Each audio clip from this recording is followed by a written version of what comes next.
Adam, testing audio. Can you hear me?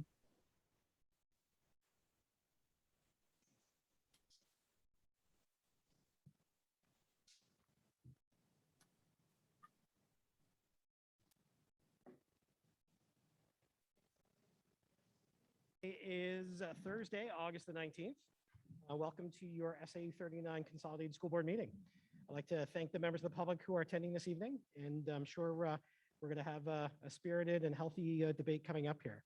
But first, I'd like to go ahead and start off with our first item on our agenda this evening, beginning off with our committee reports and our request to appoint somebody to our district's wellness committee. So Superintendent Steele, can you just talk a little bit about what that does, and if we could figure out who would like to volunteer? The District Wellness Committee works with our School Nutrition Services Director and that committee on policies that are implemented as a result of the school nutrition program and the federal National Student Lunch Program. So it's a member of the board that would need to volunteer to participate on that committee. Great. And the commitment that would typically be required for that? It's a couple times a year. It's not times a year? it's not monthly. Okay. Do I see any volunteers? All right, Ms. Kuzma. Awesome. Any other requests to be that individual? Jess? Beth? Preference between the two of you guys? Who would like to do it? All right, Ms. Kuzma is our designee to the Wellness Committee. Thank you.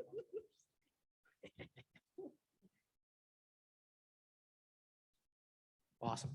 We're going to move on now to Superintendent Steele's presentation of our reopening plan. Mr. Steele, would you like to begin? Thank you, Mr. Chairman. This evening, I present to the SAU board the work of the reopening task force that has met several times over the last few months.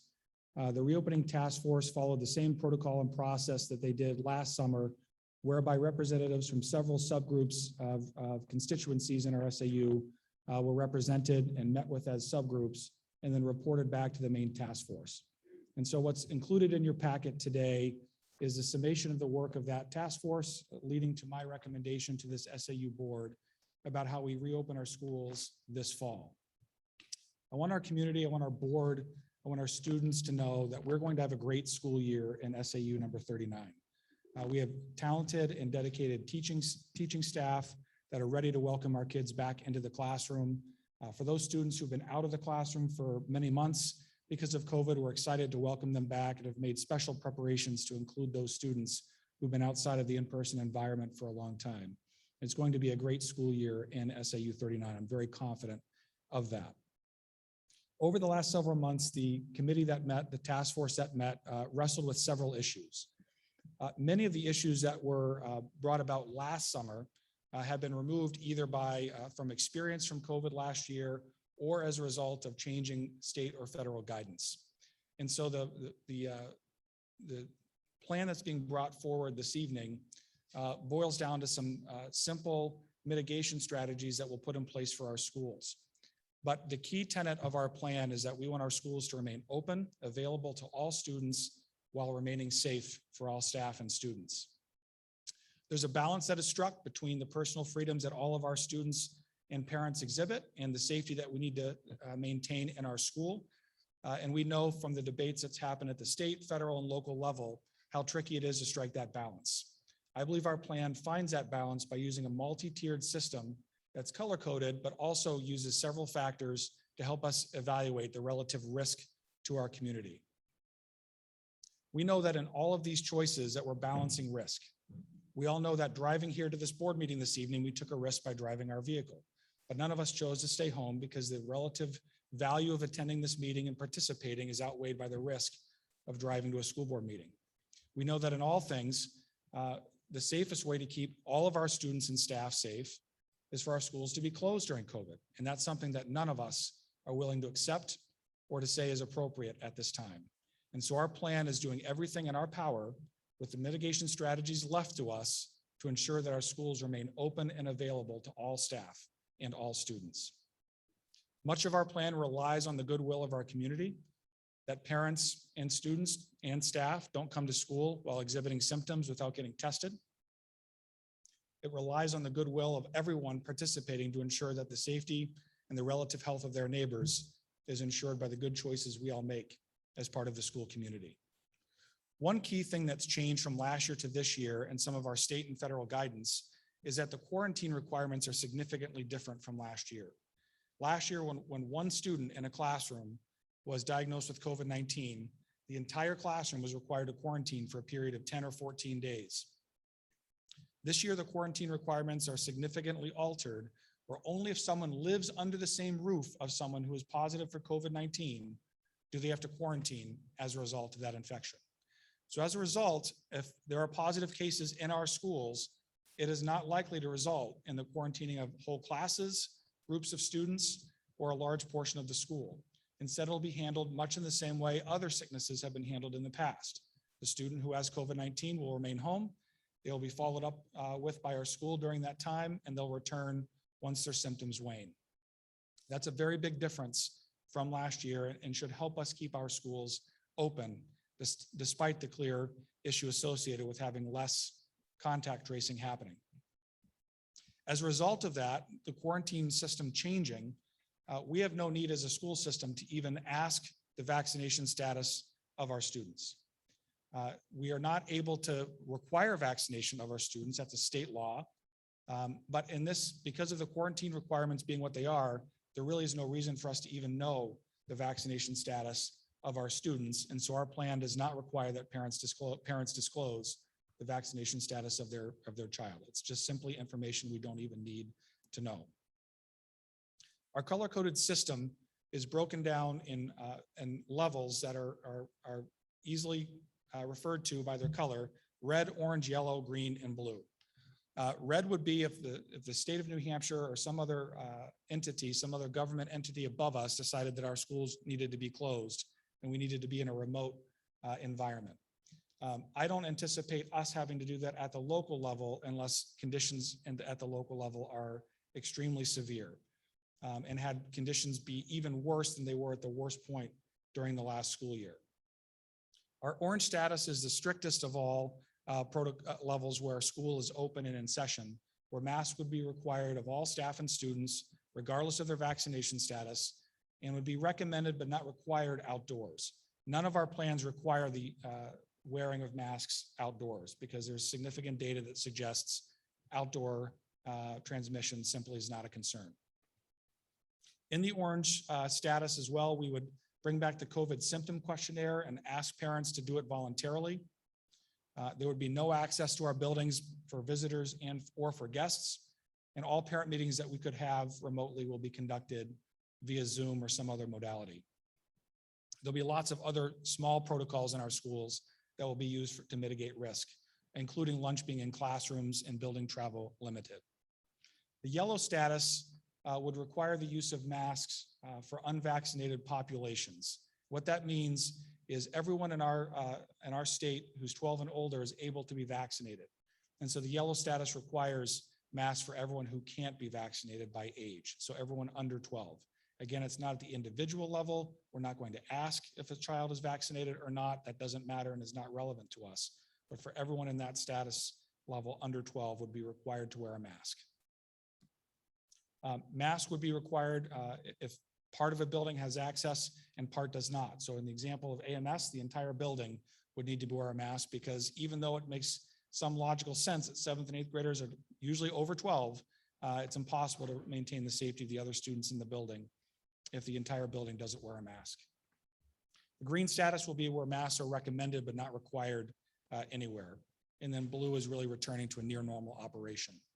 It's interesting to note that in all of our status levels this year, the #1 mitigation factor that we're talking about is masks. And that's because many of the other strategies have been taken away either by choice or by community expectation, primarily being social distancing. So the CDC does require masking indoors for all people. However, it also recommends social distancing in our schools, while also requiring or suggesting that schools all remain open 5 days a week and available for all students. Well, anyone who knows how schools work knows that those requirements or those recommendations of the CDC are counterproductive because none of our schools are large enough to ensure social distancing while keeping school available to all of our students 5 days a week.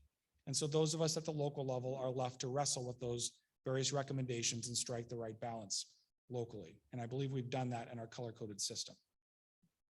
Moving beyond our color-coded system, different than last year is we have established a set of metrics that we can use to help us make this decision at a building by building level about what status level a building should be.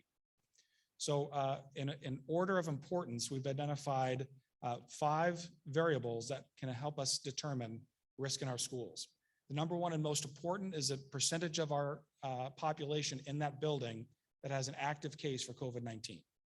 That's clearly the number one factor that should affect our schools, and that's the one that we're going to rely upon the most.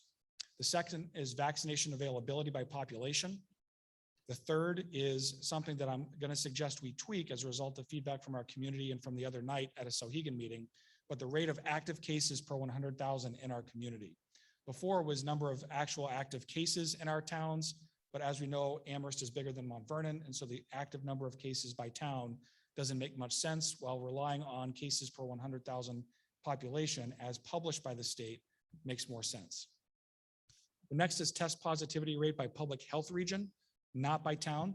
The reason this is important is because our residents, our students, our teachers, and staff don't just live in Amherst and Mount Vernon. They travel and are affected by people in Nashua and other places and other surrounding towns.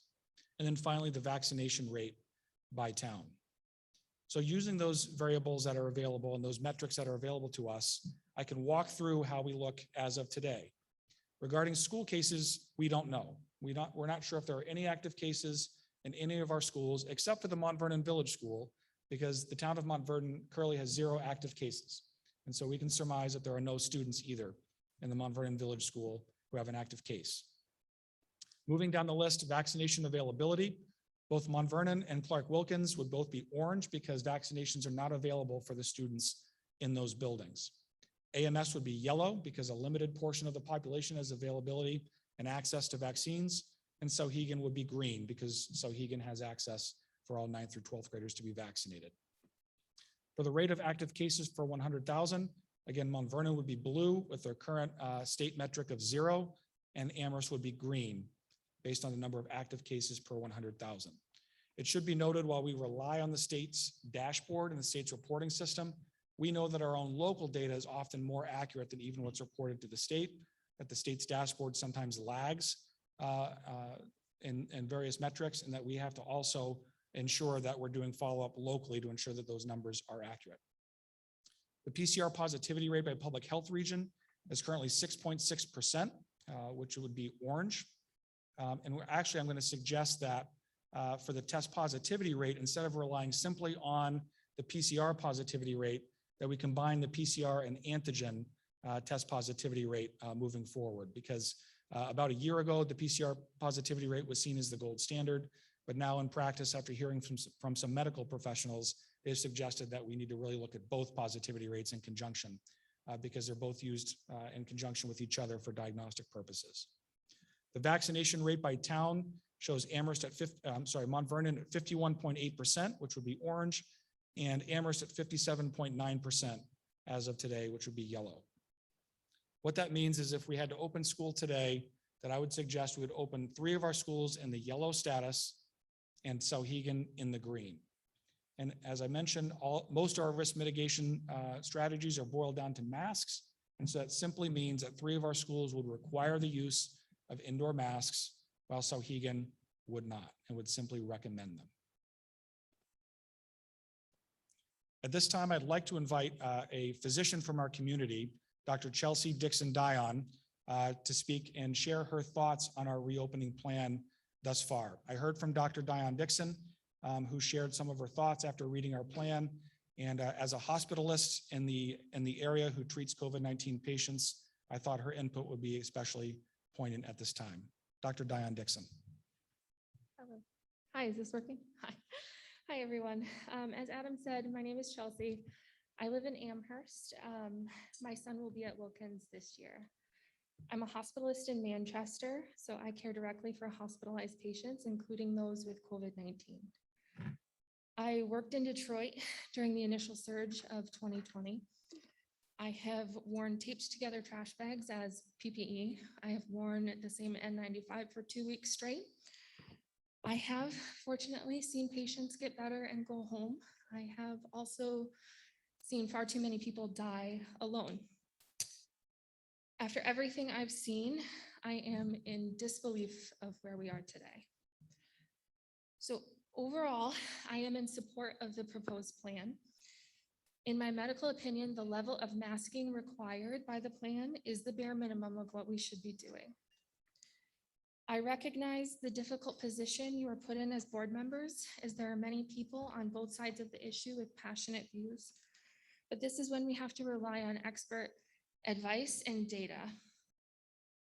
Both the CDC and the American Academy of Pediatrics have released recommendations to help guide schools in their reopening protocols. Both recommend universal masking of all staff and students regardless of vaccination status. This is a change from prior recommendations, which allowed for vaccinated individuals to forgo the mask. These institutions are not flip-flopping or going back on their word or trying to make anyone's lives more difficult. These recommendations were made in light of new information surrounding the Delta variant. So viruses mutate. They rearrange their genetic code. It happens all the time, and it's usually small changes that don't make a big impact. But every so often, the virus will get the combination just right, and it will have a big impact on transmission and virulence. And this is what we're seeing with the Delta variant. A couple of things appear to be different about the Delta variant. First, it seems to adhere to and enter our cells much more effectively than prior variants. So basically it's stickier. And once it sticks, it seems to replicate faster and more efficiently, which leads to higher viral loads. These two things together have led to increased transmissibility, as well as the ability of vaccinated individuals to spread the virus.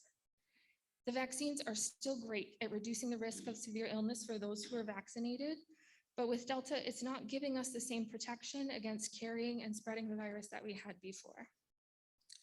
Not only are there several studies that have demonstrated similar viral loads in vaccinated and unvaccinated individuals for the first few days of infection, we can quite plainly see the increase in cases and hospitalizations, even in areas with higher vaccination rates. We live in Amherst. We're a small community, and I am grateful for this for so many reasons, but it would be unwise to allow this to give us a false sense of security.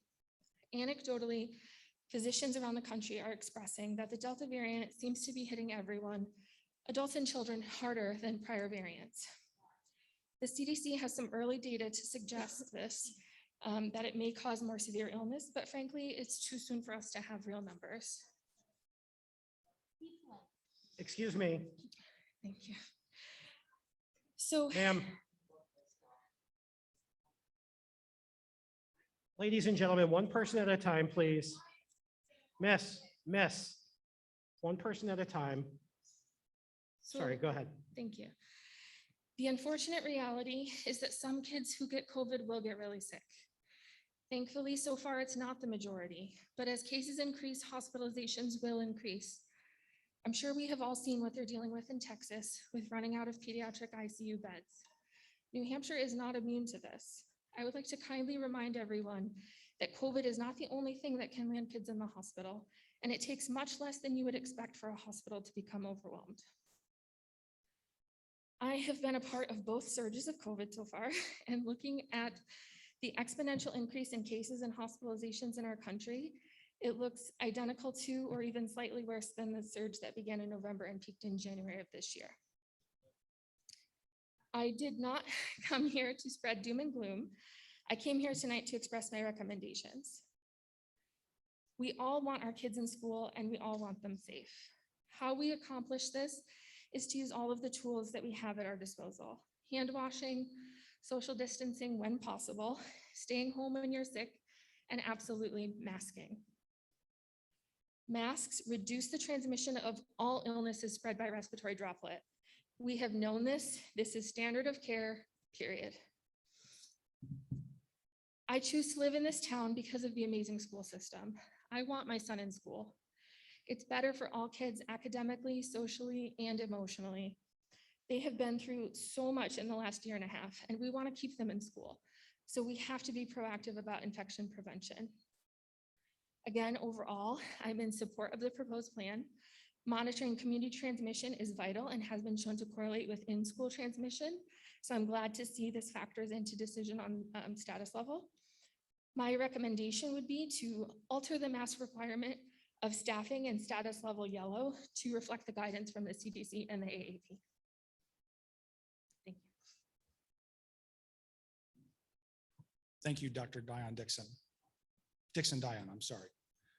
Moving forward, one question remains, what about students who cannot be in school or whose parents choose not to have them come to school for various reasons, despite our mitigation measures?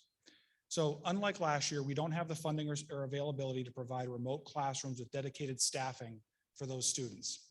So instead, we're partnering with VLAX, where students who choose to remain home will have the opportunity to enroll in VLAX classes with one of our federally funded but locally provided interventionists who will coordinate their academic movements in their school year. And so that's something that we have to decide as a board, is that available to all students to choose to join that, or only for students who through the IEP or Section 504 process require access to that system. One thing that we've added to our toolbox that we'll take advantage of this year is all of our teachers and instructors have become adept at using remote modalities when necessary. One consequence of requiring masks at 3 of our schools to open is that we've said in the past, and will remain the case this year, that on very hot days, it's possible that we will switch to a remote modality for a day or two because of temperature. In addition, for snow days this year, we anticipate taking advantage of remote opportunities when the power's not out and when cable's not out to be able to ensure our school year doesn't get extended into late June. Finally, one question that's come up during this process has been about volunteers in our school, which we highly support and encourage. In the yellow status, we will still support designated volunteers under the Amherst volunteer policy and at our other schools as necessary. Whereas in orange, we would not allow volunteers into our school system. So this evening, after the board deliberates, I'm going to ask the board for their support and or changes to this proposed plan, and look for your motions this evening. If the board approves a plan in total, then we will move forward tomorrow communicating this plan out to our community, to our parents, and to our students and staff. Next week, at each board meeting that occurs next week, if there are minor issues that are local to specific schools or buildings, we can address those at that board meeting. But depending on how the votes go this evening, I plan to move forward both with the VLAX partnership and the other parts of our plan moving forward. So with that said, I turn back over to the chair. Thank you very much for your time. Yes, before we open it up to board member questions, can you just articulate or speak to how you came about this overall proposal? I'll ensure that not only with the public who may be learning about this for the first time, but also fellow board members. The overall, In terms of the summer reopening task force. yeah, so our task force was comprised of members of 6 different subcommittees, which included our local school nurses and medical professionals, our school staff and union associations was one. We had a parent subgroup that was attended by many, many people. There was an administrator subgroup. Let's see what else. I'm coming off the top of my head with these, but those various subcommittees met as part of the task force with a representative to the main task force. And then this proposal, these plans were brought forward and were discussed openly, available to the entire public to watch and to participate. And so these plans have developed over the last several months as a result of feedback, both from the task force, their subcommunities, and community input, of which there's been a significant amount. And so this proposal this evening is functionally similar, but different in lots of ways from what it looked like at the beginning of the summer. And that's a result of the process of our task force and their subcommittees. Great, thank you. And before we get started with board member questions, starting off with Ms. Facey, I'm just gonna have everyone go around the room, introduce themselves and what their role is.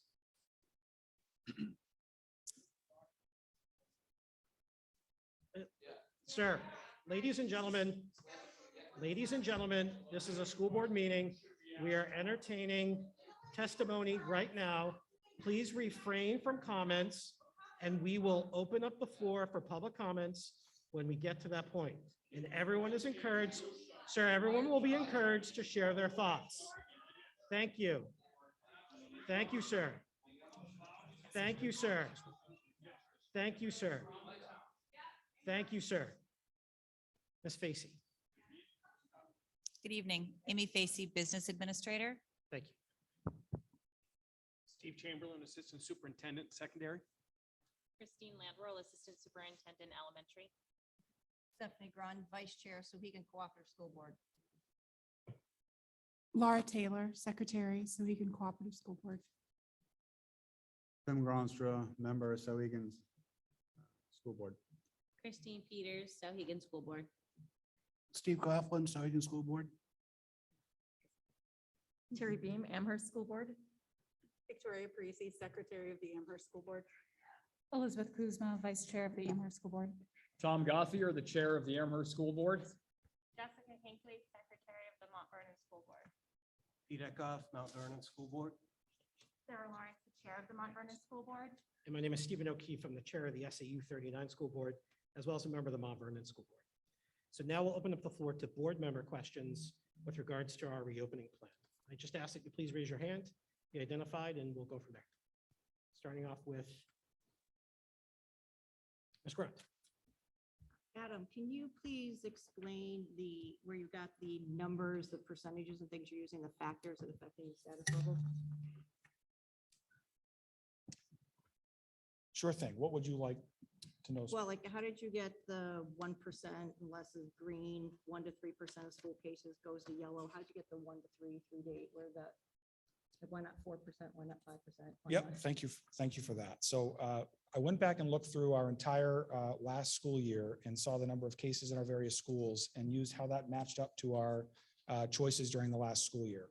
So it's somewhat arbitrary in that way, but it's based on what conditions and what choices we made during the last school year. It's also loosely based on the state's definitions of things like for the regional health, the positivity rate for the regional health area, that sort of thing. Okay, thank you. Thank you. Any other member? Yes. I'd like to discuss the lunch expectations at Clark Wilkins and Amherst Middle School when those students are required to mask throughout the rest of the day. Thank you. So clearly students can't eat while wearing a mask. And so lunch will be in our cafeterias in the yellow status. If parents have a significant concern about being in close proximity to other students during that time, they can contact their main office and we will work to provide an alternative location for lunch for those students. In the orange status, it'll be more restrictive, where lunch will be in classrooms like they were last year during part of our school year. Thank you.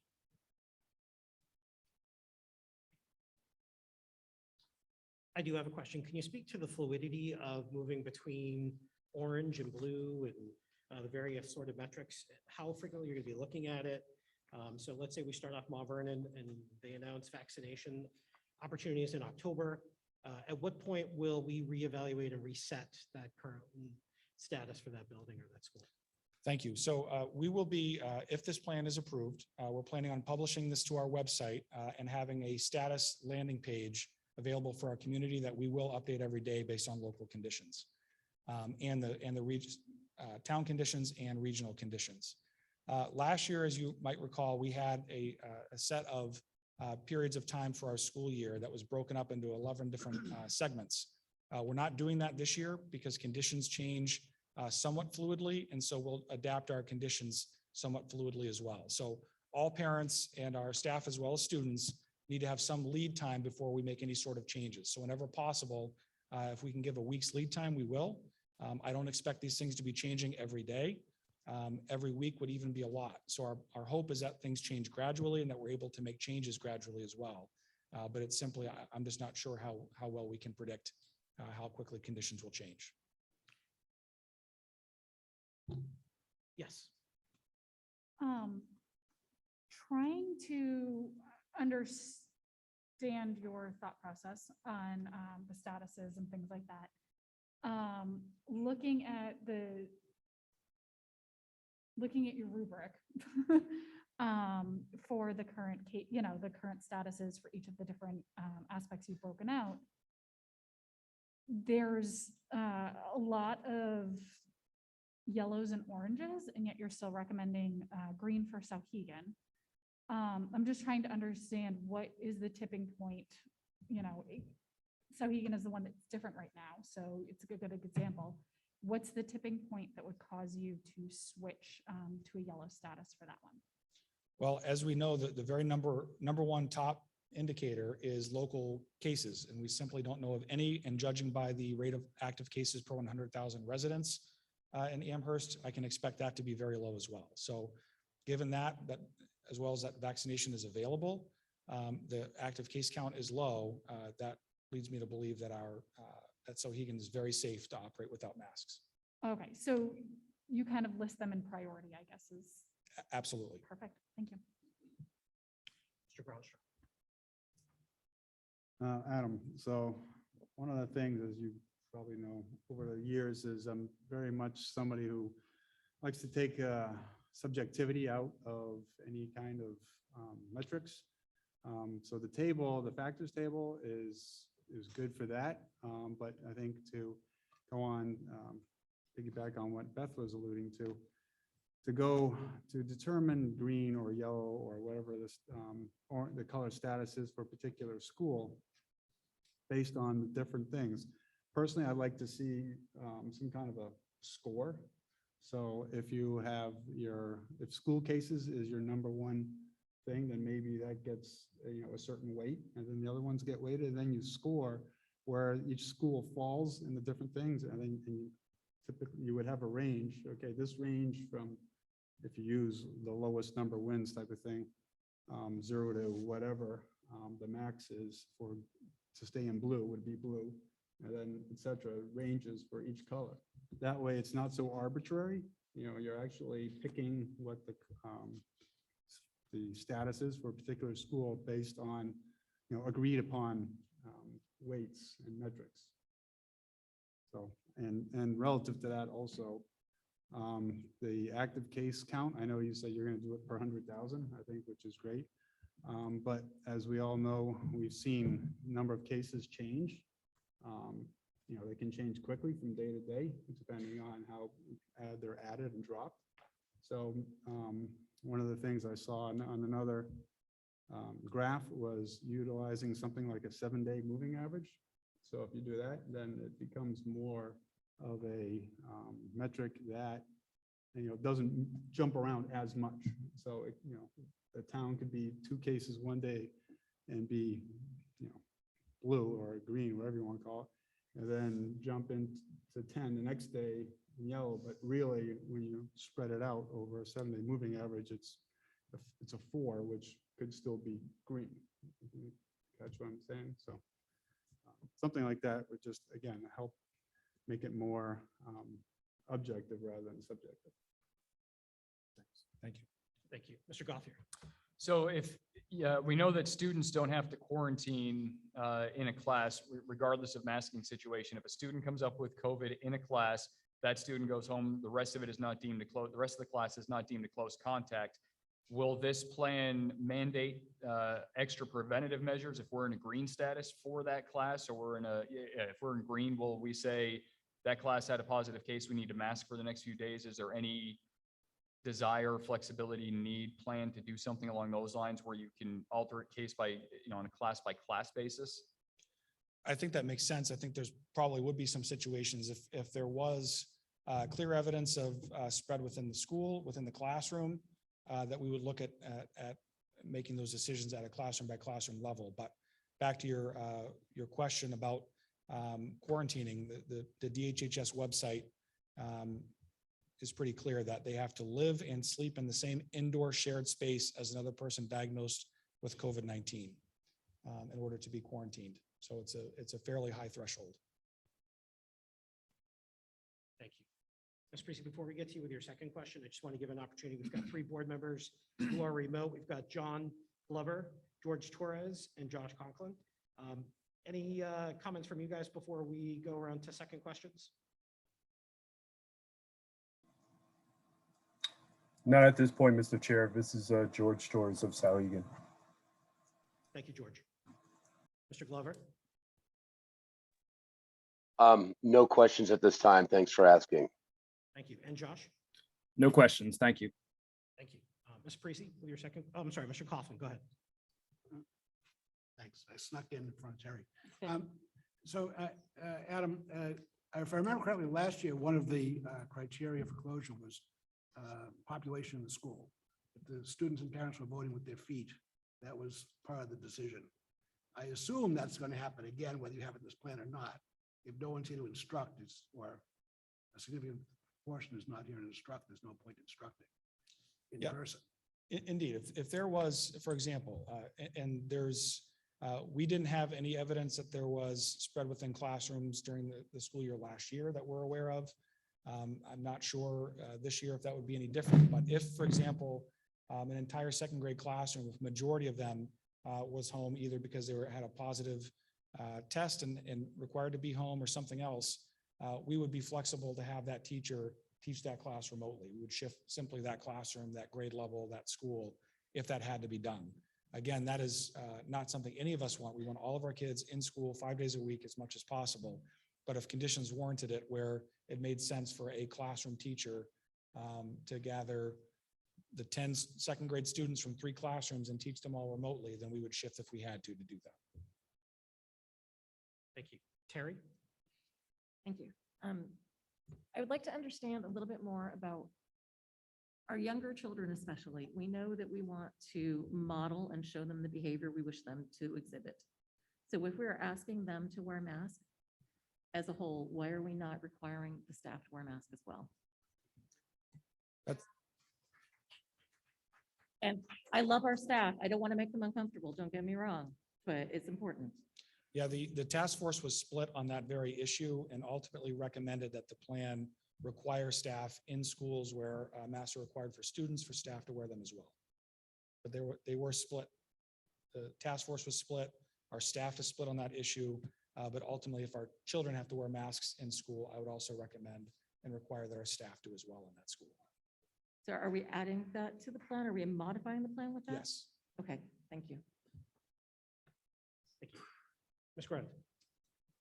Can I just make sure I'm understanding correctly? And if you're in the yellow with the required safety protocols, so Vegan still would not be wearing masks?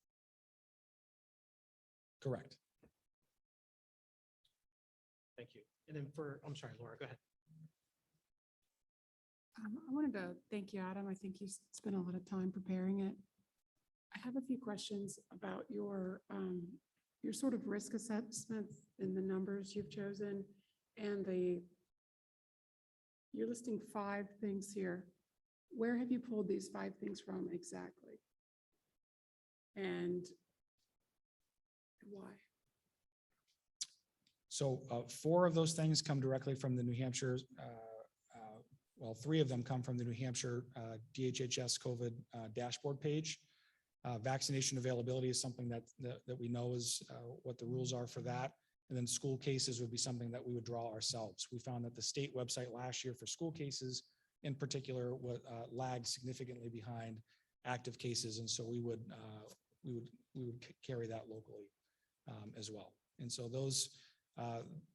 those 5 indicators, in my opinion, and then as supported by the task force, represented both local conditions, regional conditions, and vaccination availability. So I'm sure if each of us came up with our own things that we want to measure, there'd probably be some different things there, but I think those 5 would probably show up most consistently from people who are asked about how do we measure risk in our schools.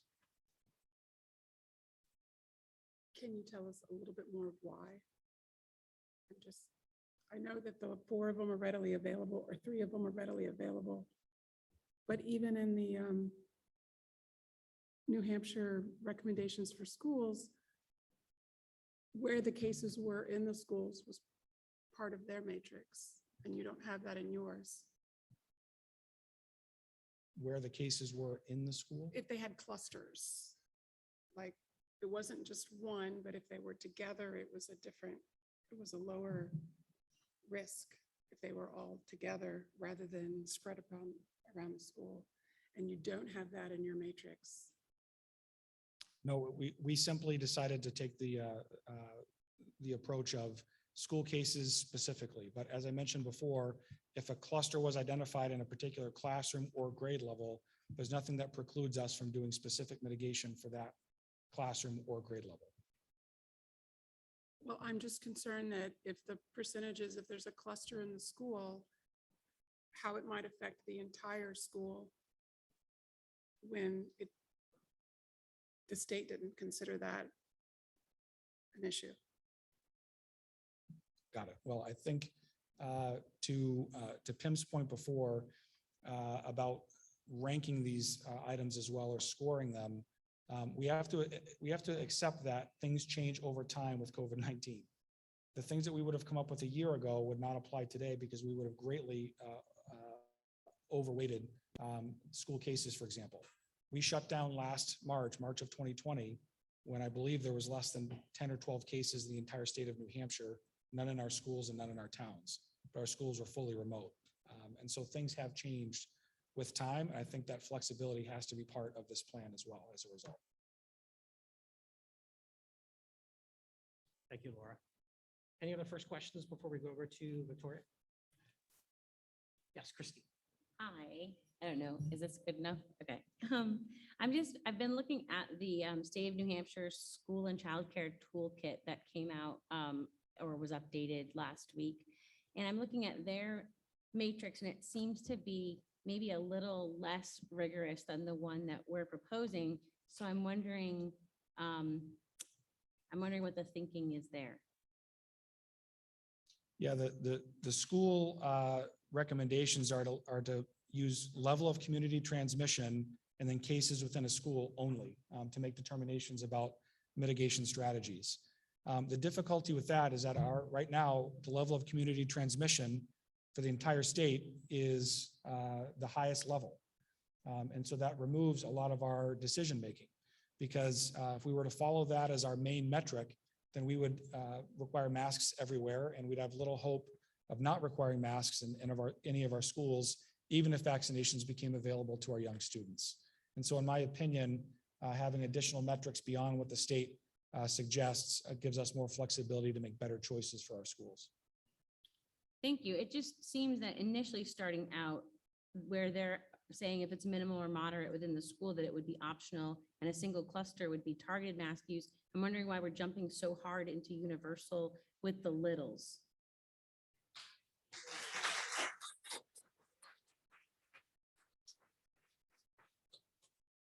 Ladies and gentlemen, please refrain from applause. We're trying to actually hear testimony to determine whether or not we're going to vote. You'll have an opportunity to speak during public session. Thank you. Mr. Steele. Thank you. Yes, and this is something, if you watch the task force meetings, this is something that I wrestled with as well, because I don't want kids wearing masks. I don't. I want us to return to a normal school system. However, we have to acknowledge that students that are under 12 don't have access to a vaccine. And for many of our parents, that is a singular factor in helping them determine the risk for their students. And so for that reason, I believe that does change my view, the task force's recommendation, and what I think is in the best interest of our school district. Thank you. Victoria. Thank you. Mr. Gothier spoke about quarantine, and I want to go back to understand what the process will be for families whose student are noted as a close contact.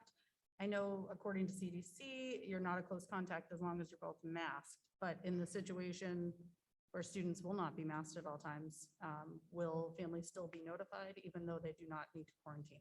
Yeah, we will notify classrooms when there's been a positive case that's been identified so that parents can make a choice for themselves. Thank you. Mr. Gothier. What is the plan for athletics? I was going to say at the high school, but at the middle school level as well, because there are students at that population that have vaccines. Yeah, so athletics are for the fall are mostly outdoors. The data suggests that there is almost no risk for transmission, if any risk for transmission outdoors. And so thus I feel very comfortable with our students participating in athletics at their choice, whether they want to wear a mask or not outdoors. Indoor athletics is a little different and a little trickier And so we'll work with those indoor sports based on our status level to either wear masks or make adjustments to ensure social distancing. And is this different than what we did last year in terms of masks? I don't remember masks being mandatory in winter, were they? If they were playing basketball or playing They were mandatory last winter. in game. In game, Okay. correct. Thank you. Thank you. Ms. Kuzma. I know that this is coming up as a deeper topic later in the agenda, but last year we had the policy regarding the screeners, the masks and everything like that, requiring families to notify about positive tests for tracking purposes so that we can notify close contacts so that those families can make informed decisions, but also to use as part of our decision-making process. Are families still going to be asked to require this information? And also will nurses, absent the screener, will nurses still be, a little bit more diligent with students that arrive to school sick and things like that? Yes, so we will ask parents to still disclose to us any pre-existing medical conditions of their students as part of the annual registration process, which we always have. But if a student shows up with symptoms of COVID-19, they won't be allowed to stay in the school that day. We'll ask parents to come get them. If they can provide a negative COVID test, they can return to school after being symptom-free for 24 hours. Is that all symptoms or just fever, like a typical cold would be? The symptoms that are associated with COVID-19. So even if they have a runny nose and a cough, we've never done that for colds in the past, but because of COVID-19, now we're going to make them stay out of school for the entire time? Until they are symptom-free with a COVID test are the New Hampshire DHHS guidelines. Okay, thank you. Any other questions? Josh, John, George, you guys have any questions? Not at this time. Thank you. Not at this time, Mr. Chair. Thank you. And John, looks like your audio cut out.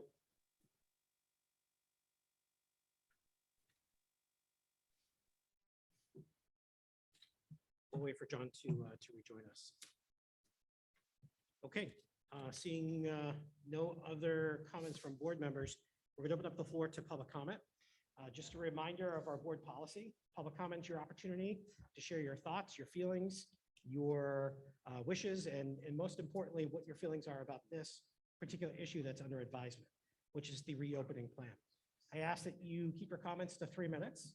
The board, by policy, is instructed not to respond. So you'll have 3 minutes to go ahead and share your feelings. For the first 30 minutes, the period will be 3 minutes per speaker. After 30 minutes have expired, we'll drop it down to 2 minutes. And then we'll continue comments until things start to get a little bit more repetitive. I ask that if you're for the proposal at hand, use the microphone on my right. If you're against the proposal at hand, use the microphone on the left. So let's open it up for public comment. As you begin speaking, please state your name, your address, and the town in which you reside. And Chairwoman Lawrence will actually just keep track of time for us. We'll have a little monitor to help you out, and we'll go from there. Sir, go ahead. Thank you. My name's Mike Norman. I live in 11 Whiting Lane in Mount Vernon. Let me just start off by saying that I'm extremely appreciative to have the opportunity to express myself and for the time and the attention of the board. I'll just say right off, I have a dual PhD in neuroscience and complex systems. Both my areas of expertise come into play here. So let's talk about developmental neuroscience, risk and complex systems, and policy responses. All these things are intertwined. This is gonna be the fastest complex systems lecture you people have ever heard. So what we're doing here, if we move forward with continued masking of small children, is trading an insignificant risk for a highly significant one. We can define risk as the maximum potential downside of a decision. We need to account for the maximum downside of both choices, to mask or not to mask. First, let's address the maximum downside potential of not masking. And let's assume for a minute that cloth masks are effective at stopping individual viral particles from being exhaled. This debate rages on, but for the sake of making headway in this discussion, I'll take that assumption for a moment. If as a result of not wearing masks, all of the children contracted COVID, it'd probably be okay. One could even make the argument that the natural immunity that would be conferred from this would protect the community going forward. Now let's address the maximum downside of masking. It will permanently affect these kids in ways I can't even fathom, and I can fathom quite a few. But let's talk about what we do know will happen. We can agree that any mask that filters anything also reduces the flow of air. So we know that masks can, on the minimum downside, cause children to be afflicted with chronic low oxygen levels, high CO2, and all the negative downstream effects of that on neurocognitive development. Personally, my child has multiple health conditions related to not getting enough oxygen. He has had to have invasive surgery to modify his body to allow him to get more oxygen. He has also diagnosed conditions that put him at grave risk for permanent damage from wearing a mask. Hard to believe, but it's true. And he's not alone. We don't know 99% of the long-term effects of covering small children's faces during one of the most neurologically critical times for social development. When children are supposed to be learning empathy, how to read faces, the developing brain goes through stages of plasticity to adapt and develop. Once those windows of opportunity are gone, they're gone forever. And the human brain's growth is forever altered. This is a significant risk that is known and will come to pass for this entire generation of young children. Again, I have a PhD in neuroscience, and I studied at the graduate level developmental neuroscience, which means neuroscience of growing brains. As I said, there is a small window of neuroplasticity in which children must be exposed to nonverbal social interaction with their peers. This is fully part of enabling access to the curriculum. Surprise, especially for those children with special needs, for which social interaction is already a challenge area. We're hurting the most vulnerable of the most vulnerable. No one knows what sort of detrimental results from denying children and special needs children the opportunity to learn how to read their peers' faces and associate those nonverbal cues with their own behavioral choices in real time. The most important dynamic social feedback is from reading faces. Again, we are actively denying access to this part of the educational curriculum if we choose to mask. Let's talk a bit more about mental development. Will all these K-6 kids develop sociopathic tendencies if this continues? They may be forever functionally limited and have stunted empathic abilities. This is turning into a gross experiment on our children who spent all of last year in a filthy snot and food-stoked mask that doesn't pass oxygen. Now let's consider mental illness. The downside of raising children in an environment of unnecessary fear is going to literally kill them with stress and depression. COVID won't kill them though. So if the downside risks are much more with a mask mandate, then why are we doing it? The reason I keep hearing is to keep the school from shutting down in person. Sir. Where exactly is the staff and Sir, your 3 minutes is up. No, I'll I'm give you almost a done. 10-minute extension. I'm almost done. Sir, ladies and gentlemen, please wait. Where exactly Sir? is the staff and student attrition going to come from that would force the school to close? Do we fear the school shutting down because folks are dropping dead? No. Do you fear the school shutting down from bad policy, which erroneously believes spreading germs between children is worse than making them cover their humanity? And here we are proposing more bad policy in the form of a mask mandate to prevent the original bad policy of shutting down. This is now second-order bad policy. This does not end well unless we reverse course. The natural progression of a virus has become more contagious and less lethal, and that's exactly what we're seeing happen with COVID. The last time I heard Adam speak on this, he mentioned that there were children who require other children to cover their faces to enable them to attend in-person school. This is nonsense. As I just discussed, the opposite is true for every single child. They need to see their peers' faces to access the in-person curriculum. If there is a child with some sort of condition that puts them at real risk of death from COVID, then they represent a tiny minority and need to take measures to protect themselves, not systematically oppress all the other children with a game of dress up so they feel safe. We're going to go from zero systemic risk to our children to maximum systemic risk to our children for the purpose of providing emotional stability to those who really just need therapy for their anxiety. Sir. I'm almost done. The problem here isn't germs. We've co-evolved with germs for 1 billion years. The problem here is bad policy driven by fear and politicking. These kids need someone to stand up for their rights against this arrogant, fear-based emotional decision-making. How can you look my sons in their beautiful faces and tell them to cover them for no valid reason? In summary, I see I'm almost done.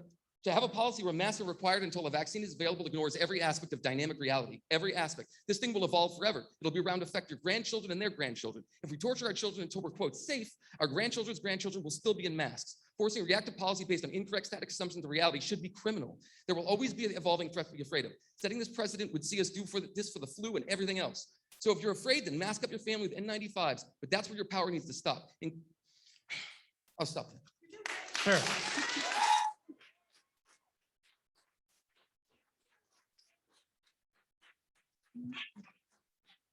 Sure.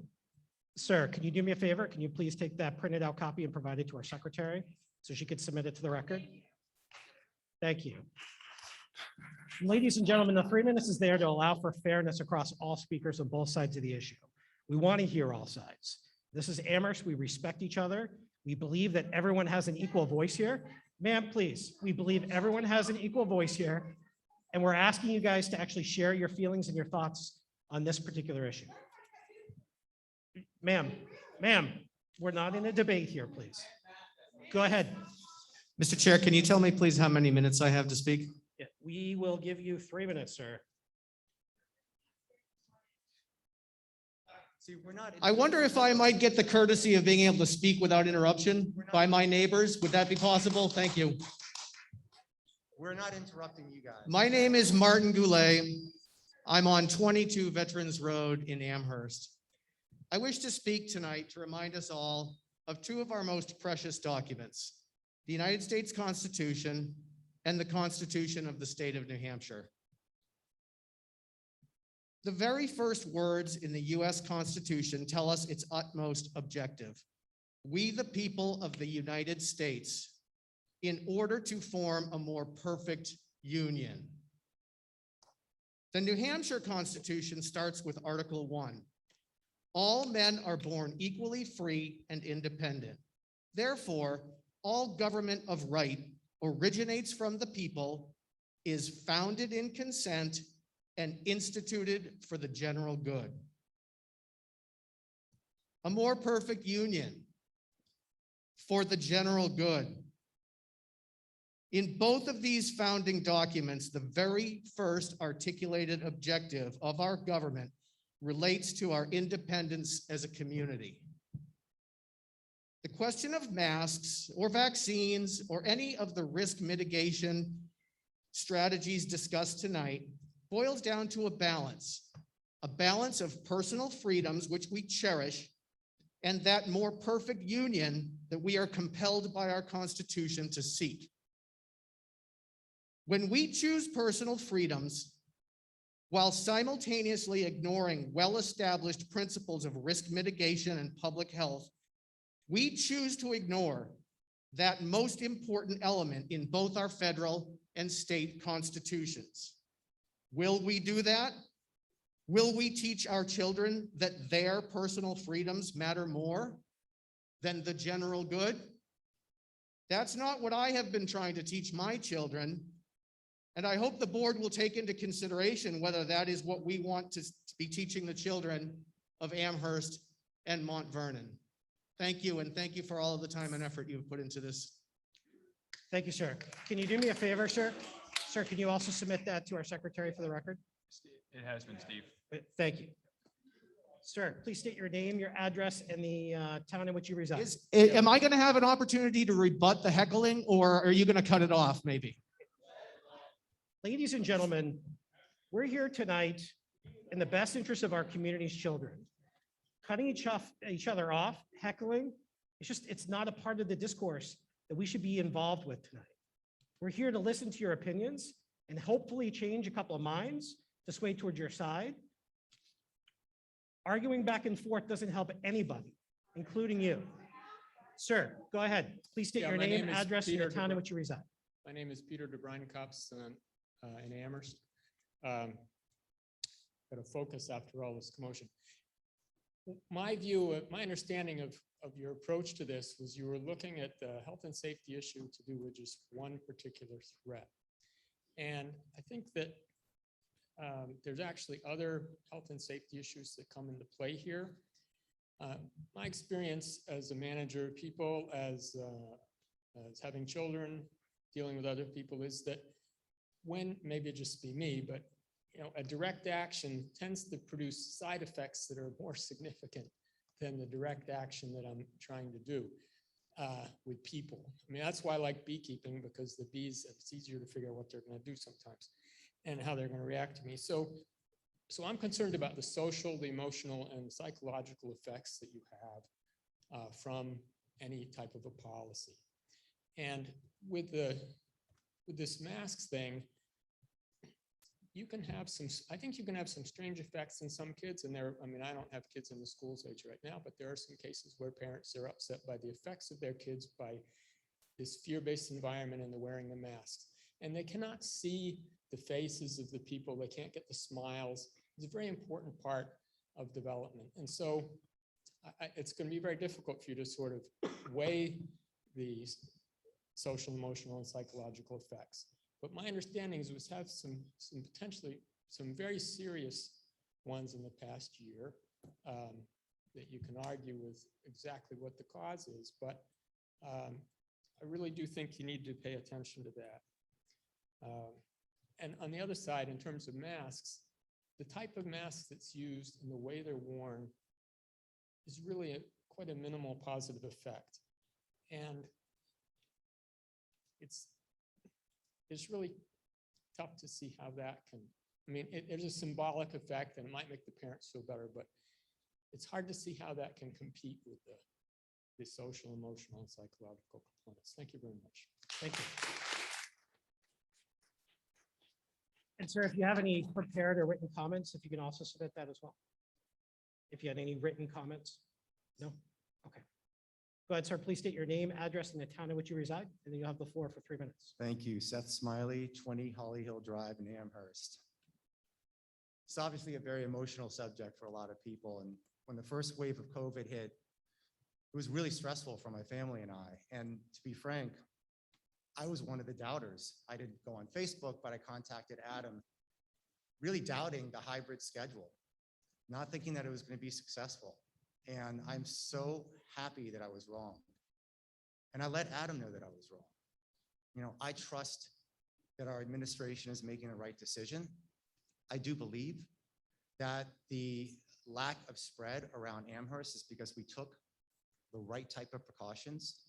And I also believe, of course, I want our children to grow up right, but at the same time, it's the entire community. It's protecting the teachers, it's protecting the adults. And for that reason, I do support exactly what the school is doing and I'm confident in these color-coded approaches that you're taking right now. Thank you. Thank you. Over here, sir. Please state your name, address, and the town in which you reside, and you'll have the floor for 3 minutes. Tim Cacklar, 15 Mack Hill Road, Amherst. I don't envy any of you. You did run for this position, so that's why you're up there. So,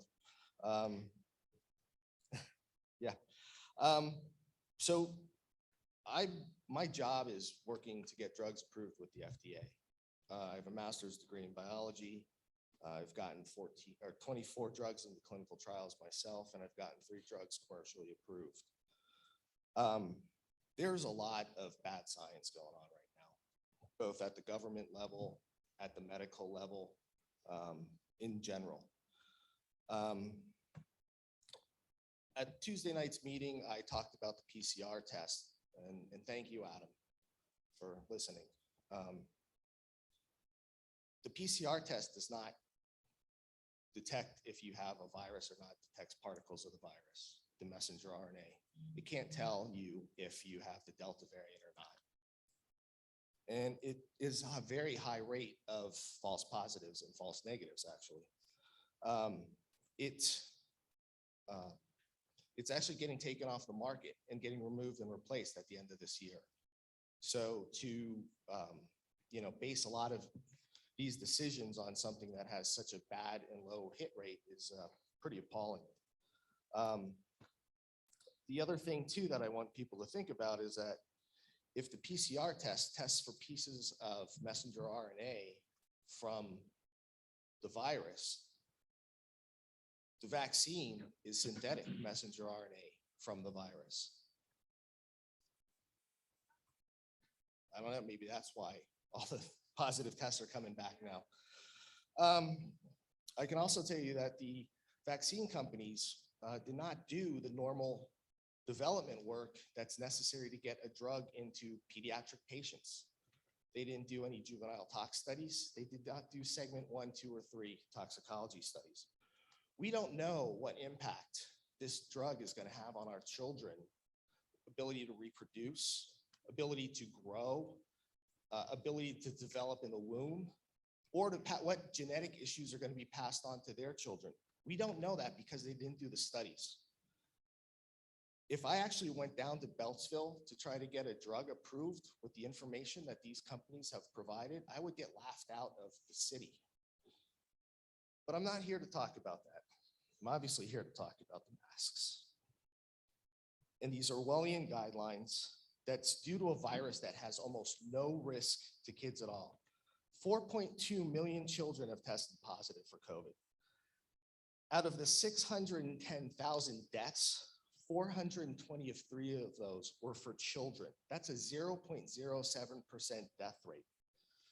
All of those children, according to the CDC on their website, had underlying conditions. It wasn't just a healthy kid playing baseball that dropped dead from COVID. And sir, your time is up. I'll give you 10 more seconds to wrap up, and you can always come back and add more comments Okay. after everyone else had the opportunity to talk. All right.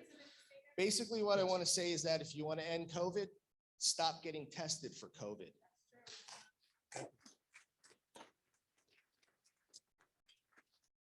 And sir, I see you have something written if you want to also present that.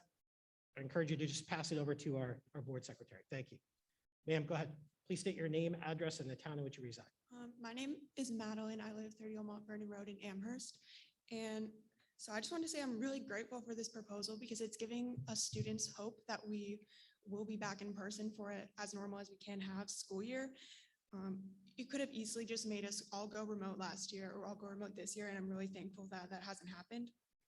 And last year I was in person for all the time that I could be. And me and my peers all agreed that it was so much better than being remote. We were a lot happier when we were able to see each other and we were all a lot healthier mentally. So I just want to say I'm really in favor for the levels of this proposal. If we don't have to wear masks, that's great. But if we do, most students are willing to do that if that means they can have an in-person school year. And I would take wearing a mask over being sick or having to miss school or be remote. Thank you. Great, thank you. And I want to specifically thank you being a student in our district and having the guts to stand up in front of everyone. Thank you very much for your time. I appreciate that. Ma'am, please state your name, address, and the town in which you reside. Lee Kakmar, 15 Mack Hill. Thank you, Maddie, for that statement. I love it when kids speak about this because this is really why we're all here. I think that's why we're all here, right? It's about the kids. And I heard her say she'd love to go back without a mask. They are willing to do a mask just to be back with their friends. I have two kids. One's going to be a freshman. One's going to be a senior. The senior has Asperger's. Both were remote last year because they didn't want to do the masks. And the senior is now saying, I will be so depressed if I have to do remote again. So I've been against the masks from the beginning. I do believe COVID is a real virus, by the way. We were just as freaked out as everyone in the beginning. But this mask thing is an issue. And I get why people need to wear the masks. I do. I'm going to read a quick statement that I wrote, but I'm not here to say you wearing masks are wrong and you not wearing masks are wrong. I think everybody is coming to this with a different set of beliefs, and I get that.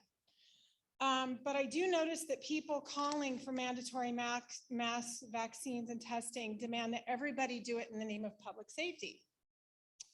I also noticed that people calling for it to be a parent choice are not demanding that everybody do what they want to do. We respect that you want to do vaccine, mask, whatever. And hold on, it's not loading. My point is that these kids are ours, right? And we can't cater to fear anymore because it's hurting our children. Just this week, a study, this is really, really, really bothersome, and I hope everybody looks into this study because it ties into what Mike said about and you're absolutely qualified to speak on this. Infants to 3-year-olds since COVID have had a 21-point drop in their IQ.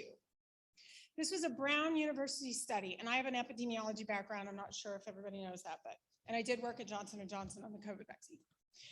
21-point drop in the IQ in a year. Now think about that.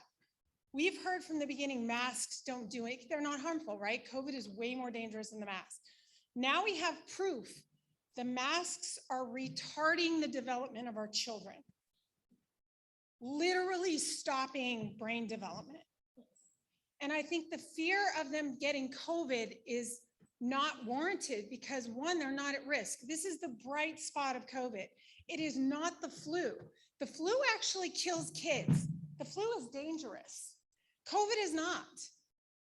They're literally at a 0% risk. So what I'm asking is, we're not where we were a year ago. We know more. People are vaccinated. When we started in the beginning, nobody knew. Your 3 minutes is up. I'll give you a 10-second extension. Thank you. What Then you can come nobody back and knew. speak after. You were really nice in your email, so I hope you back that up. But anyway, kids aren't little vectors that are going to spread to grandma, and grandma's vaccinated now.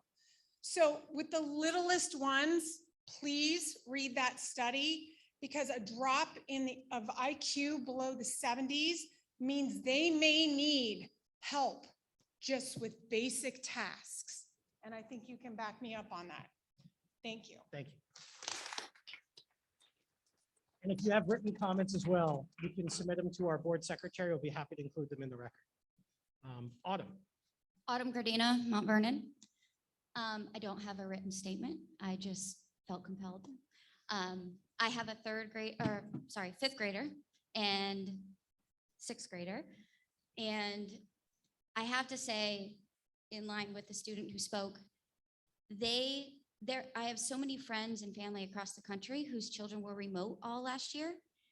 And I am forever grateful that our children were allowed to be in the building, regardless of masking or social distancing.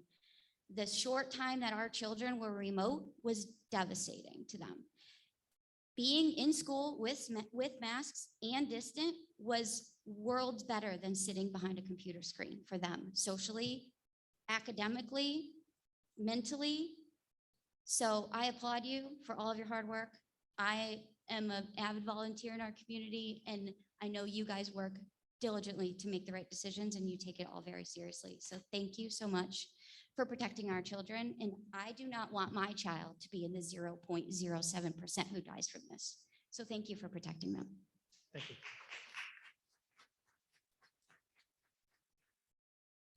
Ma'am, please state your name, address, town in which you reside. You'll have the floor for 3 minutes. Annalise Patterson, Bloody Brook Road, Amherst. So I'm here today to hopefully shed some light on the situation regarding masks, because that's what it is, a situation.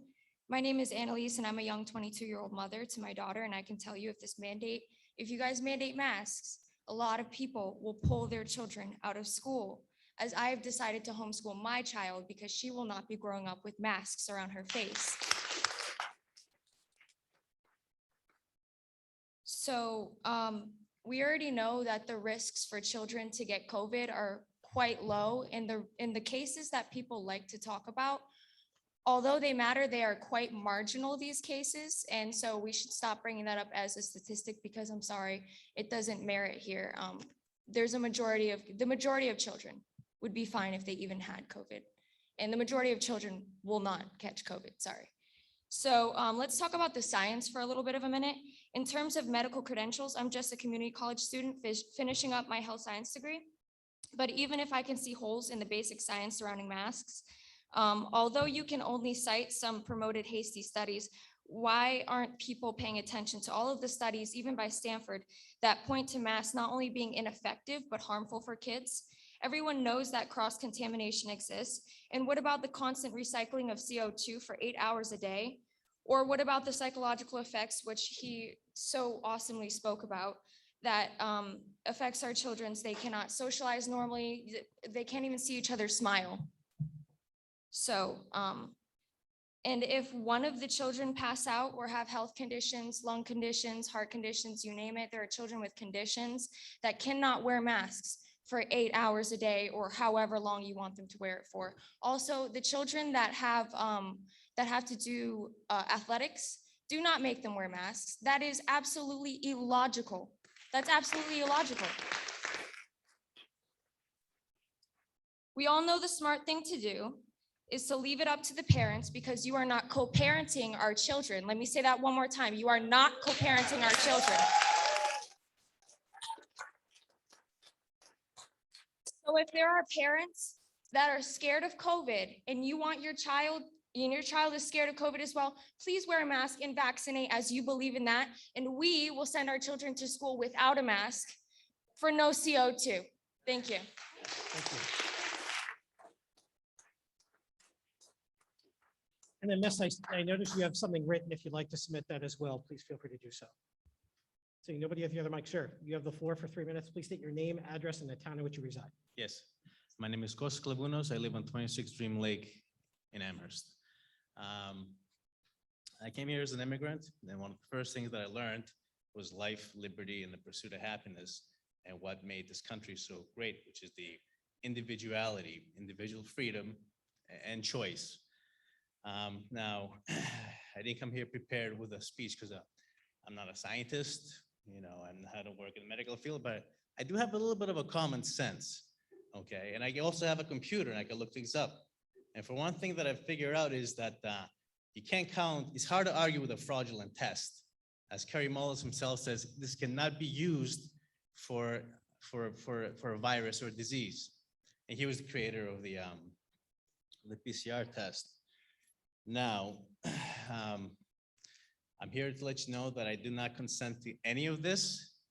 You know, I think there's a lot of people that feel this the same way, and this needs to stop. Like, this needs to stop. Okay, I'm fortunate enough that I can send my kids to private school. As of now, I have a 6 and a 5-year-old, but who knows the future? And at the same time, I want, you know, I want the brothers and sisters to be able to grow up normal. You know, so I'm not here to argue. I'm here to just let you know that, you know, that I don't consent. You know, I believe in the actual US Constitution, life, liberty, and the pursuit of happiness, that you cannot mask us like animals or our children. We have power over our kids. And let's not forget that we fund the schools. And I think the next movement that's going to happen through all of us are going to come and say, you know what, we're not going to be paying our taxes. You know, if we have to take our money and send them to private or homeschool them, there's going to be a movement. I can guarantee you, they're going to say, we're no longer going to pay you. So I'm here to say that this ends here. I know how it's going to work. We all have jobs, works, we have responsibilities. We can't always come to these meetings. And, you know, it's either going to be our funds or the CDC funds, whichever way you want to get. But that's all I got to say is thank you. Thank you. And please do not take these experimentals. They're not vaccines. Okay, they're DNA programming. Thank you, Constance. My Ma'am, name, please state your name, address, town in which you reside, and you have the floor for yes, 3 minutes. my name is Maria Perez, and I'm just here because I've been going to all the school board meetings around New Hampshire. I'm a state representative. I just want to tell the school board that I have a respect for you guys.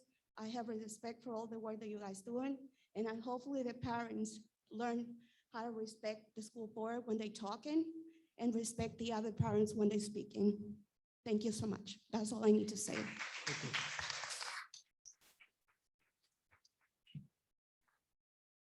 Sir, please state your name, address, town in which you reside, and you'll have the floor for 3 Hello, minutes. my name is Greg Fritz, Deer Hollow Road, Amherst. I just hear about the math. My PhD advanced degrees are in material science, and I studied fluid flow through masks. And I don't know if medical school teaches about masks. I'm just not aware of it, but I know. Actually, sir, masks aren't. no one can hear you. Can you speak a I'm little bit sorry. closer to the I'm mic, and we'll sorry. reset your time. Sure, thanks.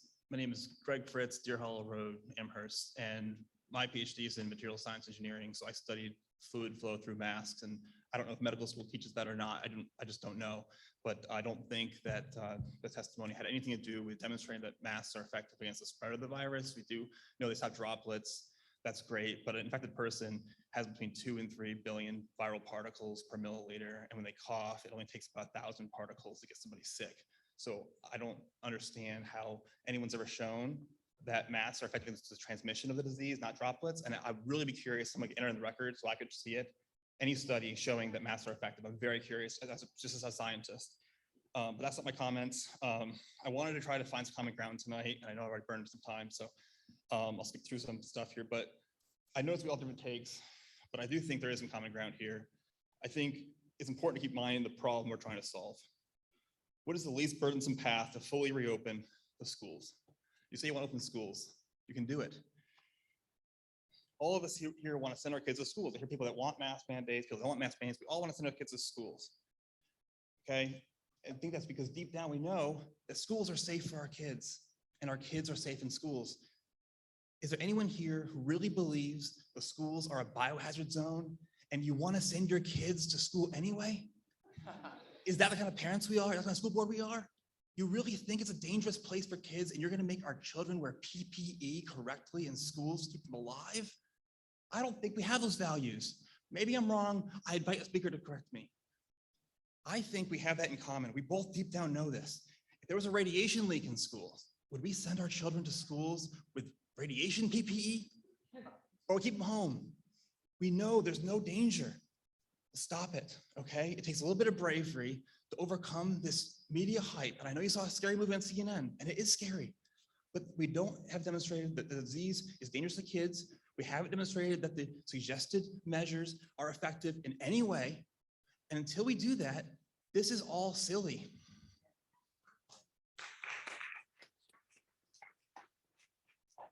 You want to force children to wear PPE in public.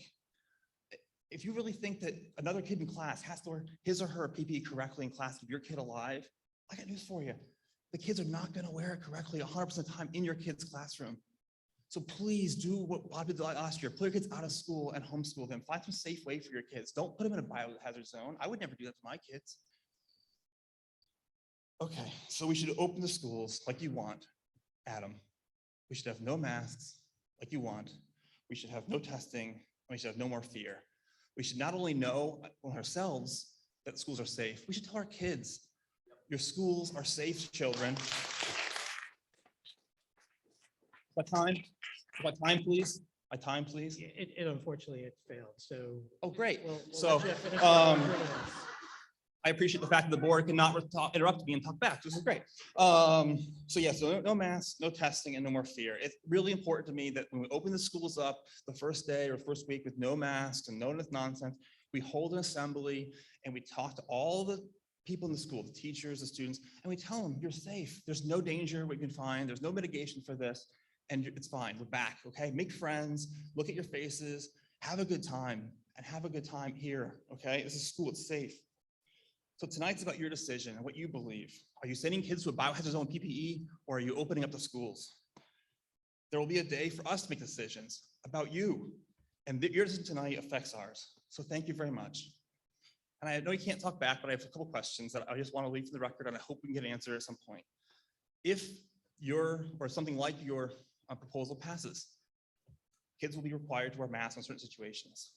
I would like to know what the punishment would be for students who fail to wear masks correctly or at all. If a child is not going to wear a mask, how are you going to punish them, Adam? How are you going to punish a child who's breathing the way you are right now? I'd like to know the answer to that. And we can't answer now, but I think it's an important part of this policy. Whenever you make a policy, please also consider, what the punishment will be, what the response will be if it's not met. And I'd also like to ask that in future years, we have conversations. This is not a conversation. This is two people talking. We have conversations earlier in the year. I mean, school's starting up in a couple of weeks. We need to get our homeschool curriculum ready. We don't want to be wearing masks this year or tinfoil hats next year or whatever you're going to do. Please be more considerate, and we need a little more time. Thanks so much.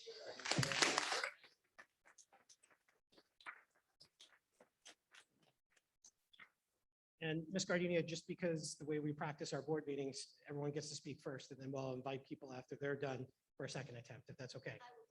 We'll come back to you. Thank you. Ma'am, can you please step up to the mic, state your name, address, town in which you reside, and you'll have the floor for 3 minutes. Good evening. My name is Kathy Levin, and I live at Warren Way in Amherst. So I have a daughter who is an incoming freshman here. And even though I know, according to Adam's plan, that we start with green, I know that that can change at any time going forward. I would like to urge the board to vote no to mandatory masking of our children, or at least consider very seriously making it optional. Outside of preschool, this year is the first year my daughter will be a student in the Amherst schools. She knows almost no one here, is extremely shy, has anxiety and a stutter. She's terrified that she will not make any friends. And while I try to reassure her, I understand why she is worried. Our uncovered faces are who we are as individuals. Our faces share information, even on a subconscious level, about who we are and what we might be feeling at any given moment.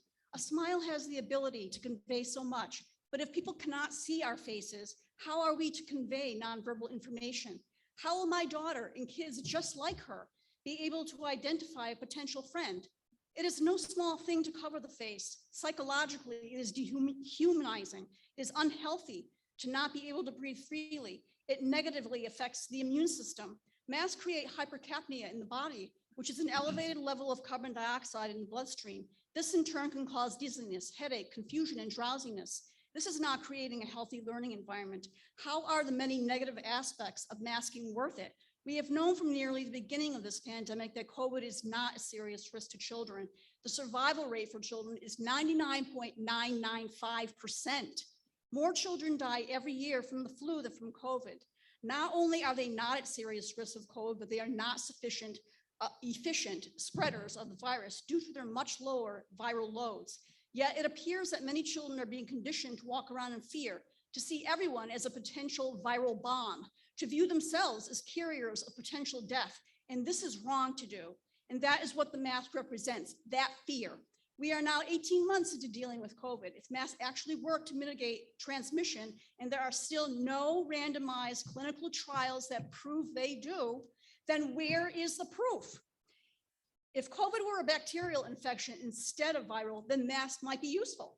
But I remember from Biology 101 that viruses are very tiny, smaller than the weave of any paper or cloth mask outside of an N95 type mask. So that tells me that forced masking for a virus is virtually useless and has become a form of security health theater. People feel helpless in the face of a pandemic. I get that. And so they grasp anything to prove they are doing something to help. The mask has become a talisman of sorts for some people, but it is essential to look at the science and the data when making decisions that affect others. Science and data do not support the masking of children, and any alleged benefits are washed away by many negative effects. Please vote no on mandatory masking for our children. Every parent should have the opportunity to evaluate the risk of their own child and then act accordingly. I have like 3 more sentences. Schools are responsible for the physical safety of the students who spend a good portion of their days there. I expect that my child will be safe from physical harm at school, but I do not expect that she be protected from illness, because that is an impossible task. Protecting the health of children is a province of the parent, and every parent should have the right to decide whether their child needs to wear a mask or not. Please vote for optional masking, not mandatory. Thank you.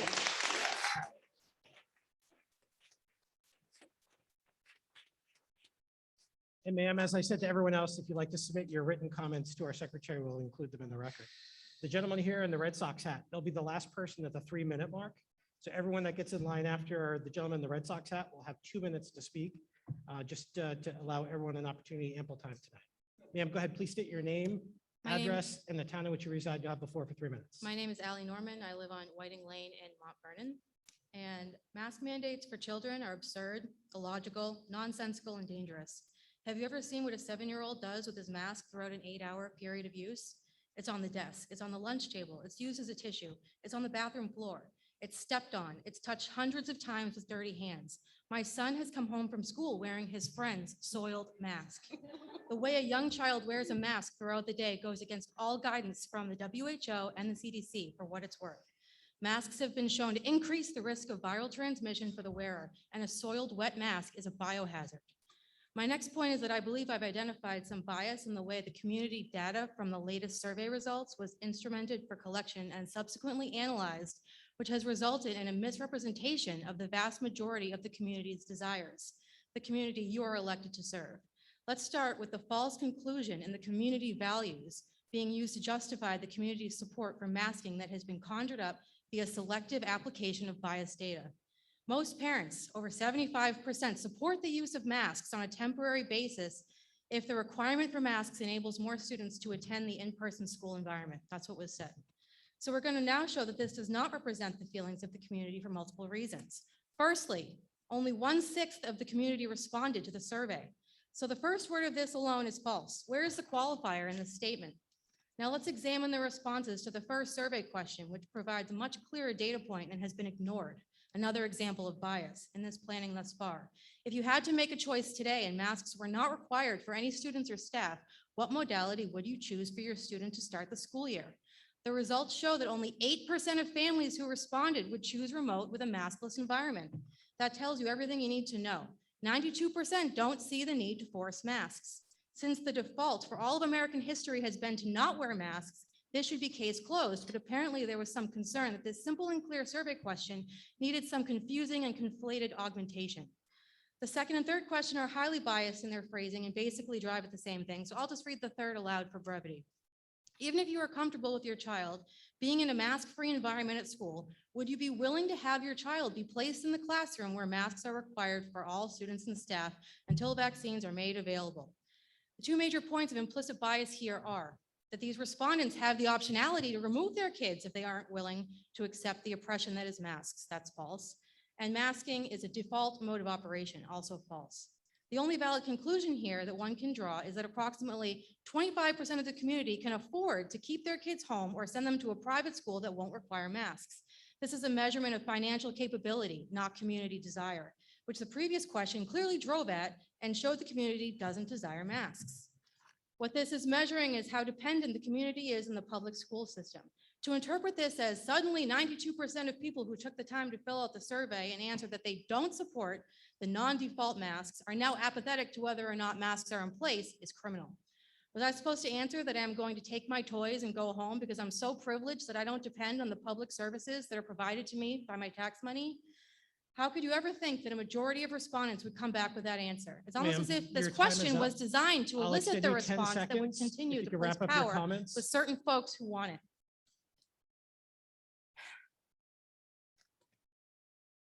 The people who are afraid of my child's beautiful face will always be afraid of unmasked people. Even when a vaccine becomes available, there will always be a breakthrough case, a new variant, another germ. We cannot cater to fear, especially when the fear is based on propaganda-fueled feelings, not data. If these people are truly terrified, the science would dictate that they should send their child to school in an N95 mask and maybe a football helmet in case of a collision with a falling meteor, which is more likely to cause harm to their child. Leave my kid's face alone.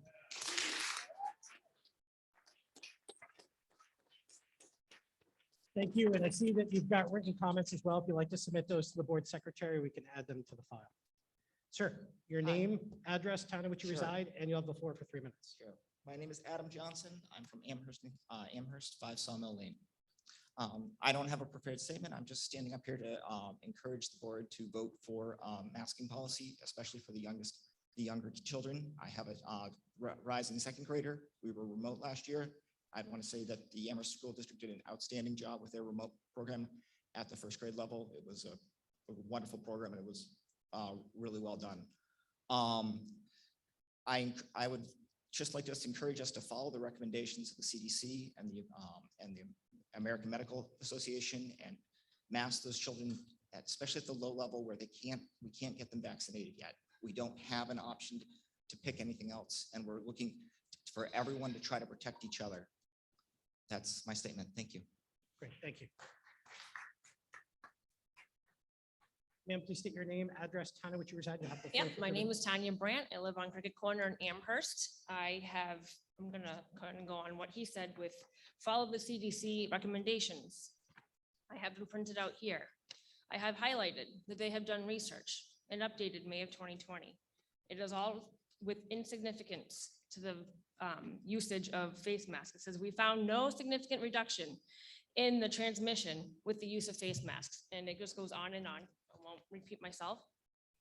Another medical debate was the third type of face mask. They talked about the N95s before this, also stating that the non-cloth or fabric face masks are neither personal protective equipment.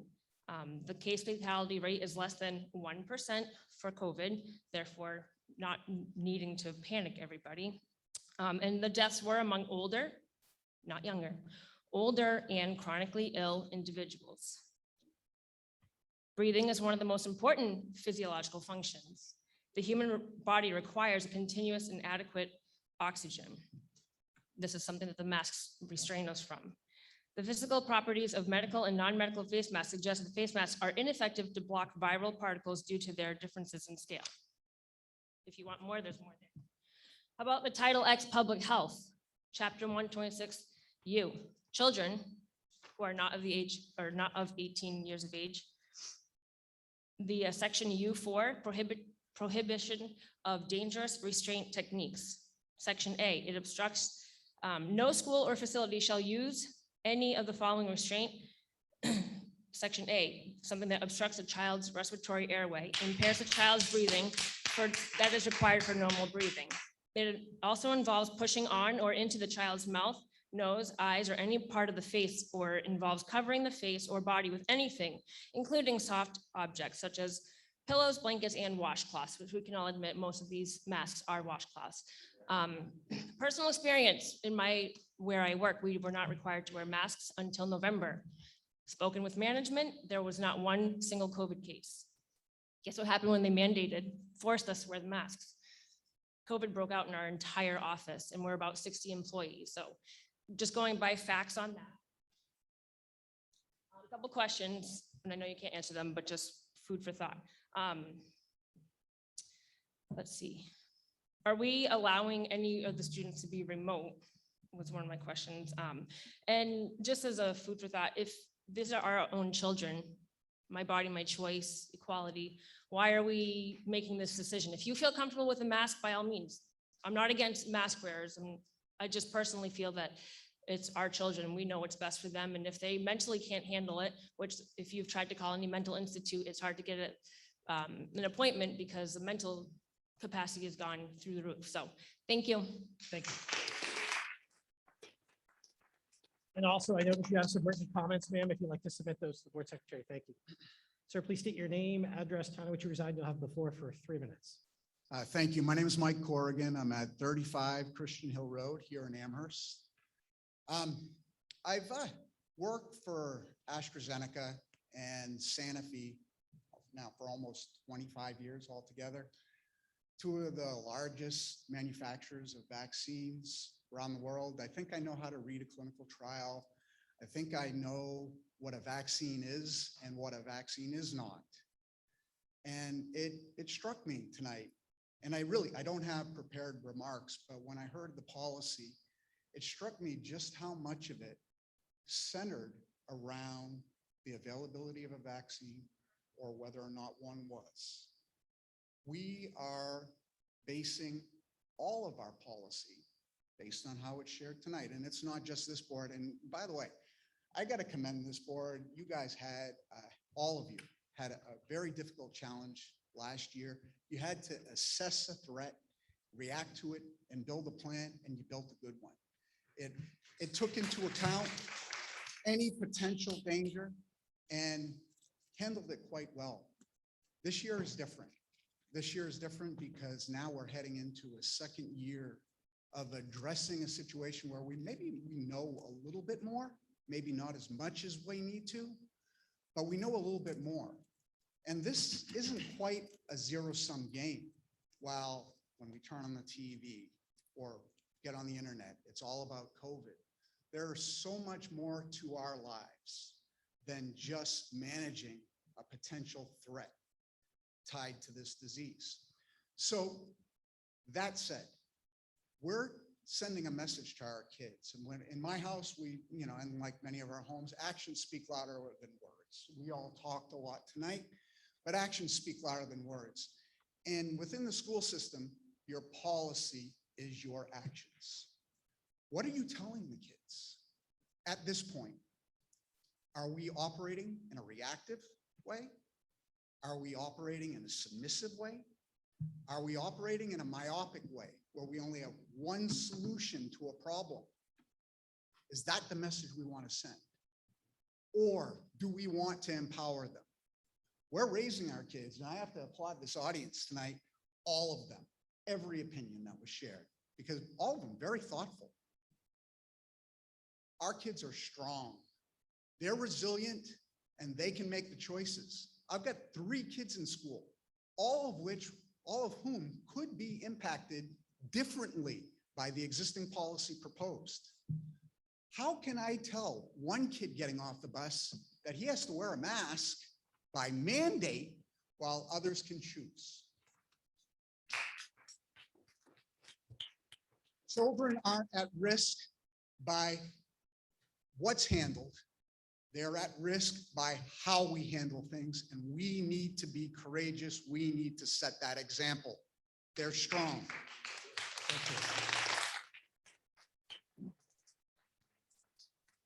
And as a reminder, you're the last gentleman to speak with the 3-minute timer. Please state your name, address, the town in which you reside, and you have the floor for 3 minutes. Thank you. My name is Samuel Ayala. I live over at 24 Manchester Road here in Amherst. Let's see. I have 3 children myself. I have a little 6-year-old, a 2-year-old, and a 4-month-old. My wife is a stay-at-home mom. She has been 5 years. Thank you, Lord, for providing that. My son is so excited to go to school. He did remote last year in Texas. I just moved recently back up from Texas. We moved back to Amherst because why? Amherst was known to be number one. Amherst was over Bedford, over Milford, over Mount Vernon. Amherst was the stout town to live in. And it's pretty sad that every other town around it is optional. And now all of a sudden you guys want to make it mandatory.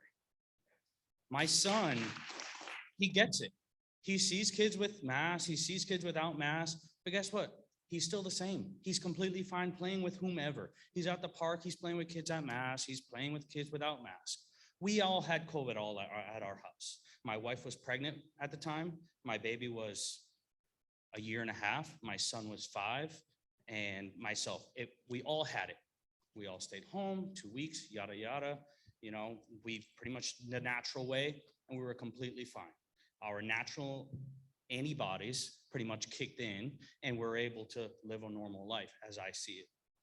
So it's pretty sad to see that Amherst, the number one town to live in. We moved back to Amherst because we knew Amherst was the town to live in, and because of how wonderful the school systems were.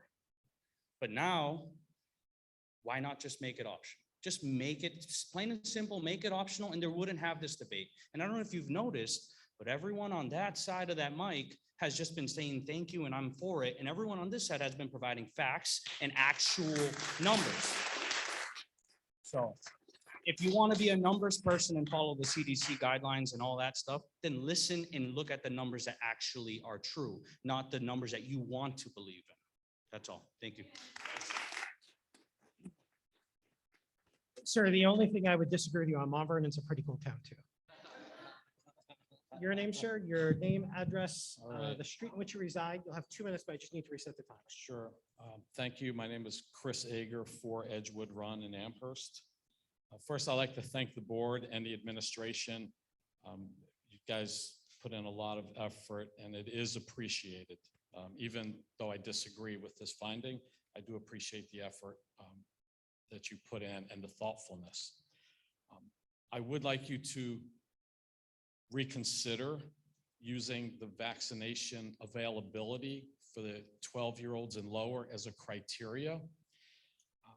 That criteria, it doesn't make sense to me because you don't know who's been vaccinated. You're not allowed to ask. And so you're treating a class because they don't have availability of a vaccine differently. That doesn't make sense to me. And based on the technical advisory provided by the Department of Education on June 7th, and I'll just read a short synopsis, not the whole thing. The question is, may a school require that students who have not received a COVID-19 vaccine wear a mask? And the answer is no. Tethering specific privileges to vaccination status, such as not wearing a mask or granting access to specific areas of the building, is functionally the same as requiring the vaccination for attendance, which the 12 and below cannot receive. So they are a discriminated class, and I think you open up the school district to some kind of subject to some kind of action should you require that based on the fact that they cannot get a vaccine. So I think you're opening yourself up for, let's just say, some kind of action that I think would not be a good idea. Young kids don't get sick. Generally, they just don't get sick. And so the 12 and below are the ones being discriminated against the most. They're the ones who get sick the least. It doesn't make sense. Please, please make masks optional.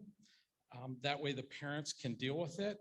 And I just want to say that in 1941, FDR said the only thing we have to fear is fear itself, after thousands of people were killed at Pearl Harbor and we were at war with Imperial Japan and Nazi Germany. And we should not be instilling fear in our youth. We should be instilling confidence and let them go to school and let the kids be kids. Thank you very much.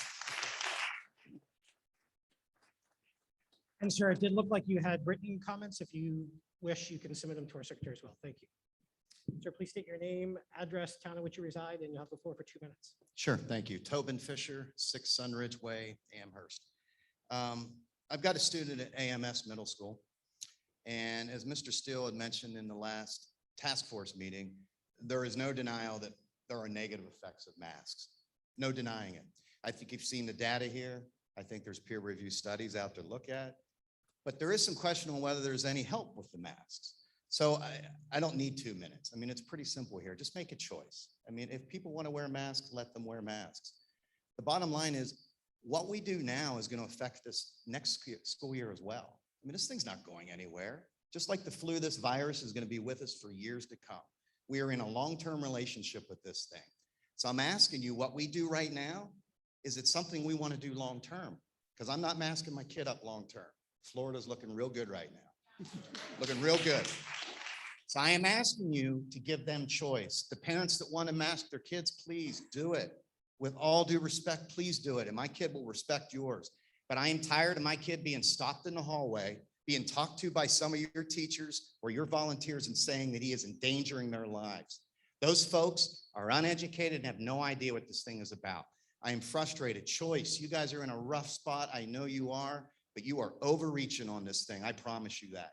The governor has no mandate on this thing, none whatsoever. It's in your hands. Your hands. Give us choice.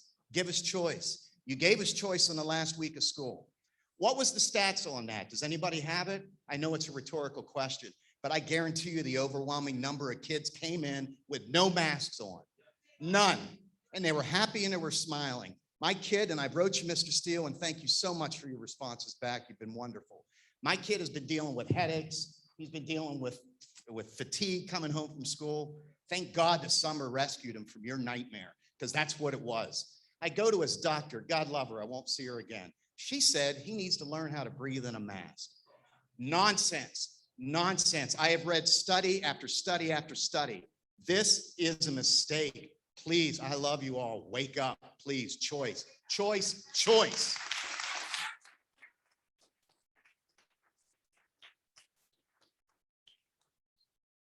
Carolyn McKinney, Northfield Road, Amherst. Thank you. You have the floor for 2 minutes. I come here as an Amherst resident, as a taxpayer. My children are not in the Amherst public schools. They are in private schools, thank goodness. They have not had to deal with all this madness that I've seen my public school educated neighbors have to deal with. None of my children were masked all of last year. None of my children ever had to deal with remote learning last year. And you know what? Everyone's healthy in those schools. Not a single outbreak. This is misguided policy. Meanwhile, we go to play with one of her public school friends. This is a year into the pandemic, and she is so afraid that we have to have Zoom play dates until June of 2021. And then when we finally meet up in person at an outdoor playground, the child is so afraid she has a mask on to have a play date with my daughter. What you are doing to these children is criminal. I can't believe that this mass psychosis is still going on. Please stop conditioning our children into fear. We're conditioning them into tyranny. We're conditioning them into madness. Stop. And I did submit some email comments to you earlier today, and I just want to underline one thing. A lot of it had to do with the other things, everything else that was said here, which was all the data is on the side of not masking our children. But also, I want to underline my last point, which was you are responsible for our children, not the unelected bureaucrats at the CDC, not the unelected bureaucrats at New Hampshire DHHS. You are responsible to the parents and to the children of these schools. Their opinion they have beclowned themselves during this crisis because they're relying on pseudoscience and bad data to make bad policy. So please stop hiding behind the unelected bureaucrats. Take a courageous stand in favor of our children. Thank you. Thank you.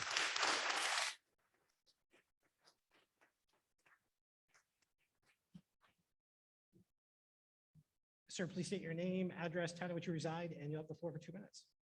Yes, thank you. Thomas McLeod, we reside at 59 Kendall Hill Road, Mount Vernon. Again, I'm coming as a taxpayer. We moved here 3 years ago. We fully intended to have our 2 younger daughters attend Sauhegan, but I will never allow my children to be masked under a doctrine of pseudoscience and political theater. It just won't happen. So they didn't come. If this goes on much longer, I think we need to talk about budgets and reducing your all's budget and taxpayer relief. Thank you.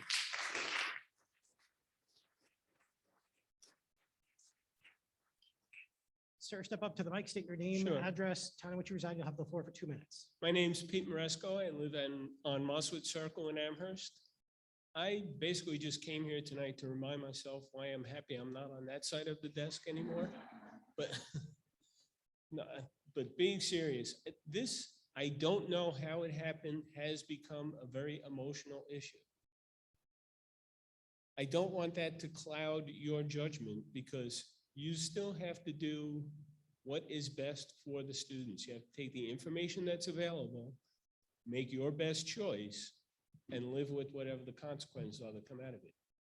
I hear about, states like Florida being wonderful. Florida opened up, and what happened? They are now one of the worst states in the country in terms of sickness. I have 3 family members who died in Florida because of the spread of COVID. So don't shake your head and say no. I have it Ladies and here. gentlemen, I'm not please, using it. everyone I has was the wearing it. opportunity I'm to not speak using it because uninterrupted. I'm- Ladies and gentlemen, please refrain from commenting. This is the part that I can't understand. People are very vocal when somebody's trying to talk. They don't want to listen to another side point of view, but they want you to listen to them unequivocally. I don't understand it. You made a choice of what you believe is in the best interest of the students. All I can say is, whenever I was on the board, I looked at, that was always my perspective. What is best for the kids? I don't want to hear emotions. I don't want to hear anything. Go with what your gut says. And thank you again for. I don't understand. See, that's the problem. It did become fanatical where there's one side that doesn't want to hear anything. They don't want to hear any reason, but you have to listen to them. I don't get it. Ladies and gentlemen, please. Ladies and Excuse gentlemen, me. sir, I'm, sir, please address me. yeah. You're here to address the board. Okay, this is degrading into nonsense. So I'm finished. Like I said, take the emotions out of it. Do what you think is best for the students that you're responsible for. Thank you. And please state your name, your address, town in which you reside, and you'll have the floor for 2 minutes. Okay, Coberly Bain, 1 New South Drive in Amherst. I was walking out the door tonight and my middle school daughter came up to me and said, "Where are you going?" I said, "I'm going to fight for you so you don't have to wear a mask." She's like, "What? The superintendent took him off at the end of the year." I said, "I know, but they're going to put him right back on you." And she's like, "What? And I understand last year we were in a different situation, but people are being vaccinated, things are better. And I don't know why you're putting the mask back on." And I feel like for the high school, you're like, yay, you're in green, people are vaccinated, we don't know who is and who's not, it's their own personal information. I shouldn't know about it, and you shouldn't either. But why are you punishing the middle school and younger if they're not susceptible and all the teachers can get vaccinated? They can choose or not choose, it's their own business. But why are you punishing the children that don't have that flexibility? And they're not even susceptible and very low risk of getting it. So I just don't understand, and you're trying to protect them, but what you're really doing is punishing them.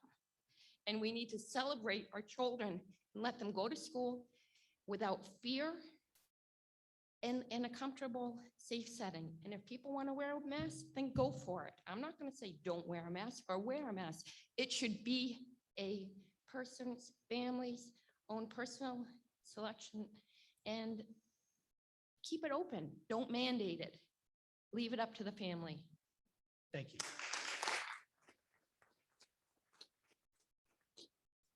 Yes, please state your name, address, town in which you reside, then you'll have the floor for 2 minutes. Sure. Vanessa on Shadow Lane in Amherst. I had a whole speech prepared, but half of the facts have already been stated. So I'm going to go right to the most important part. A lot of people have talked about how the masks are really causing a lot of fear for children. And I read this quote and I thought it was really spot on. So I kind of want to read it just so everybody can hear. Our children are now being raised in fear. Fear of each other, fear of the world, fear of illness, viruses, and even the air they breathe. They are being taught to fear everything. Prolonged fear is terror, and terror becomes trauma. And those things are irreversible. So for me, having these kids wear masks and teaching them to fear everything around them is doing such damage for them socially and psychologically. I also just wanted to say, I'm an educator. I teach in a private school, and last year during the peak of the COVID, we did not have mask mandates within the classrooms. They were asked to wear masks in the hallways. We had about 12 to 15 cases total, and none of those cases were in school spread. They were all on the outside. It was very successful. The kids were happy and they were able to socialize with their classmates right next to them. So there's proof that if you're not masked, it doesn't cause a huge outbreak. I do have a question for you. I know you can't answer the question, Adam, but I want to know why death rates are not part of the measures for the color code. Why is it not something that you are including and the focus is only cases? If there are cases, there are cases, but there are no severe cases. There are no deaths. There are no hospitalizations. So I want to know why that's not included in your color code. Thank you. And if you wanted to submit your written comments for the record, just see our board secretary. Thank you. Hi, I'm Mark McDonald, Severance Bridge Road. Just gonna try to fly through this because I'm starving. First, thanks you for in-person. Remote sucked. Not for me, but for my wife. Let's see.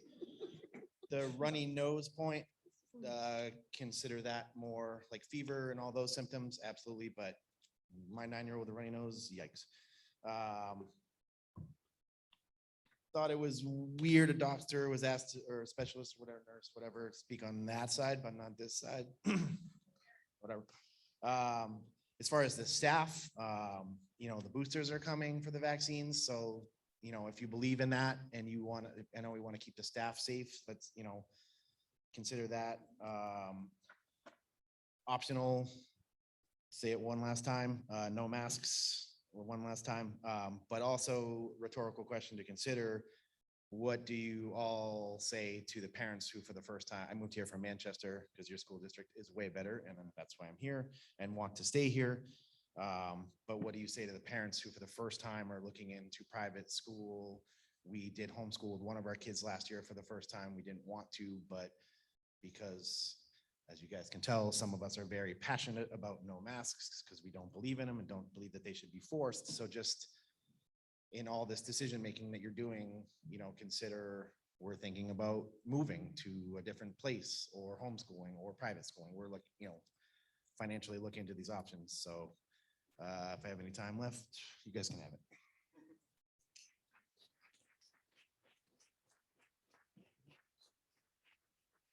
Yes, go ahead. You have the floor for 2 minutes. Just please state your name, address, and the town in which you reside.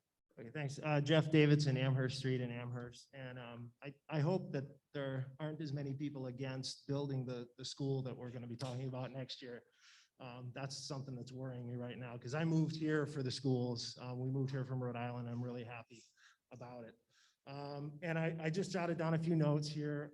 I wanted to commend you guys over the course of the last year. You navigated through this thing nearly flawlessly. I mean, as best as anybody could around the country. You did a phenomenal job. You should get credit for that. And I will say that with a week to go, you decided, let's let everybody take the masks off. And at the time, I thought it was ridiculous. I was angry. I wrote a letter. I thought, my God, we're at the finish line. Let's just get through the year. But in hindsight, you were right. It was the right thing to do because things were improving. But right now, things are getting worse.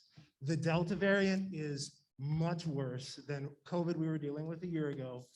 We are in a worse shape in the state of New Hampshire, which is why you're taking these cautious measures. I understand. I'm not here to second guess. I'm surprised that so many people think they know more than you guys after a year of watching you successfully navigate this, which is one thing that's concerning to me. We saw what happened in Florida, what's happening right now, where schools in a lot of places around the country are opening up and having no mask mandates whatsoever. Child cases are massively increasing, even though they're not getting sick, the cases are increasing. We still have nearly half the population that isn't vaccinated, and they are getting sick. They are going to hospitals. They're taking up beds when somebody has a heart attack and they can't go see their doctor, or your child breaks their leg and they can't get into the ER, or they have a serious contusion and they can't get into the ICU because it's taken by someone. So this is a very cautious approach you guys are taking. I think it's important for everyone to realize that this is not permanent. You navigated this, you made changes throughout the last year. I feel until everyone can get vaccinated at their option, we should take the people who can't get vaccinated, keep them safe by keeping them masked. And when everyone wears masks, it's less transmissible than just, I want to wear a mask. If everyone's wearing masks, it's at least a little bit safer, and we look at the data, and if things get better, Time's up. we change. But so I hope you'll vote yes. Thank you. Thank you. Before we go to you, we're just going to finish with the people that want to speak for the first time.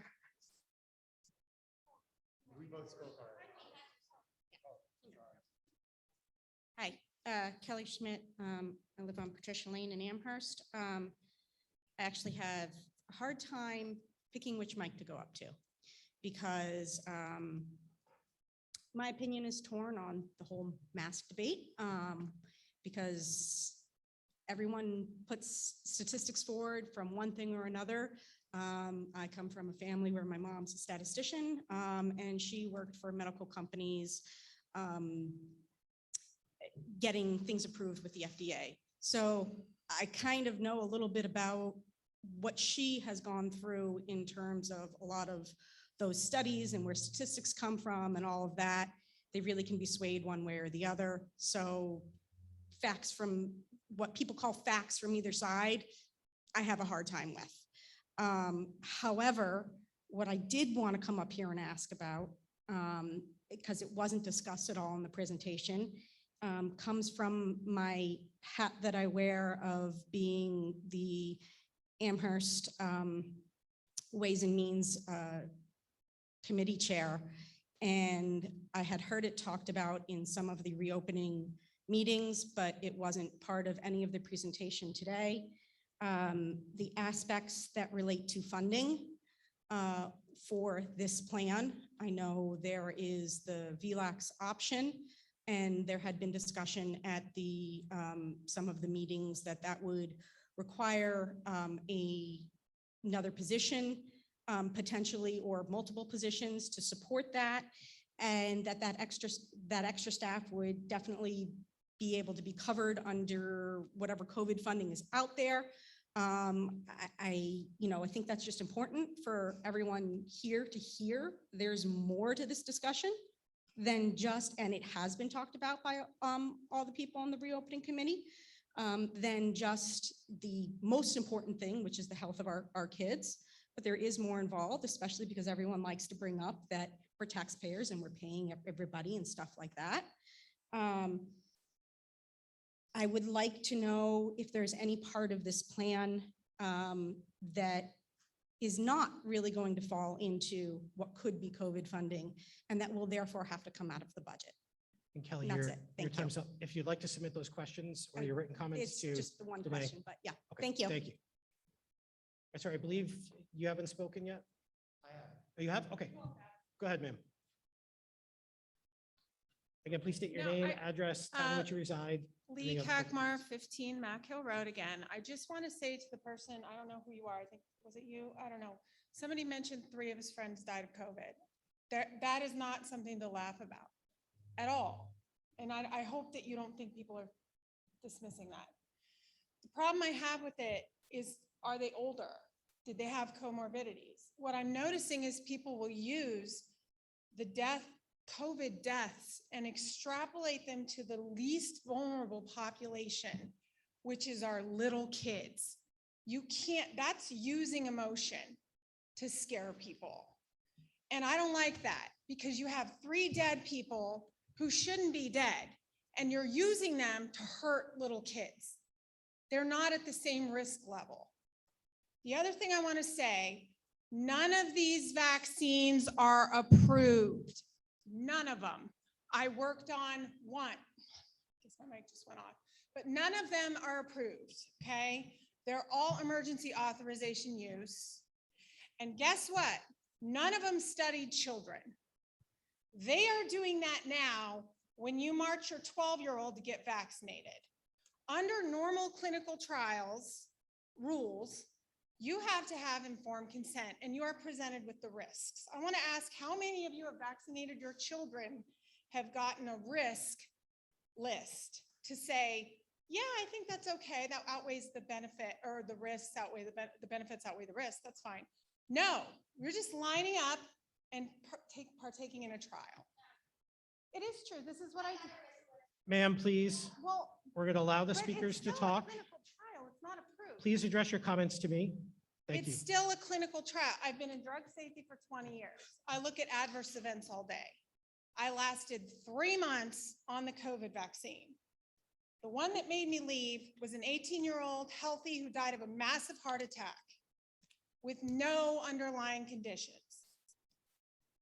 Okay, 700 within the first 2 months I was there, 700 Guillain-Barré reports. Permanent paralysis in a 35-year-old mother of 2. So I'm just urging you, when you're pushing a vaccine, be careful because no one knows what the long-term effects are. Time is And up. to tie it to the masks is criminal. It really is. Thank you. Time is up. Thank you. Sir, please state your name, address, town in which you reside, and you'll have the floor for 2 minutes. You got it. Seth Smiley, 20 Holly Hill Drive in Amherst. Don't worry, I'm not going to go too crazy here. I got 3 things to say. First, I'm definitely going to have a beer when I get home after this meeting tonight. There we go. Second, and this, you may disagree about this one. Passion doesn't equal truth. I just have to state that. And third, unfortunately, a lot of them aren't here tonight. I'm getting texts from them, but I do believe that you will have a lot of people that do want to go to your school based upon the decisions that you're considering making tonight. So thank you very much. Thank you. And ma'am, have you spoken yet? Yes, you have. I have spoken, yes. Sir, have you spoken? He has to, You have, yes. but you haven't? Great, so we'll let you go first. Please state your name, address, town in which you reside. And you have the floor My for name 2 is minutes. Andrew and I live in Amherst. Andrew, you got to state your address as well. I'm not going to give you my address. Andrew, town residents are the only ones permitted to speak tonight. Yeah. Straw poll, who here doesn't want their children to be forced to wear masks? And who does? It's pretty clear and concise to me. The masks aren't the situation because they've already made up their mind. They're going to do it no matter what. This is just a show. But don't worry because your children don't have to wear masks. They don't decide what your children do. You do. If you want this to end, you get rid of these phony leaders and you re-elect Trump.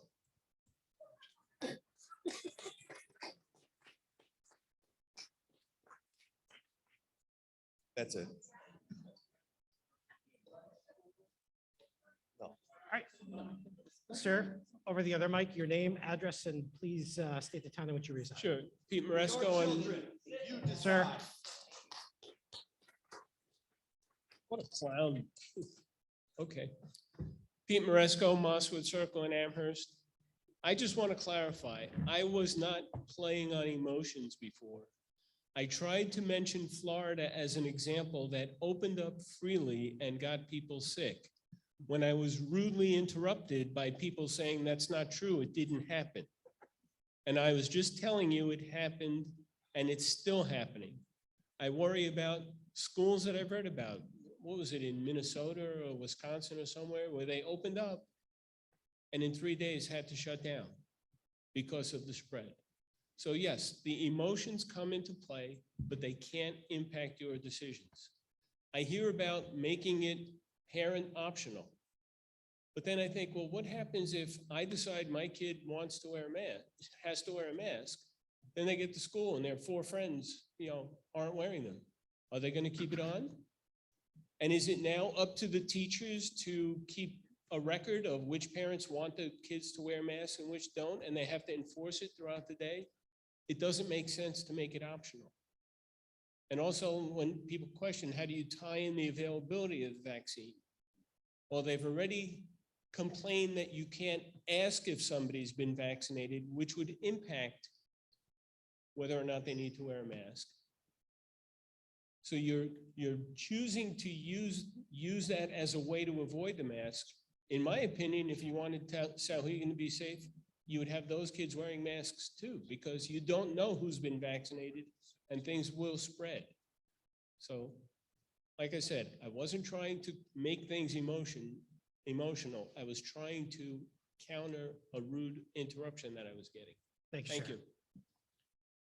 Ma'am, again, please state your name, address, town in which you reside, and you have the floor for 2 minutes. Carolyn McKinney, 4 Northfield Road, Amherst. I just want to say that while I don't share all the opinions of the gentleman who stood in this spot just a minute ago, I think the word he was looking for was united non-compliance. United non-compliance. But I do want to say, somebody brought up Delta variant. I want to make it really clear that's the latest scare tactic on part of the corporate media. And I want to give you some facts, which is the original COVID strain Alpha has a case fatality rate of 1.9%, while Delta variant is more transmissible. It has an RO of 8, so it is highly transmissible. It has only a 0.2% case fatality rate. So while it is more transmissible, it is far less deadly. This is what we see in viruses as they go along. They get more contagious and less deadly. So we need to stop basing all of our decisions on cases, and we have to start basing them on outcomes. Deaths, hospitalizations, that's it. Cases makes no difference. There are going to be more cases because Delta variant is more transmissible. That is a fact. And it's also a fact that because the RO is so high, 100% vaccine compliance and 100% masking will not stop the spread of Delta variant. So we need to stop deluding ourselves into thinking that any of these mandates or any of these mitigation measures are effective, because they're not. So we need to put aside our fear and realize that this endemic virus cannot get the better of us. We must put aside the fear. Thank you. Thank you.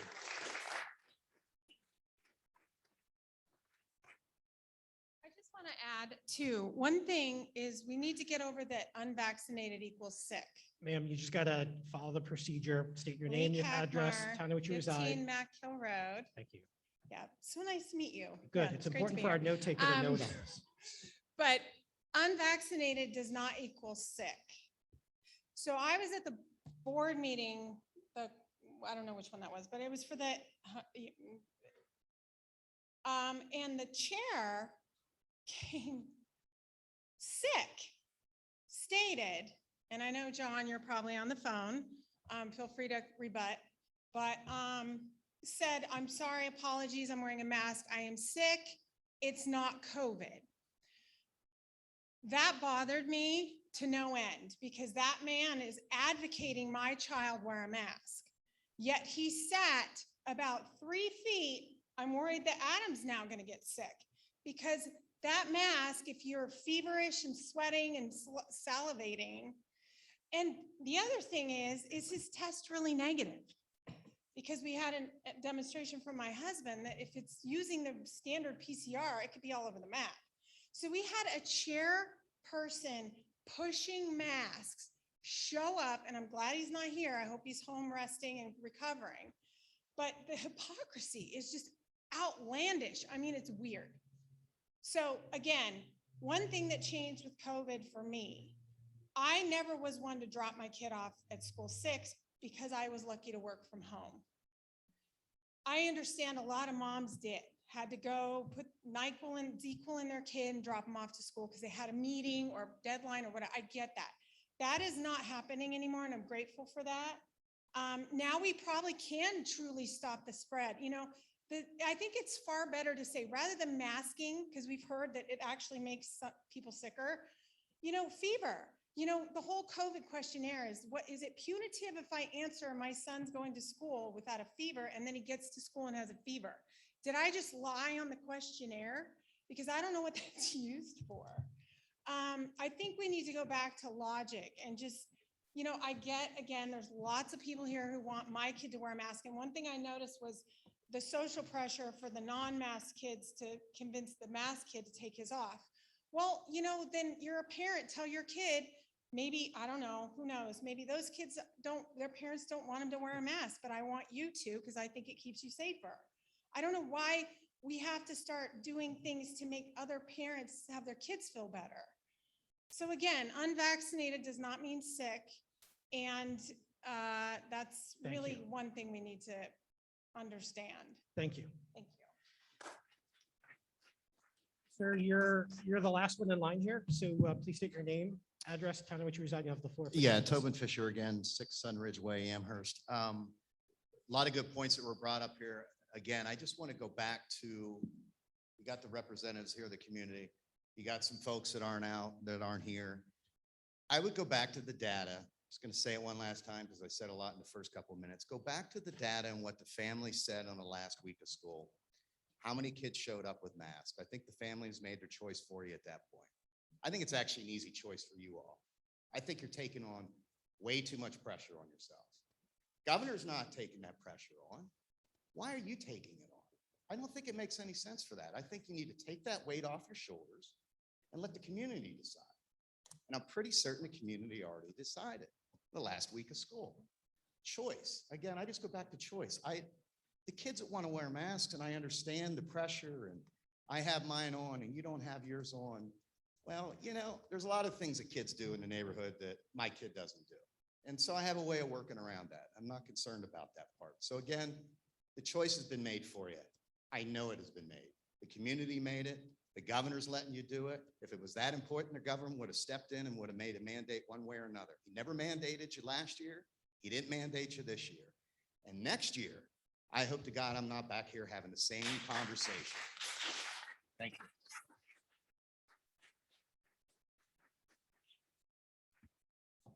Great. Seeing no one else at the mics, I want to thank everyone for really sharing your thoughts. I know there's some definitely deep emotion here. People coming from different backgrounds, different philosophies on things, and different experiences, and sharing that collectively definitely helps us formulate a decision that we think is best for both of our communities, both the town of Amherst and the town of Mount Vernon. So thank you very much for coming out tonight. I really appreciate that. We're going to turn it over to the board now to engage in a motion to adopt the proposal. And then from there, a second will be made. And then after that, discussion will be had across board members. And then the proposal will be either voted up or voted down. Okay. So I will entertain a motion in the affirmative to adopt the reopening plan as written and presented by the superintendent. But before I entertain that motion, just one quick comment. Mr. Gronstra had to leave. He became a grandfather. So he should be on the telephone, hopefully calling in. And if not, he will be momentarily. But also on the phone, we've got Mr. Torres, Mr. Conklin, and Mr. Glover. If I can each have you both state for the record, for Danae's benefit, that you are in a position where you were unable to make it this evening, and that you are at home and alone, or wherever you may be, and that you're alone. So we'll start with Mr. Torres. Thank you, Mr. Chair. I was unable, unfortunately, to make it to the meeting this evening. I am home and I am alone. Thank you. Mr. Conklin. Yes, I was also unable to make it, and I am at home alone. Great. And Mr. Glover? I was unable to make the meeting tonight, and I am home in a room alone. Thank you. And Mr. Gronstra, are you on the phone with us? He's probably excited sitting in the car on the way home. So hopefully he dials in quickly. Victoria. As a new school board member, I Sure. have a procedural question to ask. Sure. If there are any alterations to this plan? You can absolutely file a motion to amend the plan as written, and Does that then if there's a happen- second, we'll have a discussion. Does that And we happen can now or vote after? that up or down after we entertain the majority motion. Right, Ms. Taylor. I still had a clarifying question. You had gone straight into public comment, so can we not discuss the plan anymore? Yeah, it's going to be a part of our motion discussion. Did you have additional questions? Because when I asked, no one raised their hand.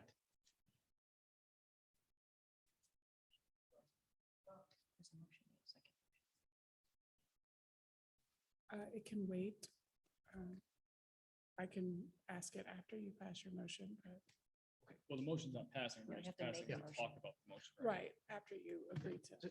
Go ahead, Ms. Taylor. Go ahead and ask your question.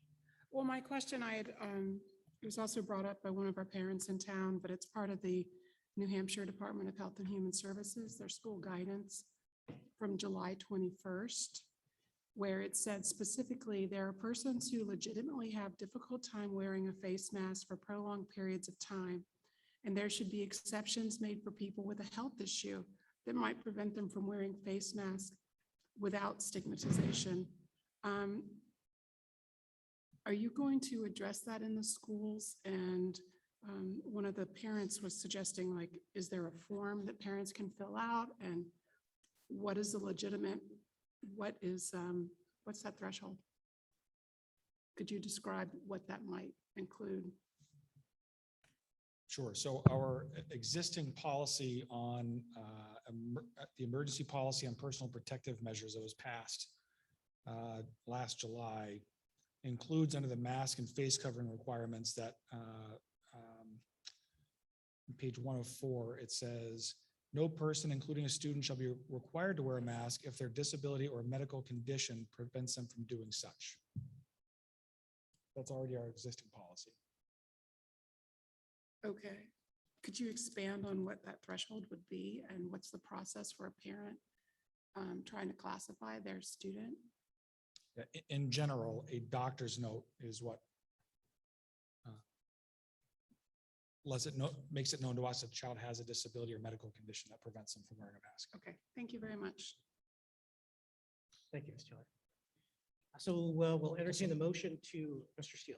Yeah, thank you. I was contacted by our school nurses who wanted to have me correct something I said earlier about symptoms.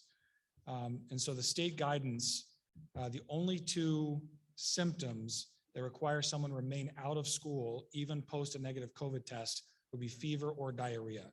Other symptoms that are lingering, like a cough, et cetera, or runny nose after a negative COVID test, a student could return even with those symptoms, according to the latest guidelines. So thank you, nurses, for correcting me on that mistake that I made. Great, thank you. So a motion to adopt the plan as presented, please. Mr. Akal. I'll make the motion. Thank you. Do I have a second? Sorry, Beth. Beth, seconds. So let's open up for discussion. Ms. Parisi. Okay, I'll start us out. And I'm going to take some information that was stated tonight, really regarding the development of our students and the inability to see facial expressions with masks on. What I would like to discuss is what the exact expectations will be in our schools, particularly in our elementary school, but as well in our middle school and high school, regarding time without the masks, time outside, and how we're going to hold our teachers, I don't want to say accountable because it makes it sound like we don't think they'll do it, but I want to make sure that we're really incorporating that as a school board for some outdoor time, that it allows the students to have time developmentally appropriate. Indeed, all of our teachers are encouraged to use outdoor spaces. We have tents set up at most of our schools to even be able to use them when it's raining outside, to go outside and to take off masks. And so that's something that was encouraged last year and will continue to be encouraged this year as much as possible. Can I follow up? Sure. So at the middle school last year, there were different classes that would go for walks during the day. Will that, I know that there's a return to a more normal schedule, but will we still allow for time for that to happen? Indeed. Thank you. Mr. Gothier. All right, so I don't have a question on this. I just want to get my opinion out there as to why I will be voting no on this at some point tonight, whenever we get to that point. This disease does not leave us. This is a respiratory disease. If you add in cases that they think that we've undercounted by some 20 million plus, we look at the death rate, it goes way down by comparisons to the flu. You were looking at a disease that cases will be reported every single day for as long as any of us are going to remember going forward. It's hospitalizations and deaths. I looked at the updated New Hampshire chart today. Under 39, we have had, is it 39 or 20? I think it's under 39. We have had one death in the state of New Hampshire in that population that is under the age of 39. And maybe it's actually 29. But regardless, these kids, they can get sick. They can have cases. Yes, and I don't want my kids to get this. But if they do, the odds are 99.997% that they are going to recover from this. I understand that kids have issues and medical issues and they need to be protected, but that is up to the parents to make those decisions for their own kids.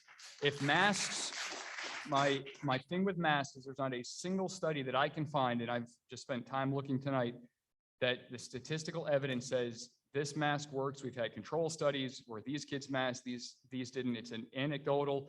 It's what we think could happen, what we feel could happen. The guidance has been all over the map on this for various reasons. That doesn't really matter at the national level. My point is, if masks work for everybody masking, if the masks work, you can wear a mask and you can protect yourself. And if the masks don't work for everybody, as the numbers indicate, probably in January that they weren't working all that well across the country, then why not give people the choice? And I didn't articulate that as much as I wanted to. So my point is, there's no science that they work. If you want to wear a mask, wear an N95. You can make a case that that's going to get you a lot better off than just a cloth mask. Cloth masks are disgusting. I don't wash mine very frequently when I was wearing it every day, and I probably should have. So those are my thoughts on this. Thank you. Anybody else? Mr. Coughlin. I have a process question for the superintendent. Let's say that not just Mr. Gothier, but many people vote no on this reopening plan. Does that mean we're not opening? Or what would your? I'd like to make a comment. I have my hand raised. Stephen, Yes, thank you. the John. audio is a little terrible, so I have to kind of switch between platforms. So I can't hear you. Can you hear me? Yes, we can. You'll be right after Mr. Coughlin. Go ahead, Steve. I'm done. Did you get the question? Yes. So our schools are going to open on August 31st. Thank you. Mr. Glover. And so would you go back and rework or just? Well, let me continue. I'm not sure if Mr. Glover will provide commentary. So our schools are going to open on August 31st. I heard my name, so I'm going to go for it here. I appreciate Adam's clarification from the nurses, and I just wanted to address the personal comment about me from Lee, that I was at the meeting on Tuesday with some cold symptoms. That is true. I had 2 rapid tests at the peak of my symptoms, which included congestion and some cough. Never did I have fever or diarrhea. I'm fully vaccinated person with 2 negative COVID tests, and I wore a mask and was socially distanced from my colleagues and everyone else in the room. And I used my own personal judgment in that case to attend the meeting in person. And it raised a question for me as to what are the parameters for reentry if someone is sick, because I'm reminded that the goal is to keep in-person learning viable for as long as humanly possible in the face of an ongoing pandemic. I didn't feel like that decision was putting anybody at risk, and I'm glad to now learn that my decision was justified by the nurses. On the matter of the motion, I have a couple of things to say. One is, I think that the plan as presented has already been amended, but we haven't actually seen what the amendments Adam had mentioned a couple of things that were going to maybe be changed at the beginning of his presentation, and that didn't filter through to the text. So it's hard. It's a little bit hard to adopt it as written.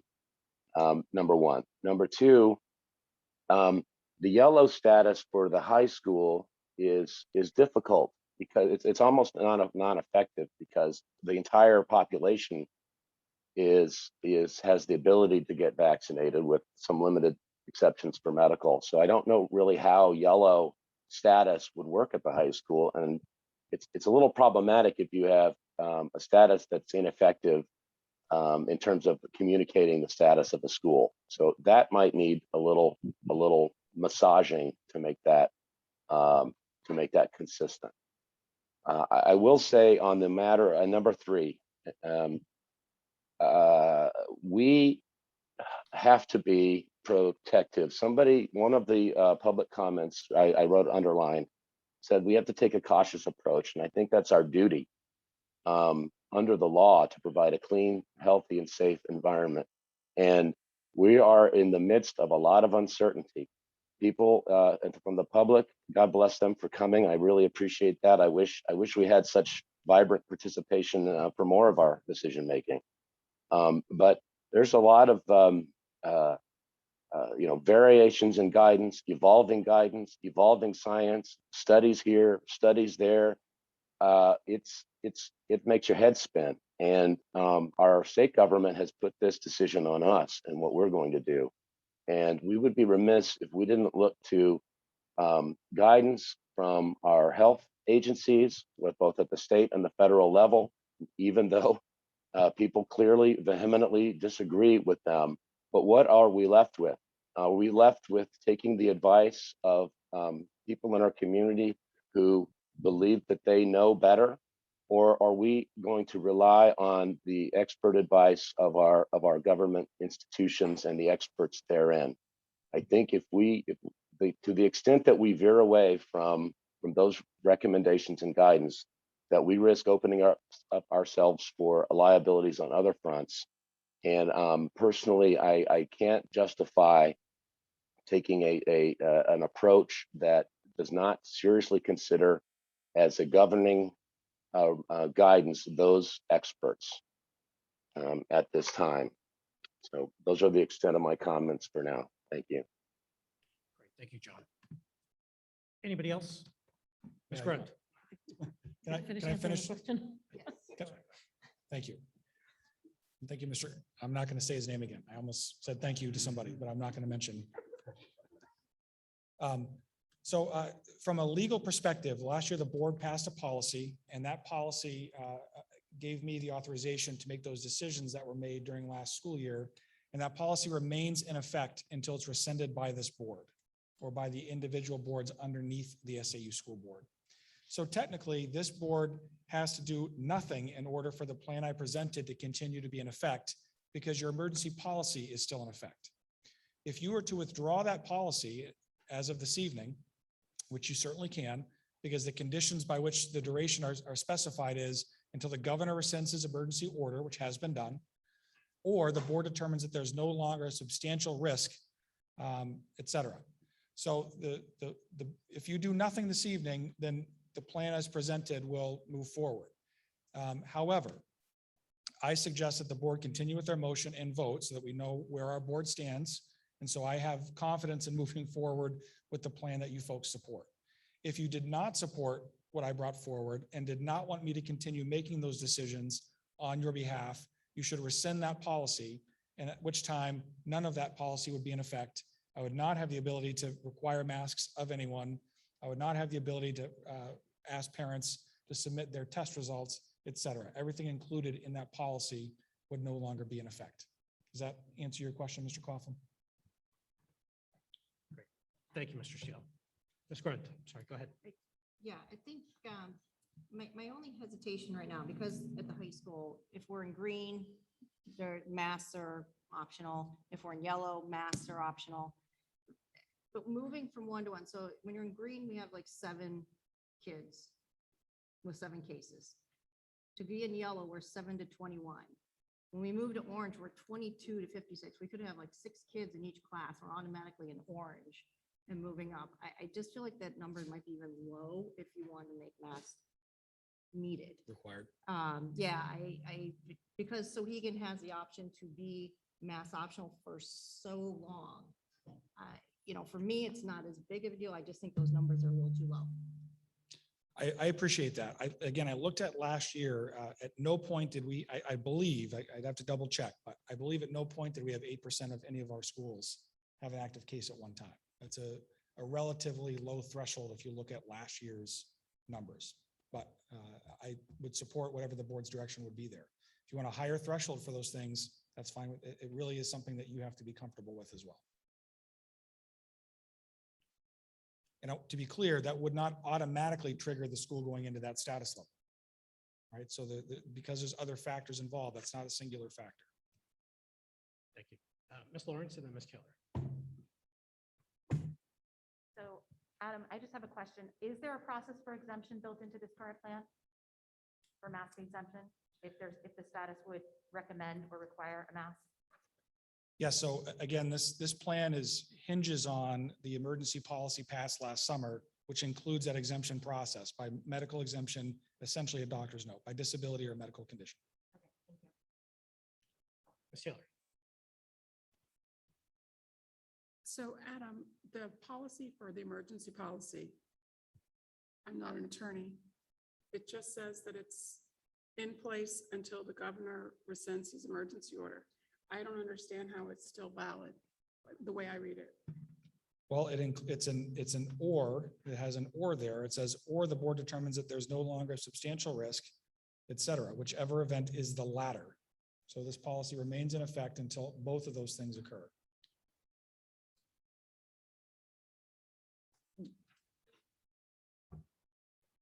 Does that answer your question, Ms. Taylor? That doesn't read right, unless it says whichever is latter in the order. It does say that. Oh, thanks. Yep. I wasn't here. Yeah, I'm sorry. I was reading it verbatim. Thanks, I don't have it. Mr. Eckhoff. It's page 11 in the packet. Thank you, Mr. Chairman. Question from Adam regarding the vaccination availability for both Mount Vernon and Clark Wilkins being at orange. I feel like those two buildings and the children are being punished is not the right word, are being held against a standard that for the foreseeable future is never gonna, I mean, it could be December, we really don't know when that's gonna happen, when vaccinations are gonna be available for that age bracket. So I would say that needs to be looked at because we're never gonna get out of orange right now in that bracket, the way it sits right now, the way it's written. Well, I would argue the biggest unknown right now is, are there any school cases and is there concern with our count? We don't know that. That's why that's such an important factor right now, because it very well could be that there are no cases amongst any of our students. Possible, maybe even likely, given the low case counts that are being reported right now. So I would, if the board wanted me to take that factor out completely and disregard that, we could certainly do that. Thank you. Thank you. Ms. Kuzma. So I feel that now is also the time for us to discuss the remote support option for our students, if it's included as part of plan. And what the threshold is for students to be able to participate in that option. We know it's VLAX. So we're using VLAX teachers and things like that. Right now, for the 38-ish families that identified as from the beginning, you know, they even said last May that they would most likely want to be remote this year. We've discussed the need for at least one staff member, or you know, that would come out of COVID funding and ESSER funds. The question is what is the threshold for allowing families to participate and allowing families to that want to be remote through VLAX to for us to have oversight and have them have assistance from us as part of the VLAX program. Because this does not mean that if you don't have a 504 or an IEP, you can't do VLAX. Anybody can pull their child and do VLAX. However, it means how much assistance can they get from us if they're having a difficult time with VLAX? Will our staff members step in on their behalf? Yes or no? And if they don't have a 504 or an IEP, we lose the connection we have with those families. We lose, the connection with these families that will be coming back to us, whether it's partway through the year when their child is vaccinated and that family feels as though they're safe and is now a safe situation for them to return. Or if it's next year, if masks end up being required all year long, and that's why they've chosen to be, stay in that status. These students will most likely be coming back to us, and having a connection with those families is not a bad thing. It allows us to have a little bit more say, sort of, in the quality and the assistance that they get. If they're having a hard time connecting with their teacher through VLAX and things like that. So that's something that we need to discuss as part of this motion.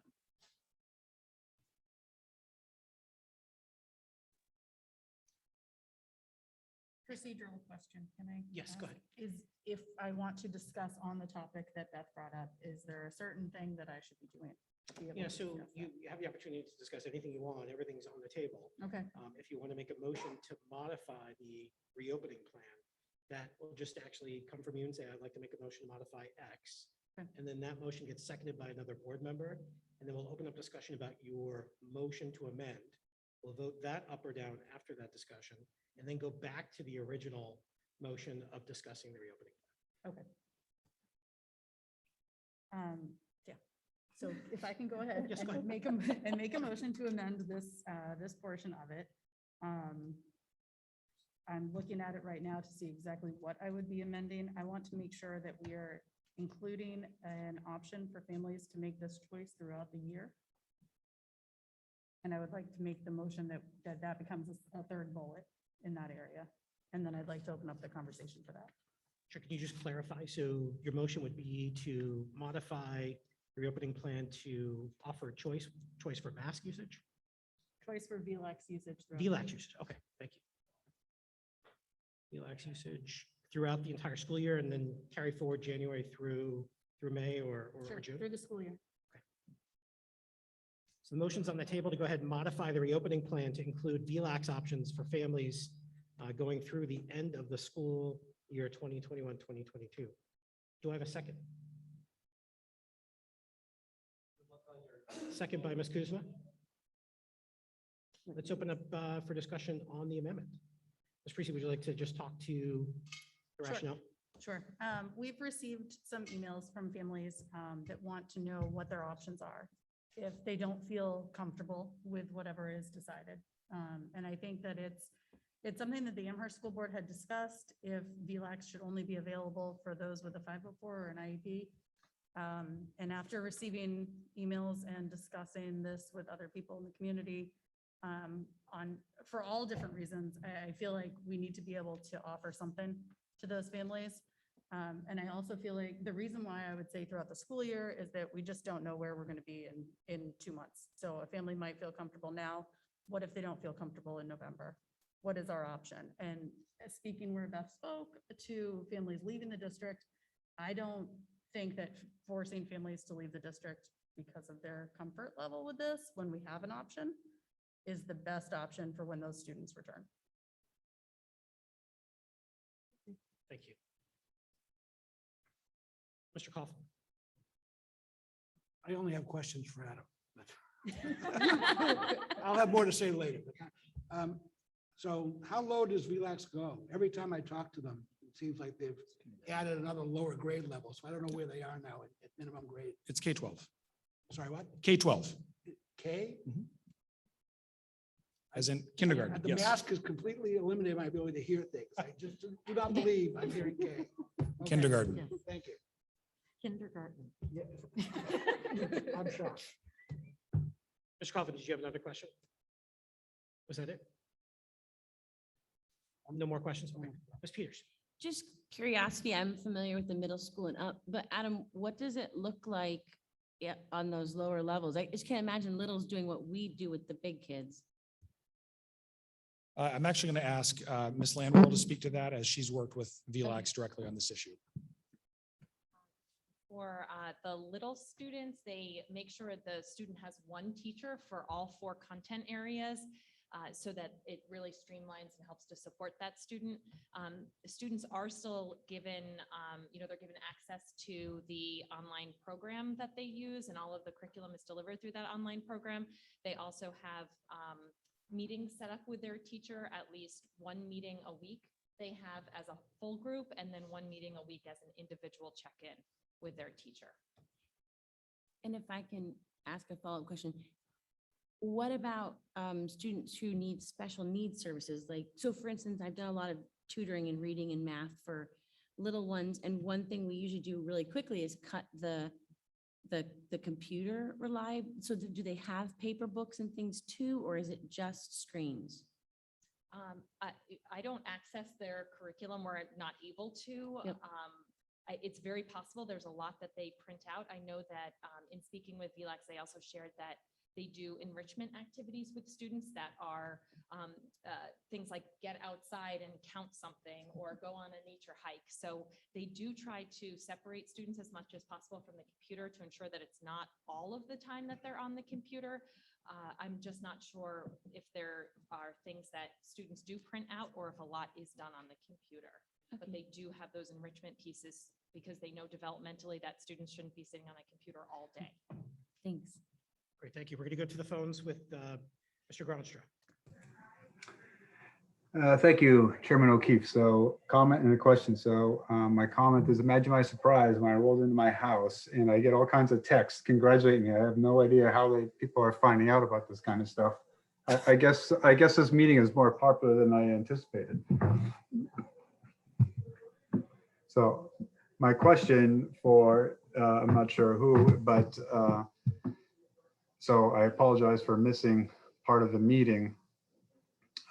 What exactly is on the floor as far as being, at what point of the discussion are we at?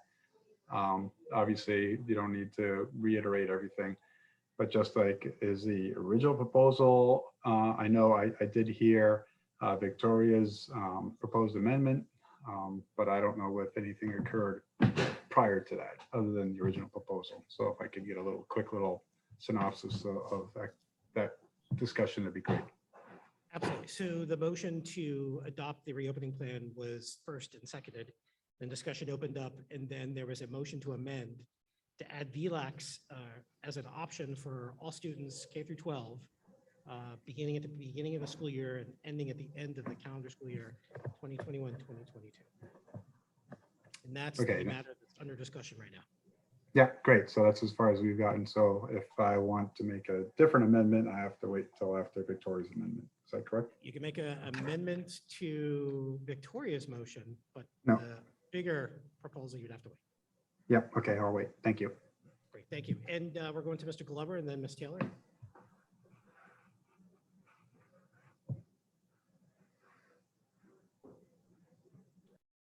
Mr. Glover?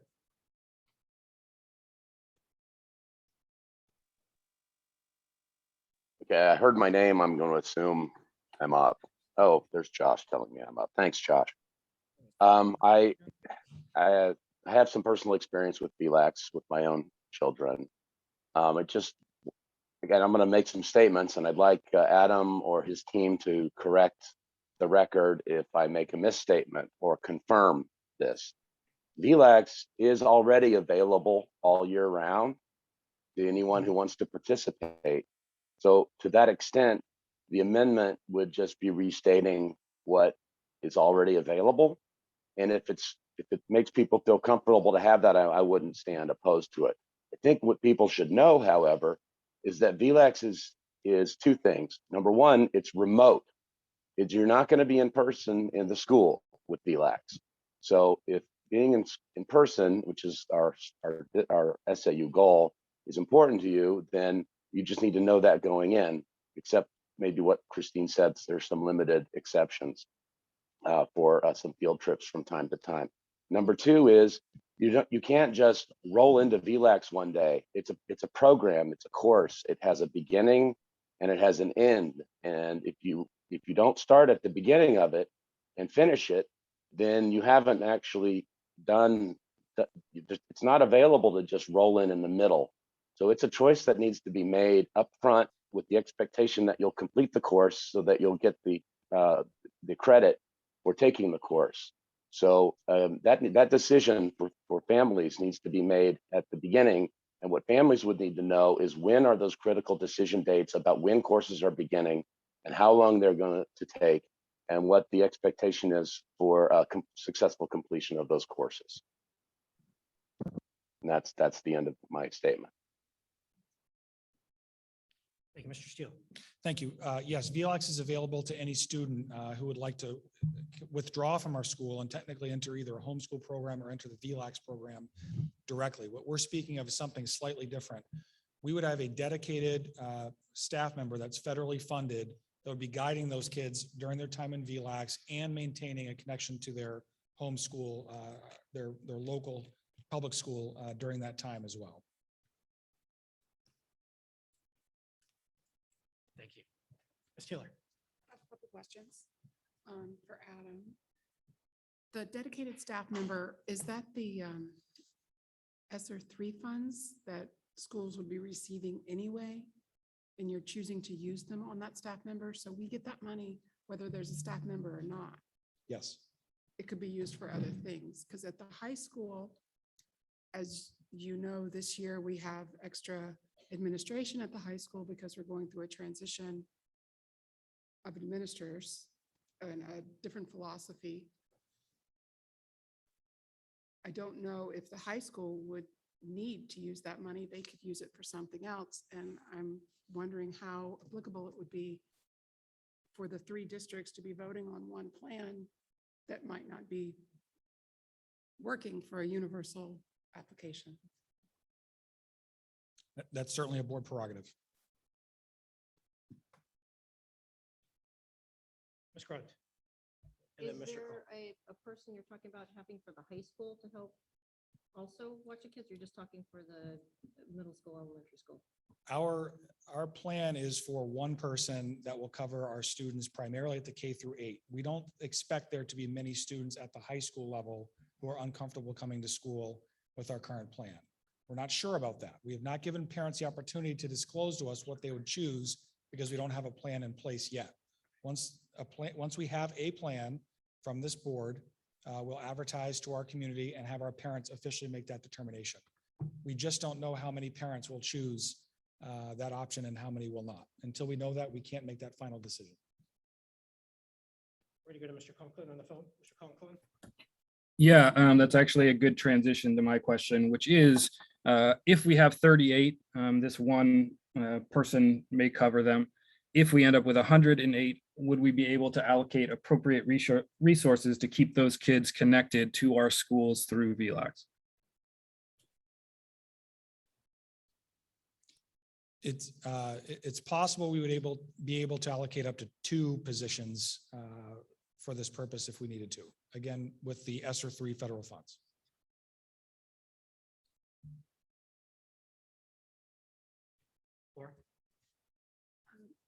My question is the funding, where is it coming out of, and where will this person be paid from? The SAU district office budget, or the Amherst school budget, or the Sohegan budget? Could you please explain that? Because we're all trying to vote on one universal. You have one plan for 3 different districts.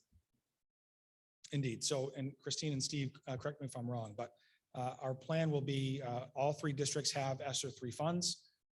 Based on how many students from each district participate, I assume we would allocate it based on a proportional basis.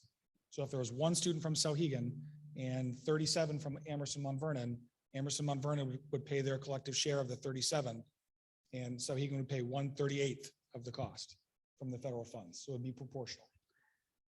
Right, but is that they're taking 1 class in VLAX? They're full-time in VLAX? I mean, I have a student my child right now is taking a VLAX course because economics wasn't offered to her last year.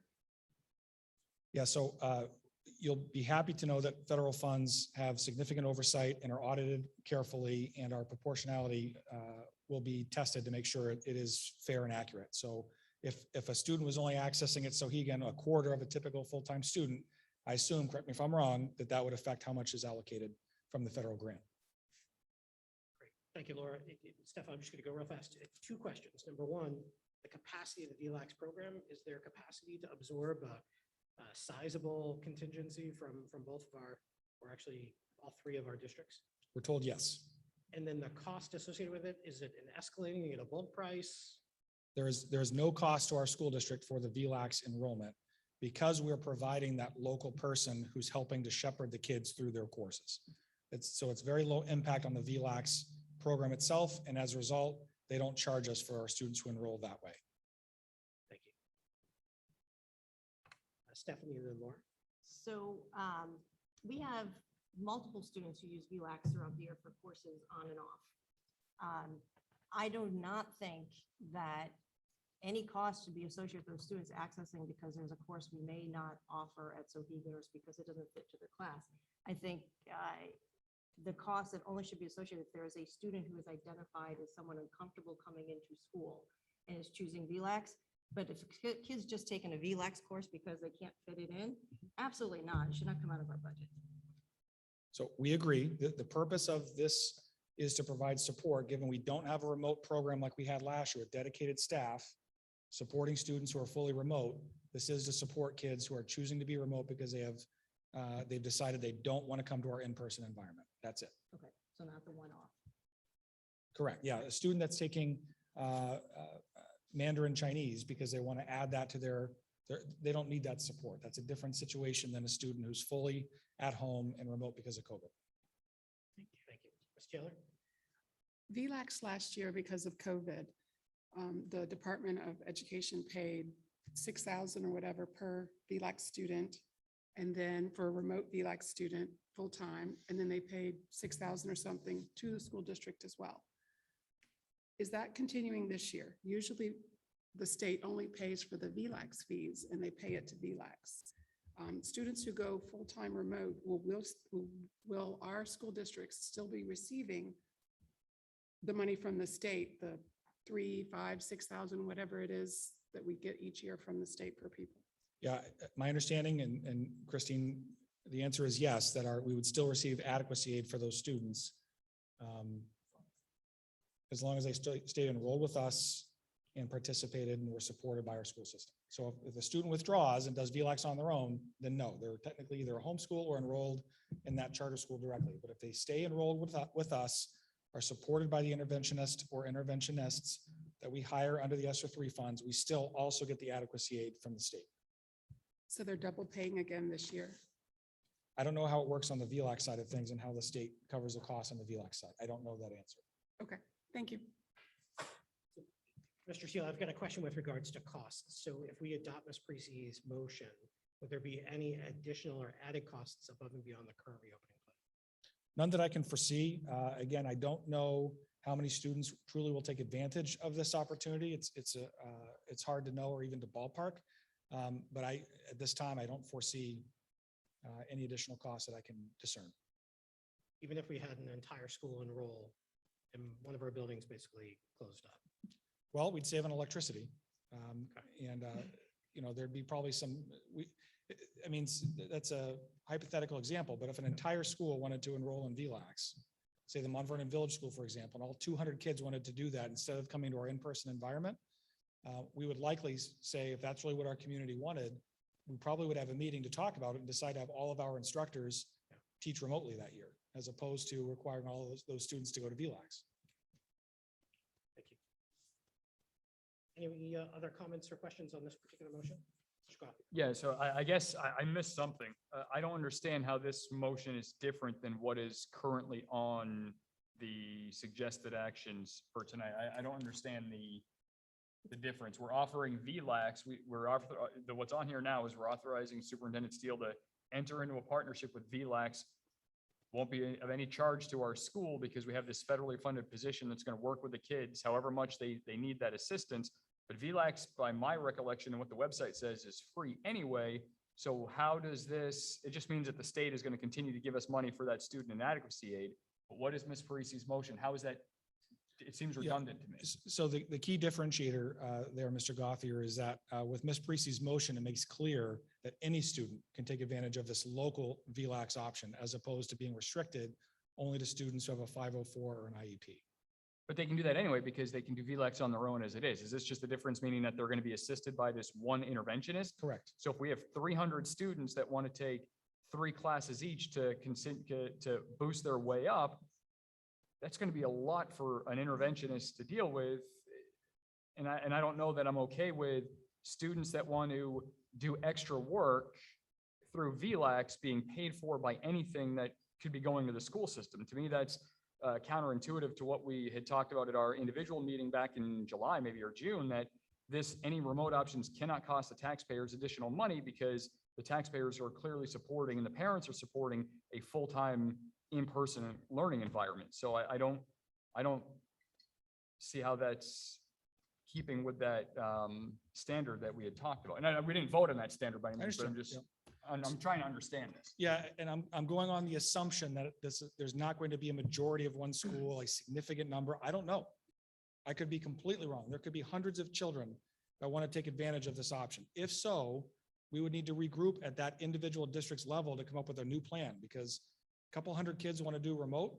That's different than what we surmised from our when we asked parents in the spring what their thoughts were about this fall. Yeah, but this is adding it not just for remote students. This is, and Victoria, correct me if I'm, No, so just this is remote. only remote thing. Only So how is 100% this, If you're how is coming this in different than what's on the thing then? Because right now, the 100% remote option, connecting our VLAX students to us is only for IEP and 504 students. Oh, so this is anybody that wants to. Yes. There we go. You Now would I have got to it. be All right. 100% remote to have use of that intervention. Okay, okay, I understand it now. Thank you. There we go. We Ms. got there. Peters? And so, to follow up on what you just said, you would probably recommend they remain remote for the rest of the year once they go out, just given the way VLAX works versus integrating back into the classroom at some point? Like, we're not talking about families coming in and out. I think that would probably be a Christine question or an Adam question. Yeah, they wouldn't have to. I understand. Your Okay. point's well taken. You know, you seem if you start down one pathway, down a certain curriculum pathway, that seems like you'd want to follow that through to the end. I would imagine most parents who chose that for their student likely would, but we wouldn't restrict them to that. Kind of a hallmark of a lot of what we've done has been to give choice when we can. And so we would support that in this case. Then Christina, follow up for you. So as far as their transcript goes or their grading, would that all have the name of Amherst Elementary School, or I mean, it would be an Amherst report card, say, versus a VLAX report card? They would still have a VLAX transcript because they're taking the course through VLAX. But in their student information system, that student would still be connected to our school, which means that I would be able to see their progress in VLAX. That intervention teacher, remote support teacher would also be able to see that student's progress. And this is optional for any student, right? That's what the motion Ms. Parisi made would enable. Any other discussion on the motion? Ms. Taylor? Are we discussing the amendment or? We're only discussing. amendment, the yes. All right, let's call the vote. We have to do a recorded vote and roll call. And Mr. Glover, if you can hear me, you do have to confirm that you've actually heard the entire conversation. I know there was a mention saying that we were cutting in and out. If you did not hear the entire conversation, you'll be unable to vote per legal counsel. So John, when we get to you, just verify that for me, please. We're going to start off at the end of the table. Mr. I've Glover. heard the entire conversation, and so we're good. Thank you. Ms. Grant? Run, yes. Ms. Taylor? And we're specifically voting for the amendment? Only the amendment, that's correct. Okay, I'll support amending. Thank you. Mr. Gronstra? I support the amendment. Thank you. Ms. Peters, I'll support the amendment. Mr. Coughlin, Coughlin, yes. and I can't see who is down Heather, there. There we go. Terry, very quiet tonight. Yes. Thank you. Parisi, yes. Kuzma, yes. Gothier, no? Eckhoff, yes. O'Keefe, yes. Mr. Glover.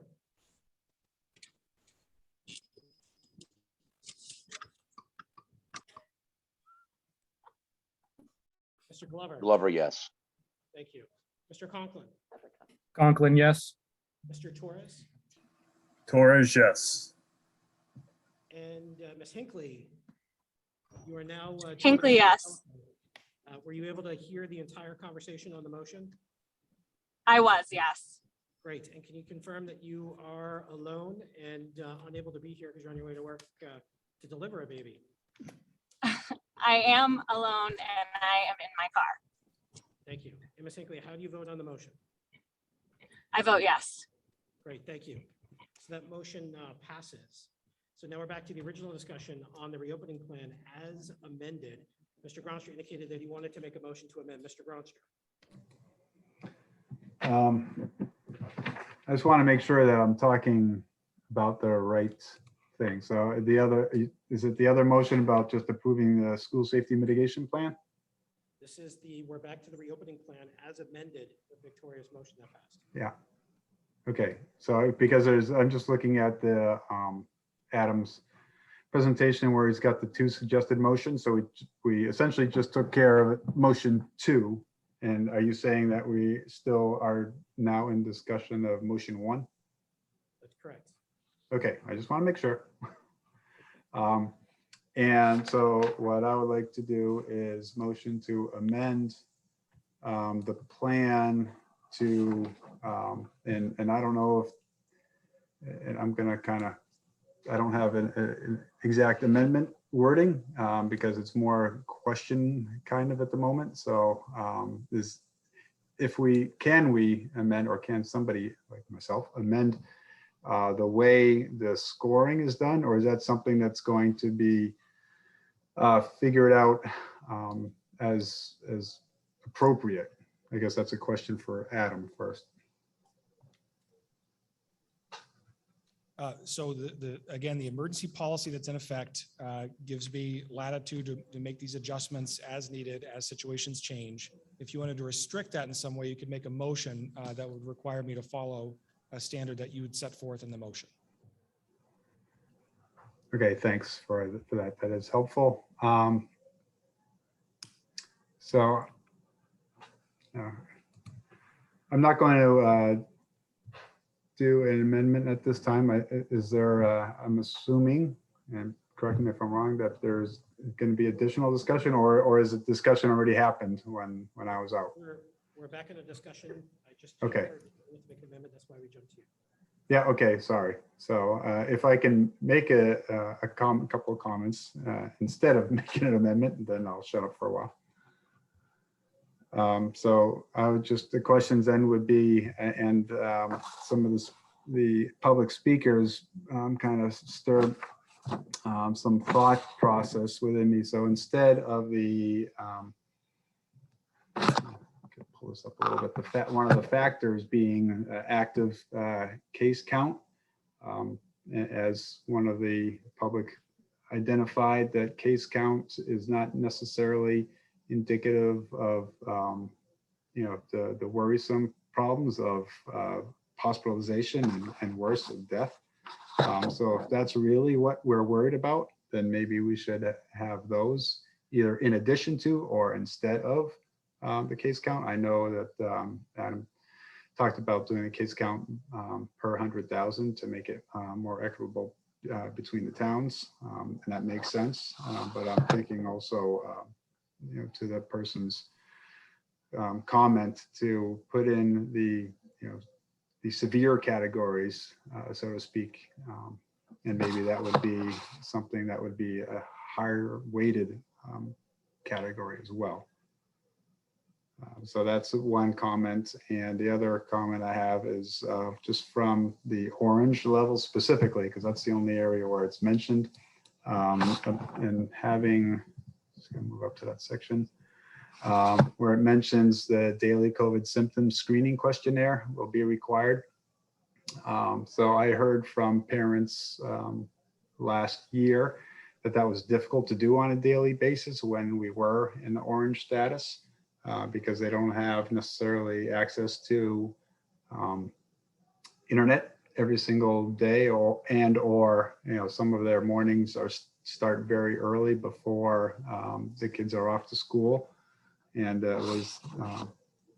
they were having trouble getting into the system. So I don't know what the right answer to that is, but I think that's something that we need to look into, about maybe making something that's a little bit more accessible for parents in general. So that's all I have for the moment. Thank you. Mr. Steele, did you want to address the daily update to the COVID status? Pardon me? Mr. Steele, it was mentioned with regards to the daily update. Yeah, indeed. So in the orange status, we would ask parents to conduct that daily COVID screen at home, but we would not ask for them to record it in the Power School system going forward. So our parents were very helpful in doing that. We didn't have very many kids coming to school with symptoms last year. It really wasn't a problem. And so while we would remind parents they need to be doing that every day, we would no longer be even mandating that they complete it in Power School this year, even under the orange status. Great, that's helpful. Thank you. Ms. Kuzma. So, Mr. Steele, you made a comment that your new recommendation, although it is not in writing, is if students in a building are required to wear masks because they're in yellow status. I'm being very careful of my wording because I know students at Sohegan might not necessarily have to in yellow status. So bear with me. If the students in the building are required to wear masks because of their status in yellow, then the staff, I'm assuming as well as guests and volunteers, will be required to wear masks as well. Yes, Okay. unless this board directs me otherwise. Okay. The written plan that we have out does not include that. So I would like to make a motion to specifically add that to the plan right now, just so we know at the end what we're actually voting on. So I would like to make a motion to amend that yellow status be edited to state that if students in the building are required to wear masks, then the staff and guests that enter that building also need to be required to wear masks. Do I have a second? I'll second. Thank you, Victoria. And Danae, did you capture that? I'll second the motion. Thank you, John. All right, let's open up that motion for discussion. Ms. Peters. I lean against requiring staff who had the option to vaccinate so strictly, mostly because the parents I've been hearing from are ones whose students have some special needs requiring either lip reading or the non-muffled audio or facial cues. So I received quite a few of those. And I think I want to leave it in the teacher's hands to decide what's appropriate for their class. I do know that in the policy that Mr. Steele mentioned earlier, that was approved last year, it does actually explicitly state that any staff member that is working with a student that is hard of hearing, deaf, or needs assistance like that will be using a clear mask. And so that the mouth can be seen and lip reading can happen. I also, kind of wanted to add to my reasoning for the need for this is that the yellow, the masks being required in the yellow status is being discussed at our lower grade levels. And students tend to follow and emulate what happens by the teacher in the classroom. So if the teacher is not wearing a mask, the kids are getting mixed messages over what they should and should not be doing. So it just makes it consistent. Additionally, if the reason why we're doing this is because the students do not even have the ability to get a vaccine if they want it. It has been proven that vaccinated people can still pass on the virus to unvaccinated people. So really in that instance, they're not, even though the teacher or staff member would be vaccinated, they are not necessarily protected. So to stay consistent. I have a follow-up, and that is that since we haven't really talked yet about I'd like to make a comment when it's my turn. Yep, Mr. Glover, just a moment. we haven't really talked about for the actual students in yellow, whether we're talking about a recommendation or requirement yet.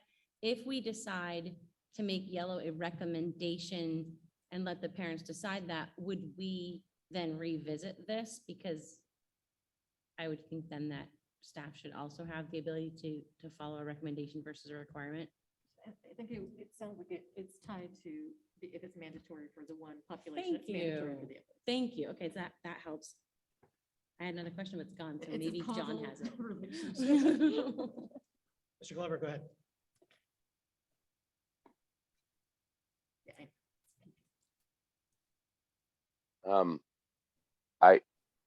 I seconded the motion because I agree with Beth, so I wanted to echo her. Oh God, I'm getting feedback. Hold on.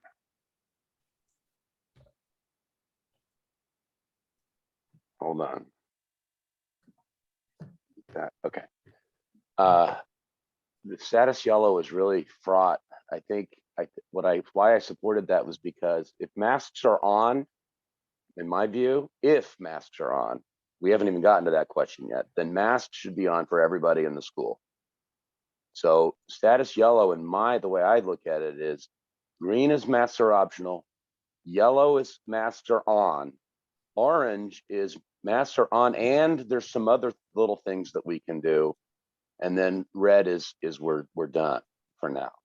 And so that consistency is really important, not only for students and teachers emulating each other, like what Beth was saying, but also just for ease of implementation. If you look at the 4 bullets under what yellow is, it's very confusing.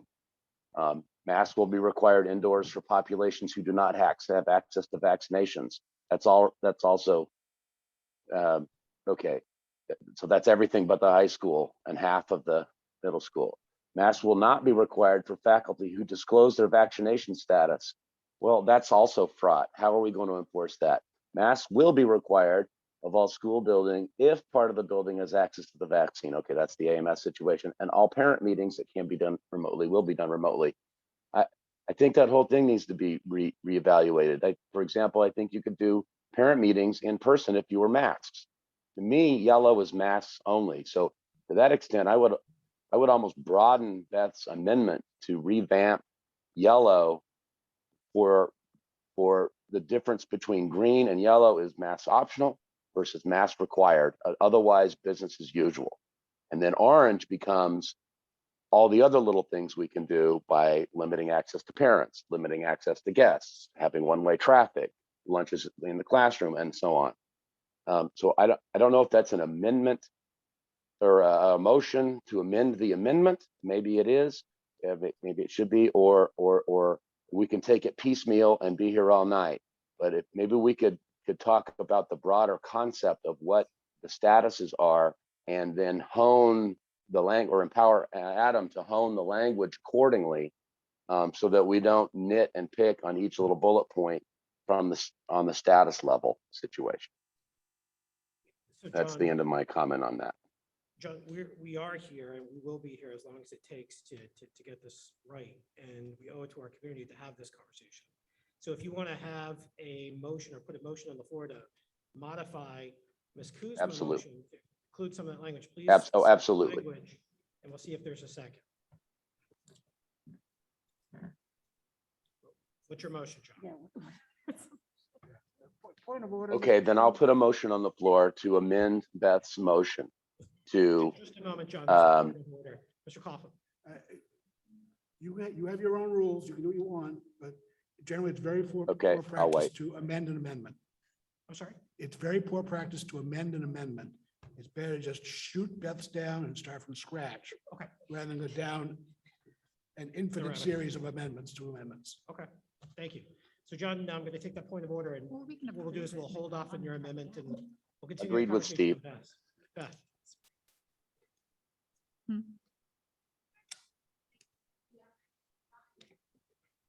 ma'am. Be required or not required. I know I'm out of order, but too bad. This gentleman who has been wearing a mask all night, which is his choice, good for you, whatever, do it, works for you. Every time you talk, you take it down. Our children in the classroom don't have that availability. If they try to move it, put it up, put it up, put it up.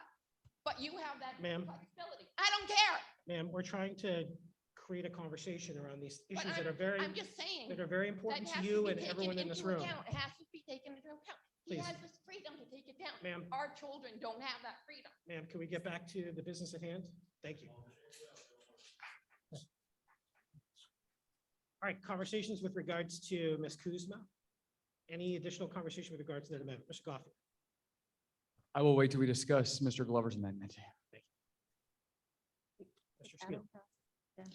Yeah, thank you. If this amendment were to pass, then yellow would become much simpler. It would simply say masks are required for all people.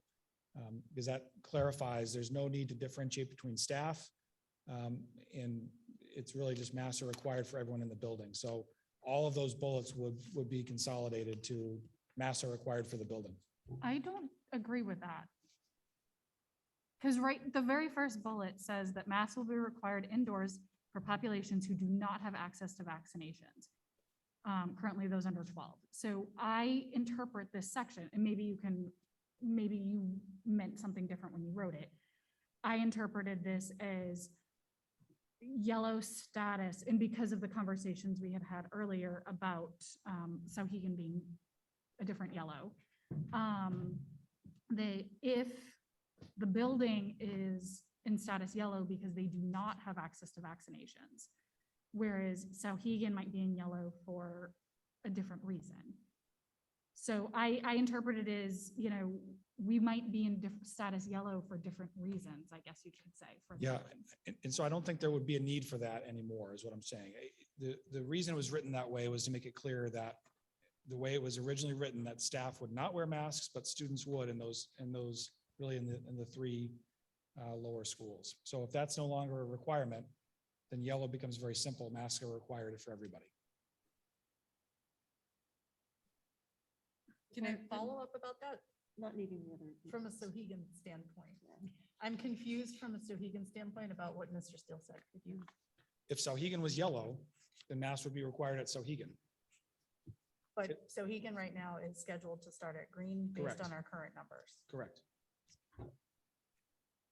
And that's because the vaccine is available for that age group, correct? That's the primary differentiator between the other three schools. So I go back to, again, we are taking vaccines and we are going to change it to yellow for populations that don't have a vaccine. If we're going to change this amendment to where everybody anytime it's in yellow, we have to be wearing masks for vaccinated and unvaccinated, we're taking a element of prevention that has scant scientific evidence, and we're using that to overrule an element that has pretty heavy scientific evidence. You can talk about waning immunity and you can talk about booster shots and such, but it's clear that these vaccines work to an extent far better than they do for masks. So we're taking vaccines and we're throwing those aside because we're going to have mandatory masks at this point. This makes no sense to me, and it's completely inverting the pyramid as to where it should be.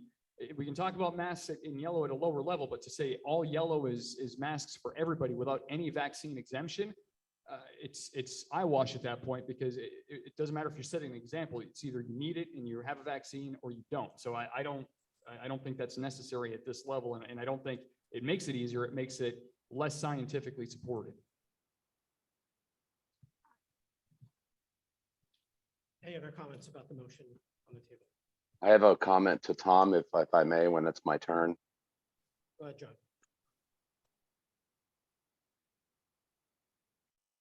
Go ahead, John. The problem is, I agree with Tom in principle. The problem is that we can't know what the vaccination status of any particular person is. So we have to, taking a cautious approach is we have to essentially operate like nobody is and hope that the vaccinations are helping the majority of people. It's a very bizarre way of trying to establish rule over something when it's a very bizarre way of trying to operate things. People can still wear masks if they want to. So if you don't feel that somebody else is vaccinated and you believe that masks work, then wear your mask. It's not it can't be an either or thing. You can do both things, or you can I find that's a very perverse way of trying to operate something in a society. I have to share, I actually agree with Tom. When we come down with mandatory masks for all people in a building, it just negates the whole concept of what the vaccine is supposed to do. I think what gives me some comfort in that is the clarity. If masks are required, then there's a status for that. But we also have a status, I think we should all remember, green. Green is the masks optional status. And we all want to be in green. We should live in green forever. The risk that we face and the decision is whether or not we have to elevate the status based on the risk at any given moment in time. So if we're going to do masks, then we should have a clear level up from masks optional to masks required. We're not talking about the masks issue actually right now. We're really just talking about a status level where masks is the primary mitigation that is the distinction between a green status and a yellow status.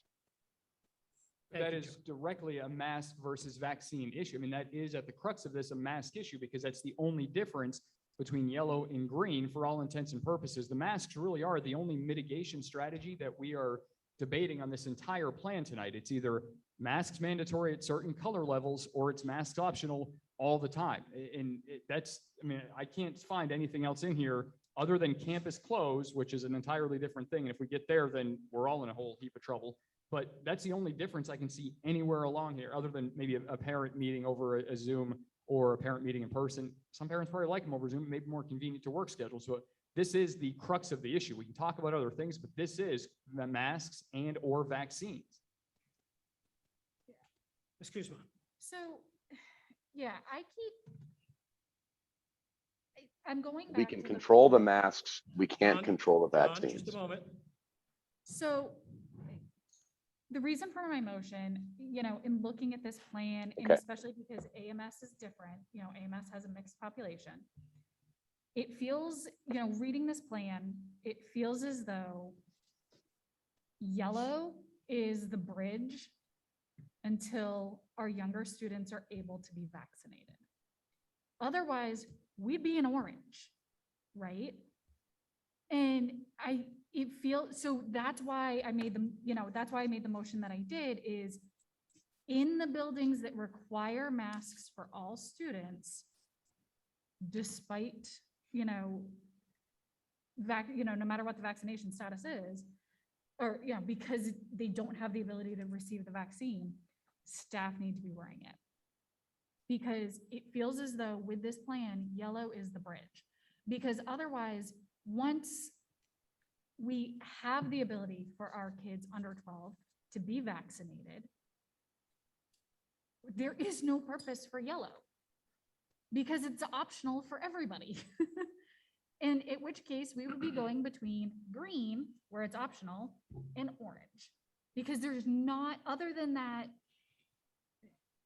requiring masks for students that don't have access to the vaccine, there's not a significant it's that bridge. So I have a hard time just saying, because of my motion, that just means if we're in yellow, that means it's mandate, masks have to be required for everybody. That's not the case, because yellow is the bridge until our younger students have the ability to receive the vaccine if they want it. And otherwise we'd be going to orange if we felt that everybody had to wear it. So I disagree with you, Mr. Steele, on that. And I strongly feel that only that one bullet point in yellow needs to change. Thank you. Stephanie, then Christine, then we're going to call the vote. Stephanie. Yeah, I'm at the point I support Tom in that The adults have been vaccinated. I think it's their choice and how comfortable they are. All I'll say. Thank you.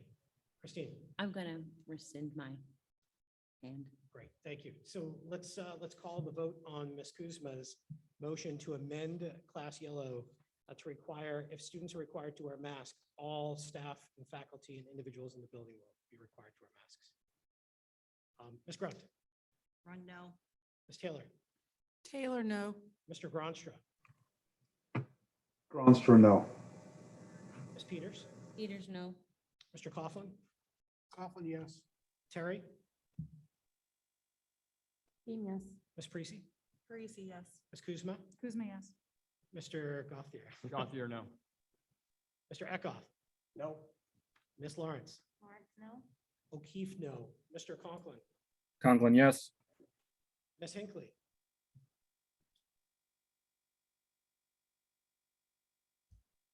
Ms. Hinckley, you're on mute. We'll come back to you. Mr. Torres? Torres, yes. Mr. Glover?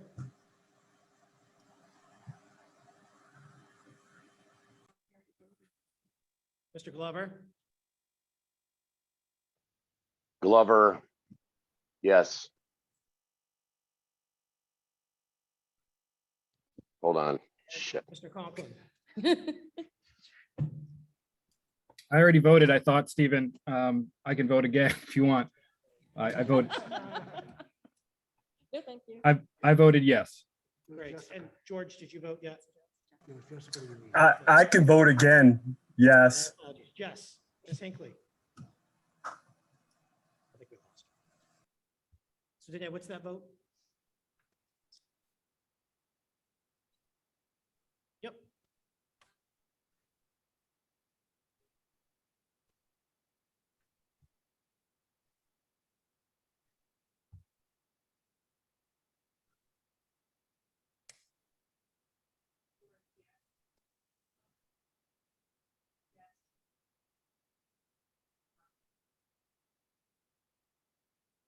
Kim, your vote again. We didn't record it.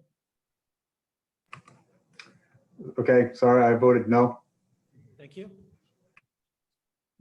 Pete? 7-9. No. Sarah? No. And O'Keefe was no. That motion fails. All right, so I'm going to make a motion to amend Class Yellow to make masks optional for all individuals in all of our buildings. Second. Ms. Peters? Second. Let's open up discussion. Point of order, Mr. Chair. Yes, Mr. Glover. Mr. Glover, your point of order. What was the vote for the amendment? Yes, I'm sorry, there's a time delay between when I can hear you and when you can hear me. 7-9, I believe. It was 8 opposed.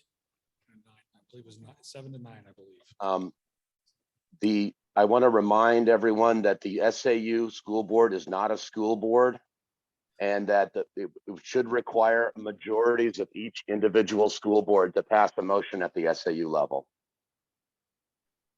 It's only in the instance of a weighted vote, Mr. Glover.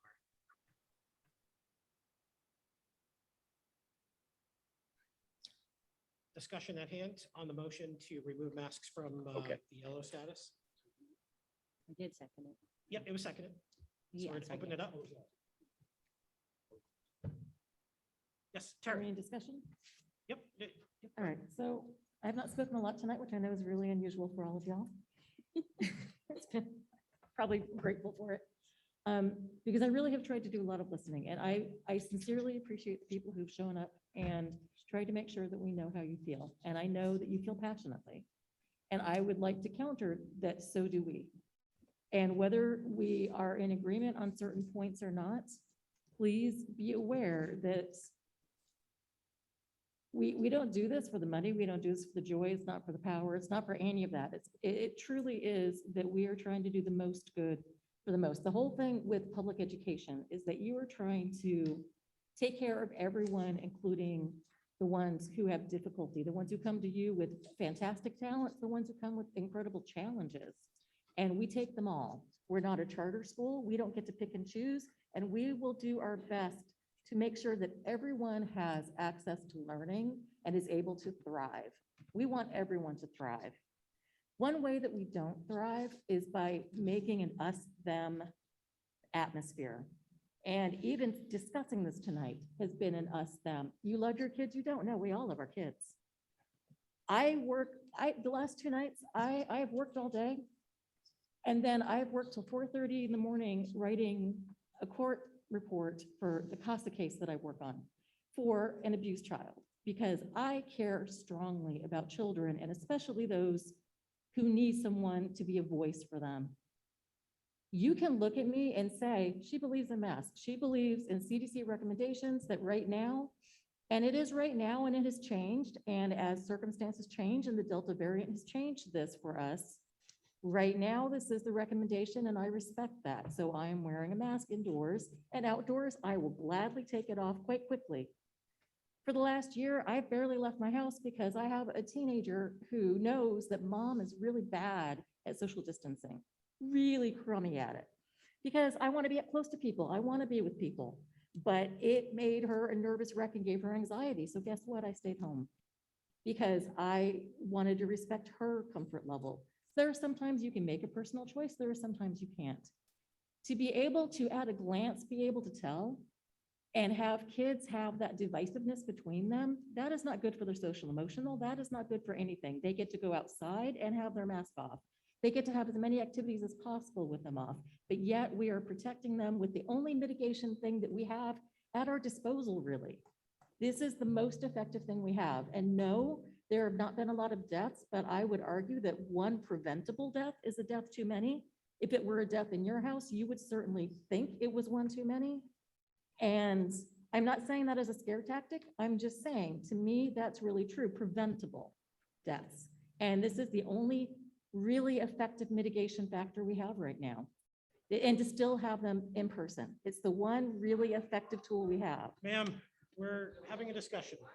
Please. Ma'am, sir.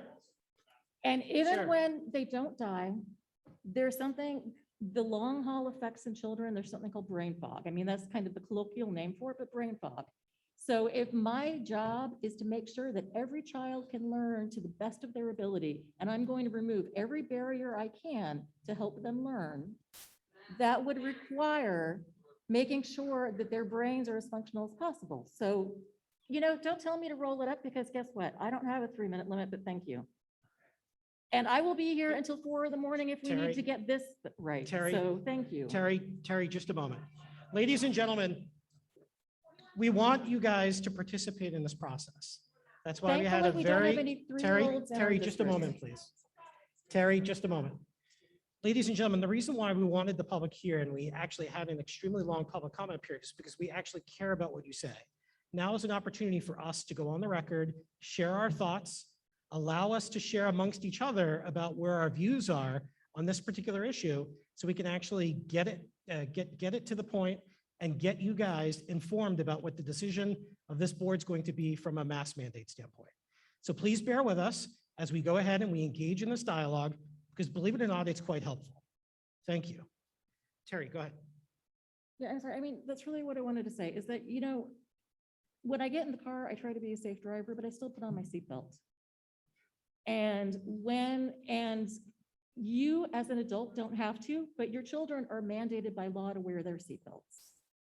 When you take your baby home from the hospital, you have to have them in a car seat. Now, you might think that that's not necessary. You might say, you know what, I grew up, I didn't have a car seat, we didn't have those things. Yeah, that's true. At that time, they were not mandated, but right now they are. There are laws that we have that we do to keep our children as safe as we can with whatever tools we have at our disposal. And so in my opinion, and through the opinion of people that are respected in the medical community, and I understand you brought evidence for all sorts of things, there are statistics all over the place, but right now, the guidance is that indoor mask usage is the safest thing we have, and is really the only tool we effectively have for our youngest children who cannot partake in vaccinations for now, and absolutely the optional to me will just make it an even more divisive. And we need these children to come together, and we're a community. We are a community in our schools, and we need them to feel like a community and a community of learners that support each other. And so that is where and why I stand on this. But by standing there does not mean that I haven't heard everything. That's why I've spoken very little tonight, because I wanted to hear everyone. So please don't think that this was, we all made up our minds long before we got here, because we didn't. And that's why we're still discussing. Thank you, Terry. Anybody else? Ms. Taylor? I wanted to clarify that we shouldn't be using "we" as board members. We're not, we speak as individuals when we give our opinion. You're correct. I'm speaking for myself. Okay, thank you. That's all. Anybody else? Even my hand is raised when it's my turn. Thank you, Joe. Go ahead.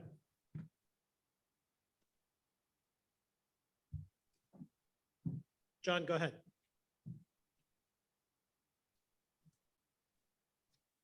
Okay. I do not support your motion, Steve, for the following reason. We have what many in the audience had advocated for, which is a mask optional status. This is status green. This exists. We have now a level up from status green, which is what I'm advocating is a masks required.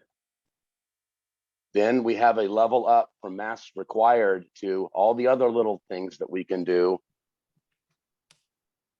for status orange. And then we have the horror show of status red.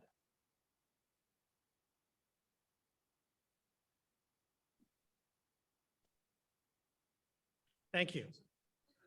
And therefore, I don't support the motion because we need this ability to level up and level up before we close the schools down to meet our goal of keeping schools open. Thank you.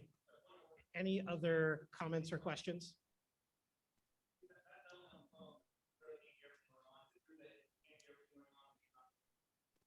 The answer is yes, and he's confirmed that he can hear everything going on. He's on the record as saying he can hear. That's what he did. Thank you. Any other questions, comments, concerns with regards to the motion? Beth? So making masks completely optional in status yellow for everybody really eliminates the purpose of status yellow, correct? The only thing that it does is it makes Yes. all parent meetings that can be done remotely. It eliminates everything else. That would be correct. So it would remove bullet point 1, 2, and 3.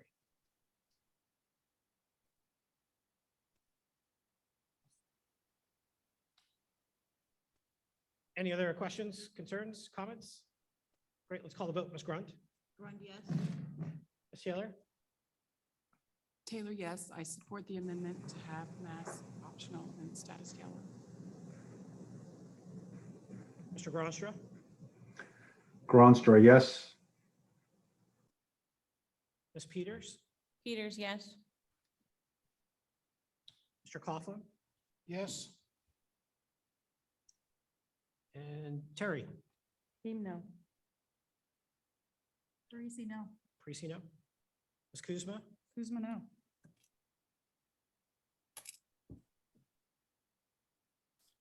Mr. Gothier? Gothier, yes.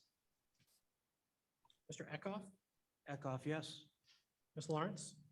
Lawrence, yes. O'Keefe, yes.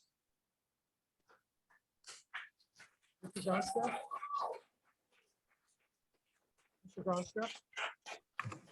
Yes, I voted already. Yes, I said yes. My apologies. Mr. Torres? Torres, no. Mr. Conklin? Conklin, no.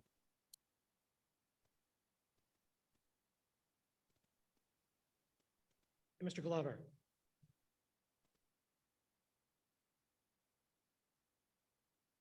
Mr. Glover? Glover, no.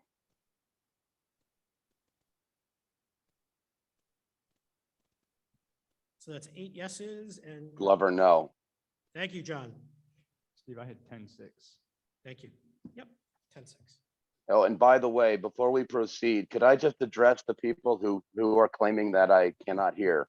The problem with the audio is that I can hear everything, but you guys, I hear everything before, and there's a lag in the time. So you hear me after, which is why it sounds like I'm interrupting people all the time. It is not my intention to do so. Believe me, it is not on my intention to do that. Great. So motion's been passed and modified for condition yellow. Orange and red remain intact, requiring masks, as well as daily COVID symptom screenings and questionnaires, no access to the buildings by visitors or guests, and so forth. Any other additional motions to amend? Ms. Grund. Yes, I'd like to make a motion that where the factors affecting the status level, that we change the school case percentages. Case percentages? Yeah, so. In what way? So in green would be the 2%, under 2%. Orange, since there's no more yellow, I will skip that. Yep. So then orange would go up to maybe the 2% to 10%, and red could go over 10%. No, that, you still want yellow. Oh, we still want yellow? Yeah. Oh, we still want, well, I thought you were kind of, yellow kind of disappeared. No. Well, then I'm just gonna make, You had it over there. yeah, I changed it. All right, so green would be 2%, the under 2%. Yellow would be 2 to 8%, orange would be 8 to 10, and red would be 10%. Steph, can you just repeat that one more time, please? Sure. Green would go through 2%, under 2%. So for school cases, Yes. under 2? Yep. Yellow would be 2 to 8%. Orange would be 8 to 10%, and red would be 10%. Red would be 10%? Oh, yeah, it'd be the over 10%. Thank you. All right, when you look at the cases, the numbers in our school, those percentages are very, very low. So, you know, red, to get to red, you'd have to hit finally 71 kids. Otherwise, you were talking like 56 kids and you would close the school down. It's Sohegan, so I would like to see that percentage raised. Okay. Danae, did you capture all that?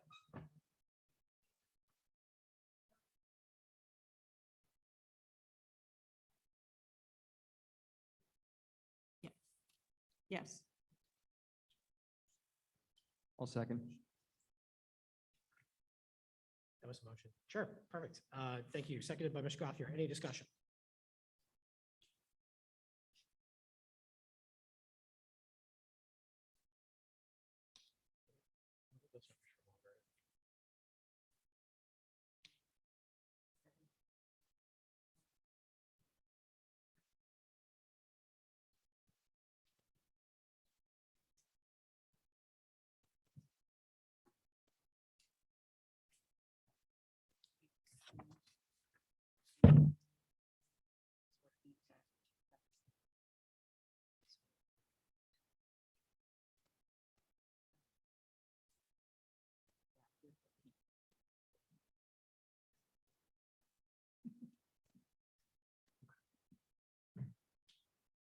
Yeah, so I'll discuss it. I think that offers enough protection for the kids in Mount Vernon when masks probably will be required if cases actually get to those levels.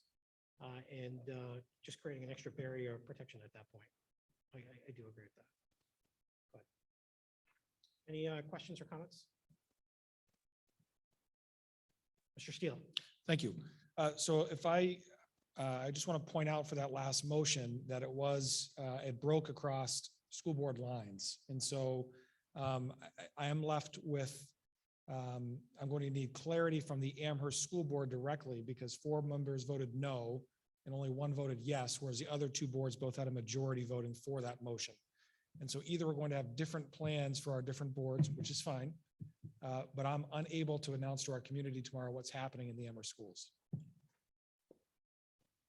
Okay. So we have a motion on the floor. Do we want to address your motion first and then address Mr. Steele's concern? Or would you rescind it so we can open up a conversation about his concern? If I rescind it, I can reintroduce it, right? Of course you can. Yes. Okay, I will rescind it so you can continue his discussion. Okay, Mr. Steele. Mr. Gothier, you being the chair of the Amherst Board, I'll let you take the floor. Okay.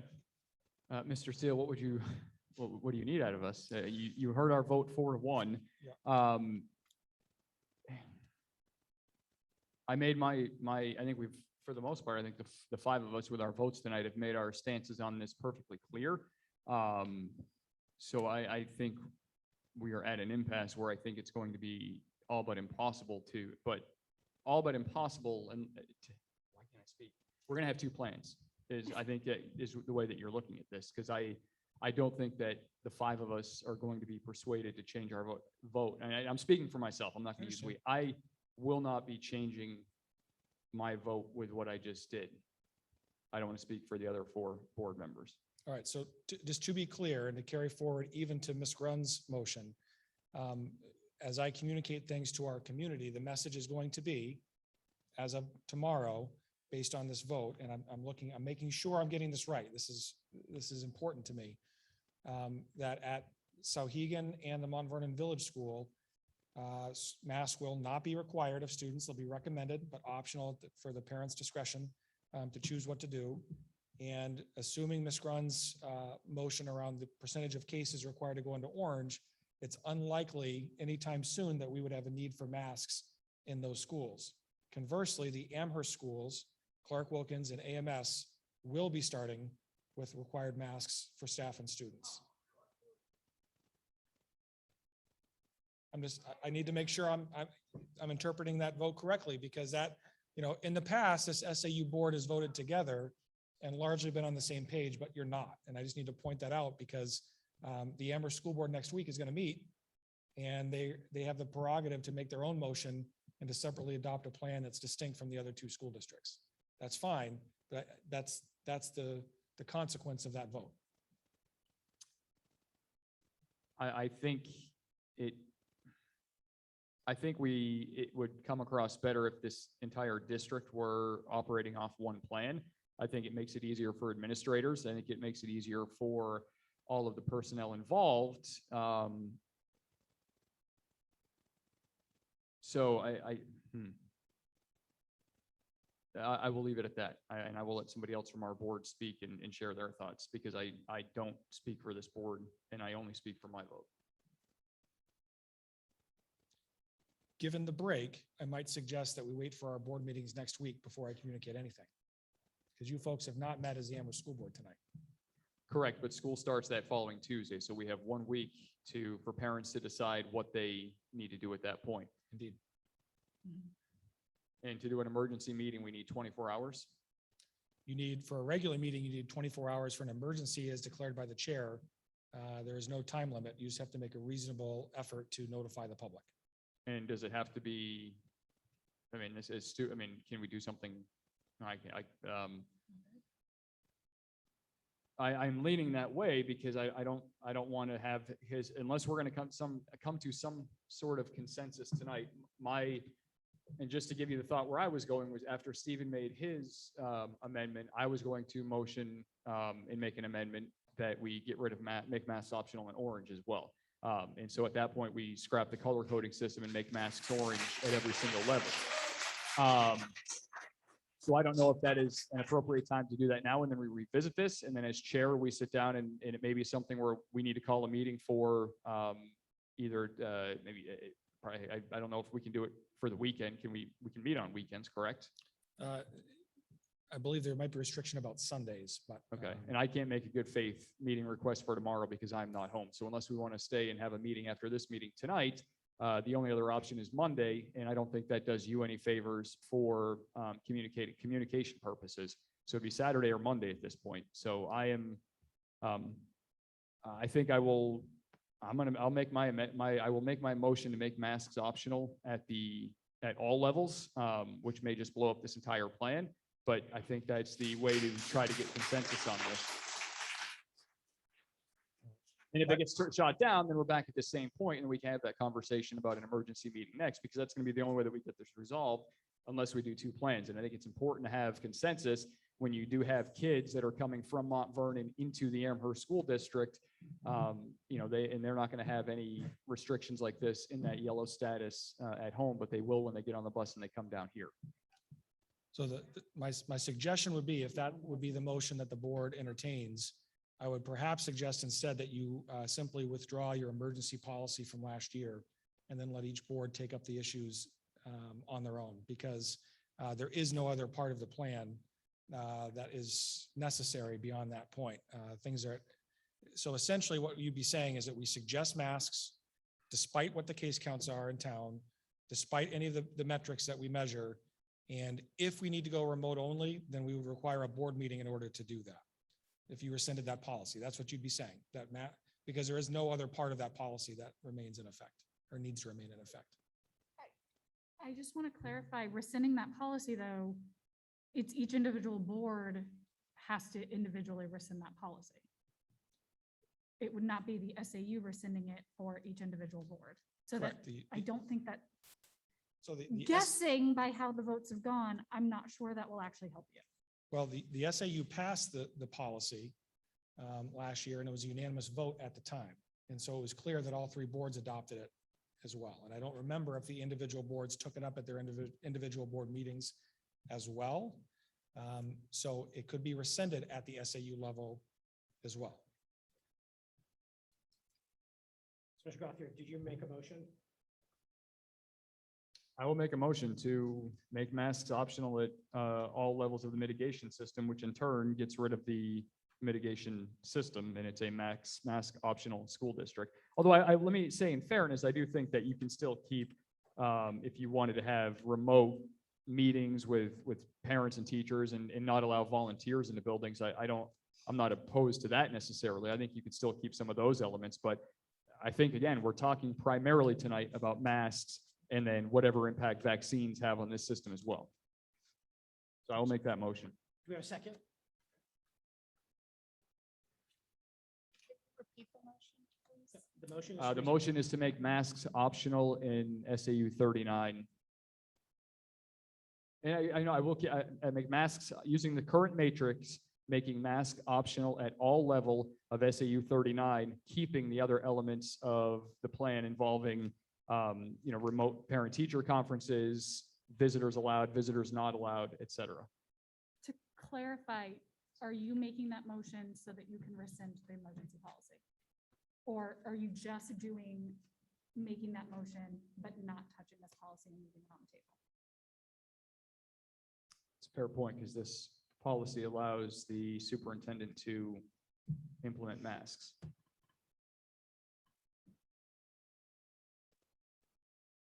Can we amend we can amend a policy, correct? Of course.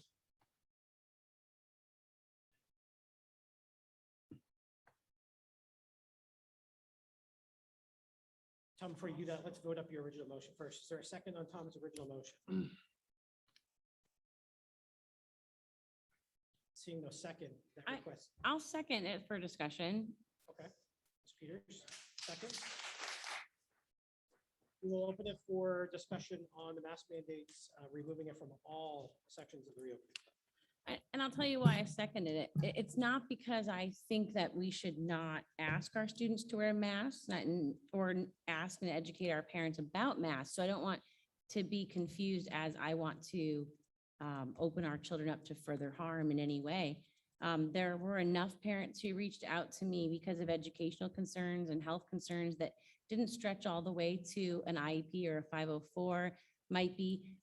They would have been exemptions in the governor's emergency order, which always allowed for if you had a health concern or something like that, that you didn't need to tell anybody, you just didn't choose to wear the mask. And that was always, and I know that because I have a child who needed to take advantage of that, even at the height of the pandemic.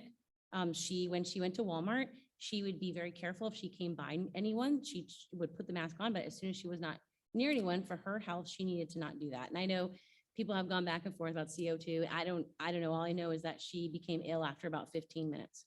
And that's just our experience. And so I hesitate to have any policy that is stronger than the government's emergency order at the height of the pandemic when we had no vaccines.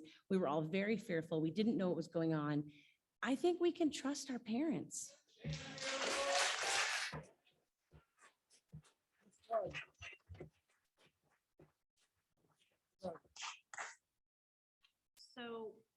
my only question on this is because of the high school being mask optional through everything except orange, that orange and having some sort of mask would be the one thing that we can say, let's try and do this and not close down the school.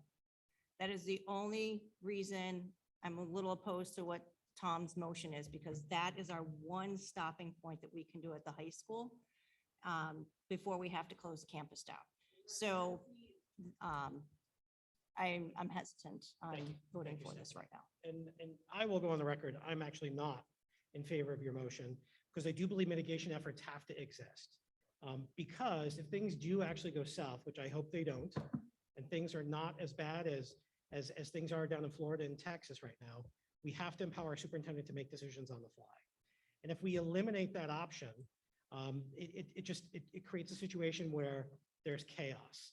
And I feel our community is owed a significant amount of information and data before they make the decisions, before they send their kids into the buildings, what parameters they will be. The reason why I voted against masks at yellow after the conversation on both sides, it's because the numbers for the town of Mount Vernon were actually just too small. Because the percentages that were in there, and I'm glad Stephanie made the motion, because I was going to make that motion, 3 kids could have actually put us up, or 4 kids could have put us up into a different parameter. And that's unfair to our community because COVID unfortunately is here, and it is dangerous to a certain subset of our population. And it's our duty and obligation to protect all the kids in our districts and community. That's why we're here. That's why we were voted in by our community, and creating certain parameters to allow our superintendent to have the ability to create that protection or that bubble to whatever slight degree it may be. I think there's a value there. And if that value is significant enough to cause 1 kid not to get it, or 5 kids not to get it, or end up a kid in the hospital, I'm willing to actually vote against it. So my argument to this is, excuse me, it's a twofold argument. Number one, it goes back to vaccines, where this was one of our status points earlier, where and it's beyond this now, but we were going to say vaccines aren't available. We need to have masks mandatory for certain age groups at that point. Vaccines become available, we can bump them up to green. But because at that point, everybody's had the option to get a vaccine. Whether you get the vaccine or not is your choice. So why would we not make masks somebody's choice when they're proven not to be as effective as the vaccines? And again, I understand the value of, it feels good to do that, and it's good to have a safe level there. But I think that there are ways that we can have, whether it's an emergency meeting, we can have a discussion with the superintendent at one of our meetings to say, or maybe we just individually set parameters that we're more comfortable with the boards, whatever that is. We have options down the road. And again, I'm not against masks per se. I'm just against mask mandates, because there's evidence that mandating masks don't work where a community spread drops when the masks are mandated. People still actually have to do that. And I have a feeling we're going to see a high percentage of our students in an optional setting still wearing masks, especially as we start the school year, people come back from summer vacations, et cetera. So they can still do that, but it just takes away that mandate. And then the other point, I lost my train of thought, but I had another point to what you were saying. Beth. I kind of didn't raise my hand, but I was actually going to, so. Oh, I'm sorry. I thought you were looking over. No, well, I was, because I was going to raise my hand, but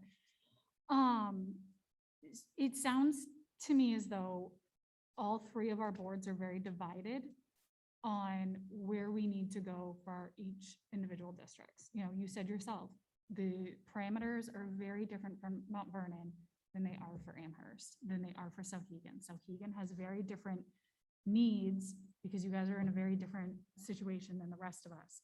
It feels as though having this discussion at the SAU level is not actually beneficial to anybody, because everybody's kind of, making decisions based on their own individual districts, not as a whole. So it seems as though it makes sense to actually table the rest of this discussion and have it at our board meetings.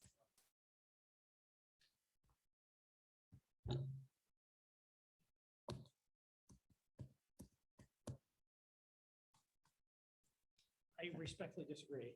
I try to be on the same page as everybody else here as much as possible. And I think that we owe it to each other.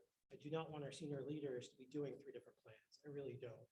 And when we implement 3 different plans, then it's different for a Mount Vernon kid going down to AMS and trying to figure out, oh my God, do I have to wear a mask? But junior and 4th grade doesn't have to. In the current status of yellow. if we do move into orange, I really believe in mitigation and creating those barriers that if things do get to a level where it's just, there's caution that needs to be had. I really believe our superintendent, with the data points that he's described in this plan, that's presented to us as a board, are powerful enough to actually execute on to protect our kids. So with that said, clearly, obviously, this is not a decision for me. I do believe that this is something that I think the 17 of us now, we've had some people drop off, can collectively get together and hash this out. That's why we're here. That's why this board exists. Mr. Coughlin. No. Oh, you're good.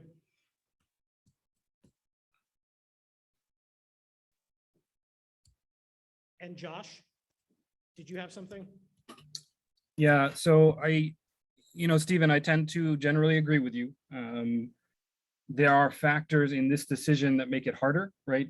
You talked about the amendment that Stephanie raised and then tabled that I know we're going to get back to. And I don't know if something like that, right? If you implemented that in Mount Vernon to raise the case level, to change the rubric, that may change your thinking on the whole situation. So I agree with you. I generally am one of those people who tries to find consensus.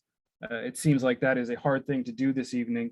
So I don't know where that takes us. But so in that specific example, I guess, Mount Vernon may need a slight modification that Amherst doesn't need because it's a bigger school and because you have more space there to space your kids out. So I agree with you. I just think this issue tends to be a little more complicated. To Tom's point, I think the issue is around the vaccines is once they are available to the younger kids, those parents who want that choice will then have that choice. As of right now, none of us have that choice. So I think that's the dividing line for me, is that currently we don't have that choice. Eventually we will. So that's, to me, the difference between where we are now and where we might be at some point. But my problem with that is that we're giving people a choice and we're letting them make their decision, and the numbers may not change. We may have 0 parents or maybe 10% of parents that elect to get their kids a vaccine in the under 12 age group. Does that change the numbers in terms of the risk at all? It virtually doesn't. So if we're going to give them a choice on that, why are we making them wear masks at the same time? And they say, oh, well, everybody else has the option for the vaccine. Now we're going to take away the mask mandate and give you the option for that. They don't weigh against each other. I mentioned this earlier. Vaccines have a ton of evidence. Vaccines work at least for a period of time. I'm not wearing a mask tonight because I'm confident in the vaccine that I'm not going to catch this tonight. So the masks don't have any of that evidence. I just don't understand.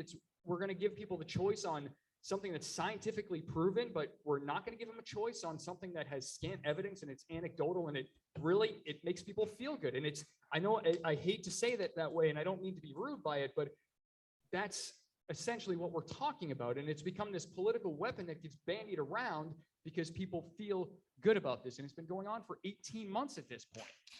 So this is not going away. Mr. Gronstra, you have the floor. Thanks, Steve.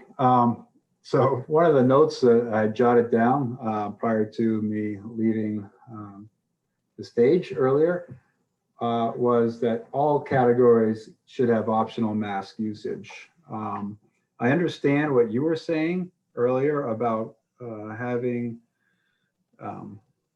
allowing Superintendent Steele to have the option to put in additional mitigations when it gets to that point. I think that can still be done without requiring mask usage. Again, we need to be very factual and not just go with, I think this is the right thing type of, and by that I mean, I'm very evidence-based. So give me evidence that things are getting bad, and then we can start to address it. Is that reactive? Yeah, it's reactive. And I understand there's benefits to being proactive, but one of the things that multiple people brought up, and I am very keen on, is the social and emotional impact that masks have, especially at the younger ages.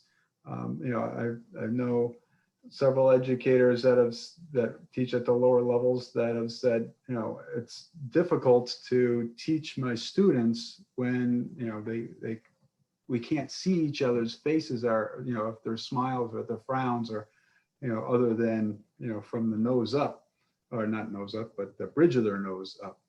And so the eyes and the foreheads can give away, certain things from time to time, but it's the mouths that really set the tone of someone's pleasure or attitude, really. And also, as a Mount Vernon representative to Sauhegan, I really have to look at the constituents that I represent. And of the 6 people that I was able to identify via, that had sent in either email or that were present tonight, there was actually 4 that were against mask requirements and 2 that were for it. So if I go by a majority of the people that I represent, then I'd have to vote just on that alone to go against requirements of mandatory masks. But I also believe that as well from my perspective. So just wanted to get that out there, be it as it may. And I'm with, like what Josh was saying, it's going to be very tough to come to consensus as an SAU board. I don't know if it's going to be possible. I guess that's the end of my rambling for now. Thanks. John.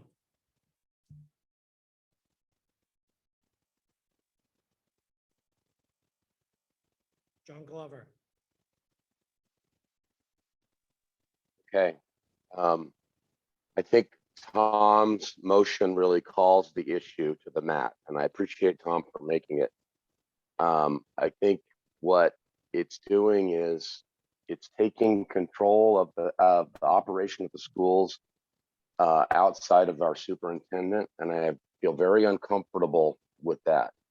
Superintendent Steele proved himself quite able last year to navigate us through as successful a year as we possibly could have gotten under the circumstances, and taking a mitigation off of his menu of choices by our impressions about what science is saying or is not saying, whether we believe CDC or DHHS or not, is folly.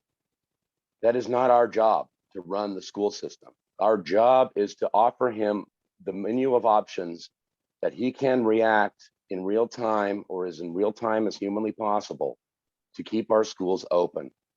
And we have options and statuses where masks are optional, and our goal is to get there. But if we need to make a reaction and put in a mitigation, however it may be flawed or proven to be flawed over time with studies that are confirmed, then so be it. But that's the best that we've got, and that is what our expert scientists in our country are recommending at this time.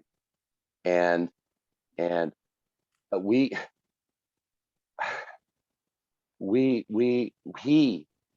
needs to be able to lead us the way that he's led us in the past, and taking this off of his menu of choices, in my opinion, is folly.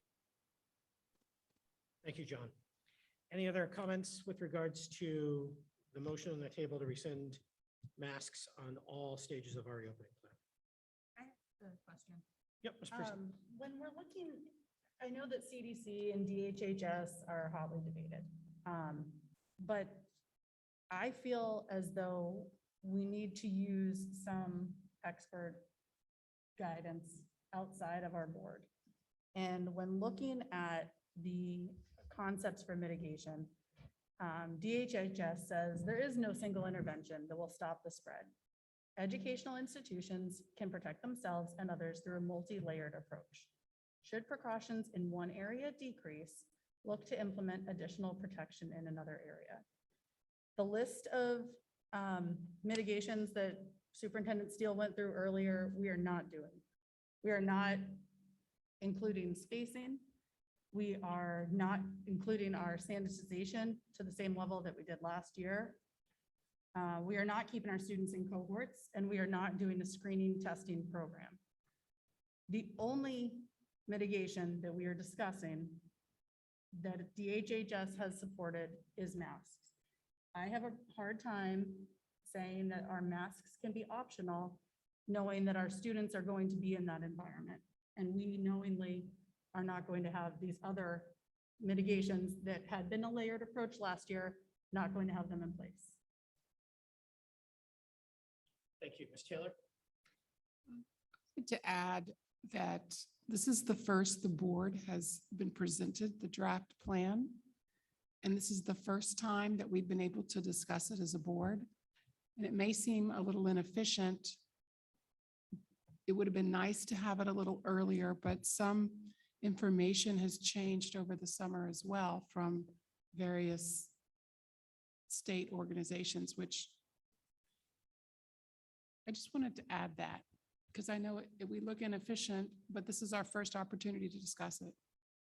Thank you, Laura. Any more conversation with regards to the motion on the floor? I just wanted to say one last time, I think that Adam did a great job. I really did in the uncertain times. And I think that a lot of things that we did, they were for an emergency situation. We're not in an emergency situation now. Our parents are educated. They love their kids. They want their kids to live through the year. They want your kids to live through the year. They're going to make good decisions. But there's just something unsettling about taking a healthcare decision away from parents and forcing it on behalf of a community instead of just working together with the parents to continue to educate them. I think there's this idea that if we make it optional, that nobody's going to wear the mask and we're going to all be in great danger. And I suspect that my friend down here is correct that we have been telling the kids how important this is. We've been telling parents how important this is. And we're not talking about a vast majority of people, but I don't feel comfortable taking away their parental rights there. Thank you. Any other comments? All right, I'll call the vote. You know what? Oh, I'm sorry. I'm Ms. Christie. sorry. Forgive me. sorry, Terry. You know what? Forgive me again for using the word "we" earlier. I certainly can only speak for myself. And it was meant to say we all love our kids. So I'm sorry for making a broad statement and that it is our responsibility to dare make sure you, we're Terry. covering all kids. So forgive me for this, but I will say it seems odd to me that we want to go from all or nothing. We had, and I am with Victoria on this, that we had multiple layers and we've taken away layers because we can, and that's okay. And I agree that having kids in person is really our goal, right? That is the #1 goal this year with different circumstances. But to go from an all or nothing, I just don't quite understand that thinking. So just Thank you. a And then follow-up is that we have had all summer, and I know you've been home a lot, but I haven't been. The kids are at the library, they're at the grocery store, they're in the community, they're at Moulton's Market licking their ice cream out front, and they're not sick. And I know inside might be different, but I'm just, it seems like we're making a big issue where there's not one right now. We can call an emergency meeting. If we see the numbers are rising and things are crazy, we can alert the public and we can say, we can't keep the schools open unless we change this, guys, and we have to change it. And it continues. ladies and throughout this- gentlemen, please refrain from applause. We're trying to have a conversation. So my last point, Steve, is that the point Christine made, this happens throughout the entire year. These kids are not going home and sitting in their bedrooms and doing nothing by themselves the entire winter. They're getting together on play dates. They're riding the bus together. They're walking from their bus stop to the house together. They're going over each other's houses. We had our neighbor's kid. They were together all the time last year. They weren't wearing masks inside. So this very small little window that they're together, there's 140 other hours in the week that these kids are doing whatever they want. So to me, I don't know how you take this away from parents to give them that choice when they have the choice everywhere else in life. All right, let's call the vote. Ms. Grunt. was the exact motion? The motion was to make masks optional in level or in all levels, but keeping some of the other mitigation factors in there, no visitors, et cetera. If we keep the other mitigation factors, we can call emergency board meetings. I'll vote yes. Taylor, yes. Mr. Gronstra, Sorry about that. Yes, I'll vote yes. thank you. Ms. Peters, Peters, yes. Mr. Coughlin, Coughlin, no. Terry? Parisi, no. Kuzma, no. Tom, Gothier, yes. Mr. Eckhoff, Eckhoff, no. Sarah, Lawrence, no. O'Keefe, no. Mr. Conklin, Conklin, no.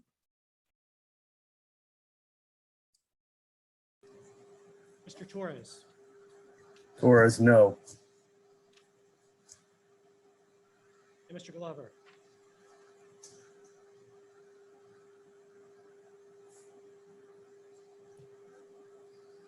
Glover, no. Glover, no. Thank you. So that motion fails. Back to the original reopening plan. Ms. Just a, Peters? a clarification then, since Sauhegan was a weighted vote, does it fail for Sauhegan? It fails at this level, and now what we've done is we've created another quagmire for the superintendent that one district disagrees with the other two. Steve, I'm sorry. I thought we already voted to approve to have it mask optional in yellow. Is that correct? In yellow, that's correct. So this was mask optional in orange. On all levels. On all levels, which orange is the only one that wasn't Okay.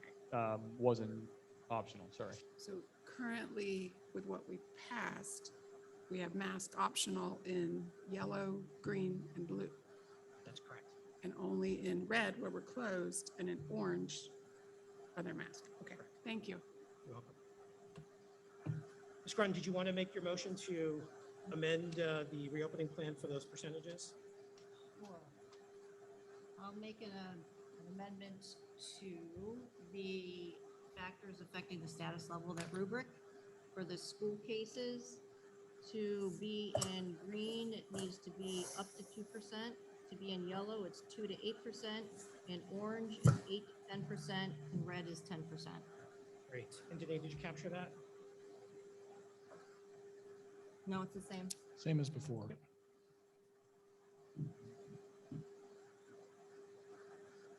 Yes. Yes. Right. Right. And then I will personally second that one. Any discussion?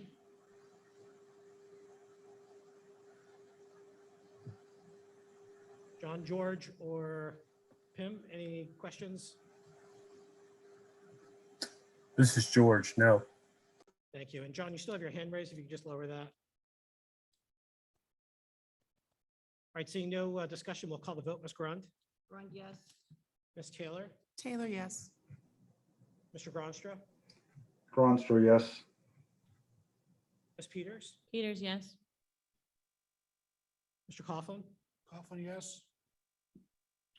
Terry, Beam, yes. Ms. Parisi, Parisi, yes. Ms. Kuzma, Kuzma, yes. Mr. Gothier, Gothier, yes.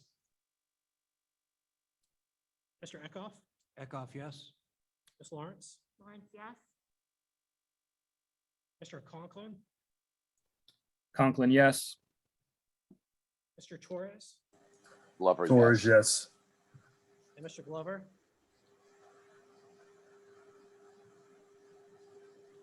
Mr. Glover, you spoke over Mr. Torres. Did you vote yes? You did. Glover, yes. Thank you. So that passes. Back to the original motion of the reopening plan as amended. We changed the school case count. We reduced the mask requirement at yellow. We are going to proceed as everything as is above and beyond that.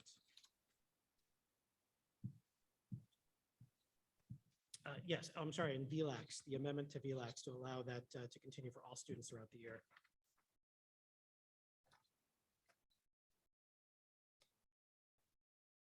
Seeing no further discussion, let's start off with Ms. Grund. I'll call the vote. Ms. Grund? Grund, yes. Ms. Taylor? Taylor, yes. Mr. Gronstra? Cronstra, yes. Ms. Peters?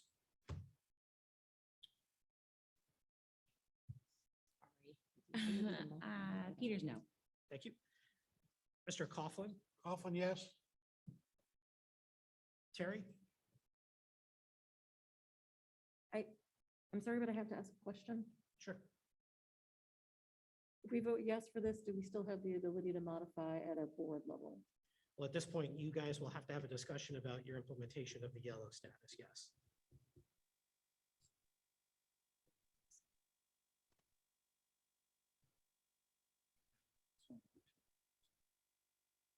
Okay, then Beam, yes. Beam, no? Oh, I'm sorry. Thank you. That's why I clarified.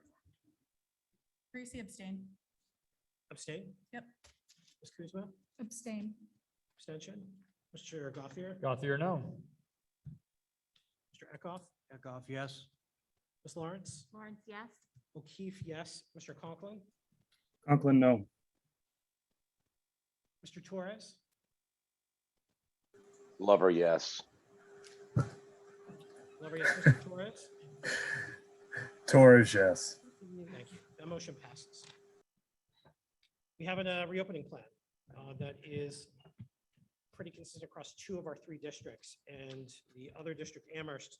Mr. Gothier, I pass the baton to you to have a more intriguing dialogue at your board meeting next week about the yellow status. I don't have to do that tonight, correct? Yeah, maybe not. No. We're good. Okay. Other business before us. Ms. Lawrence, did you want to make a motion with regards to the rest of the agenda?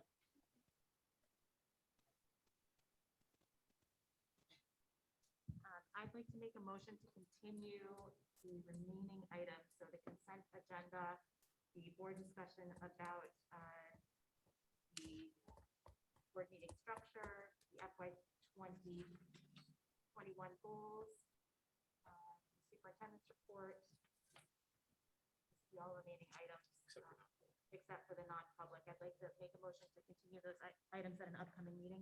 Second. I don't see any discussion. Let's just do a roll call vote. Ms. Grund? Grund, yes. Ms. Taylor? Did we clear that? Is there anything necessary? I'm sorry? Is there anything necessary on our? No, we had talked about it at the 4 chairs that tonight went on. Taylor, yes. Thank you. Mr. Gronstra? Cronstra, yes. Thank you. Ms. Peters? Peters, yes. Great. Mr. Conklin? Yes. I mean, Mr. Coughlin, my apologies. Terry? Beam, yes. Thank you. Ms. Parisi? Gracie, yes. Ms. Kuzma? Kuzma, yes. Mr. Gothier? Gothier, yes. Mr. Eckhoff? Eckhoff, yes. Ms. Lawrence? Lawrence, yes. O'Keefe, yes. Mr. Torres? Torres, yes. Mr. Gronstra? Lover, you were voted. yes. Mr. Conklin? Conklin, yes. Yes, and Glover, yes, that was unanimous, Danae. I'm going to make a motion to go into non-public now to discuss RSA 91A 3:2. I'll second. Mr. Thank Chair, you. I don't know that we need a non-public unless Yeah, you we know do. of one. We do. Oh, I'm sorry, forgive me. That's okay. Ms. Grund? Grund, yes. Taylor, yes. Thank you. Mr. Cronstra, Gronstra? yes. Thank you. Ms. Peters? Peters, yes. Yes. Mr. Coughlin? We'll just go around the room. Ms. Beam? Sorry? Oh, Beam, yes. Yes, thank you. Ms. Gracie, Priest- yes. Ms. Kuzma? Kuzma, yes. Mr. Gothier? Gothier, yes. Eckhoff, yes. Lawrence, yes. O'Keefe, yes. And Mr. Torres? Torres, yes. Mr. Conklin? Conklin, Lover, yes. yes. Mr. Glover? Mr. Glover? Mr. Glover? Lover, yes. Mr. Steele, can you do me a favor? Can you lock down the meeting? I'm not a host, unfortunately.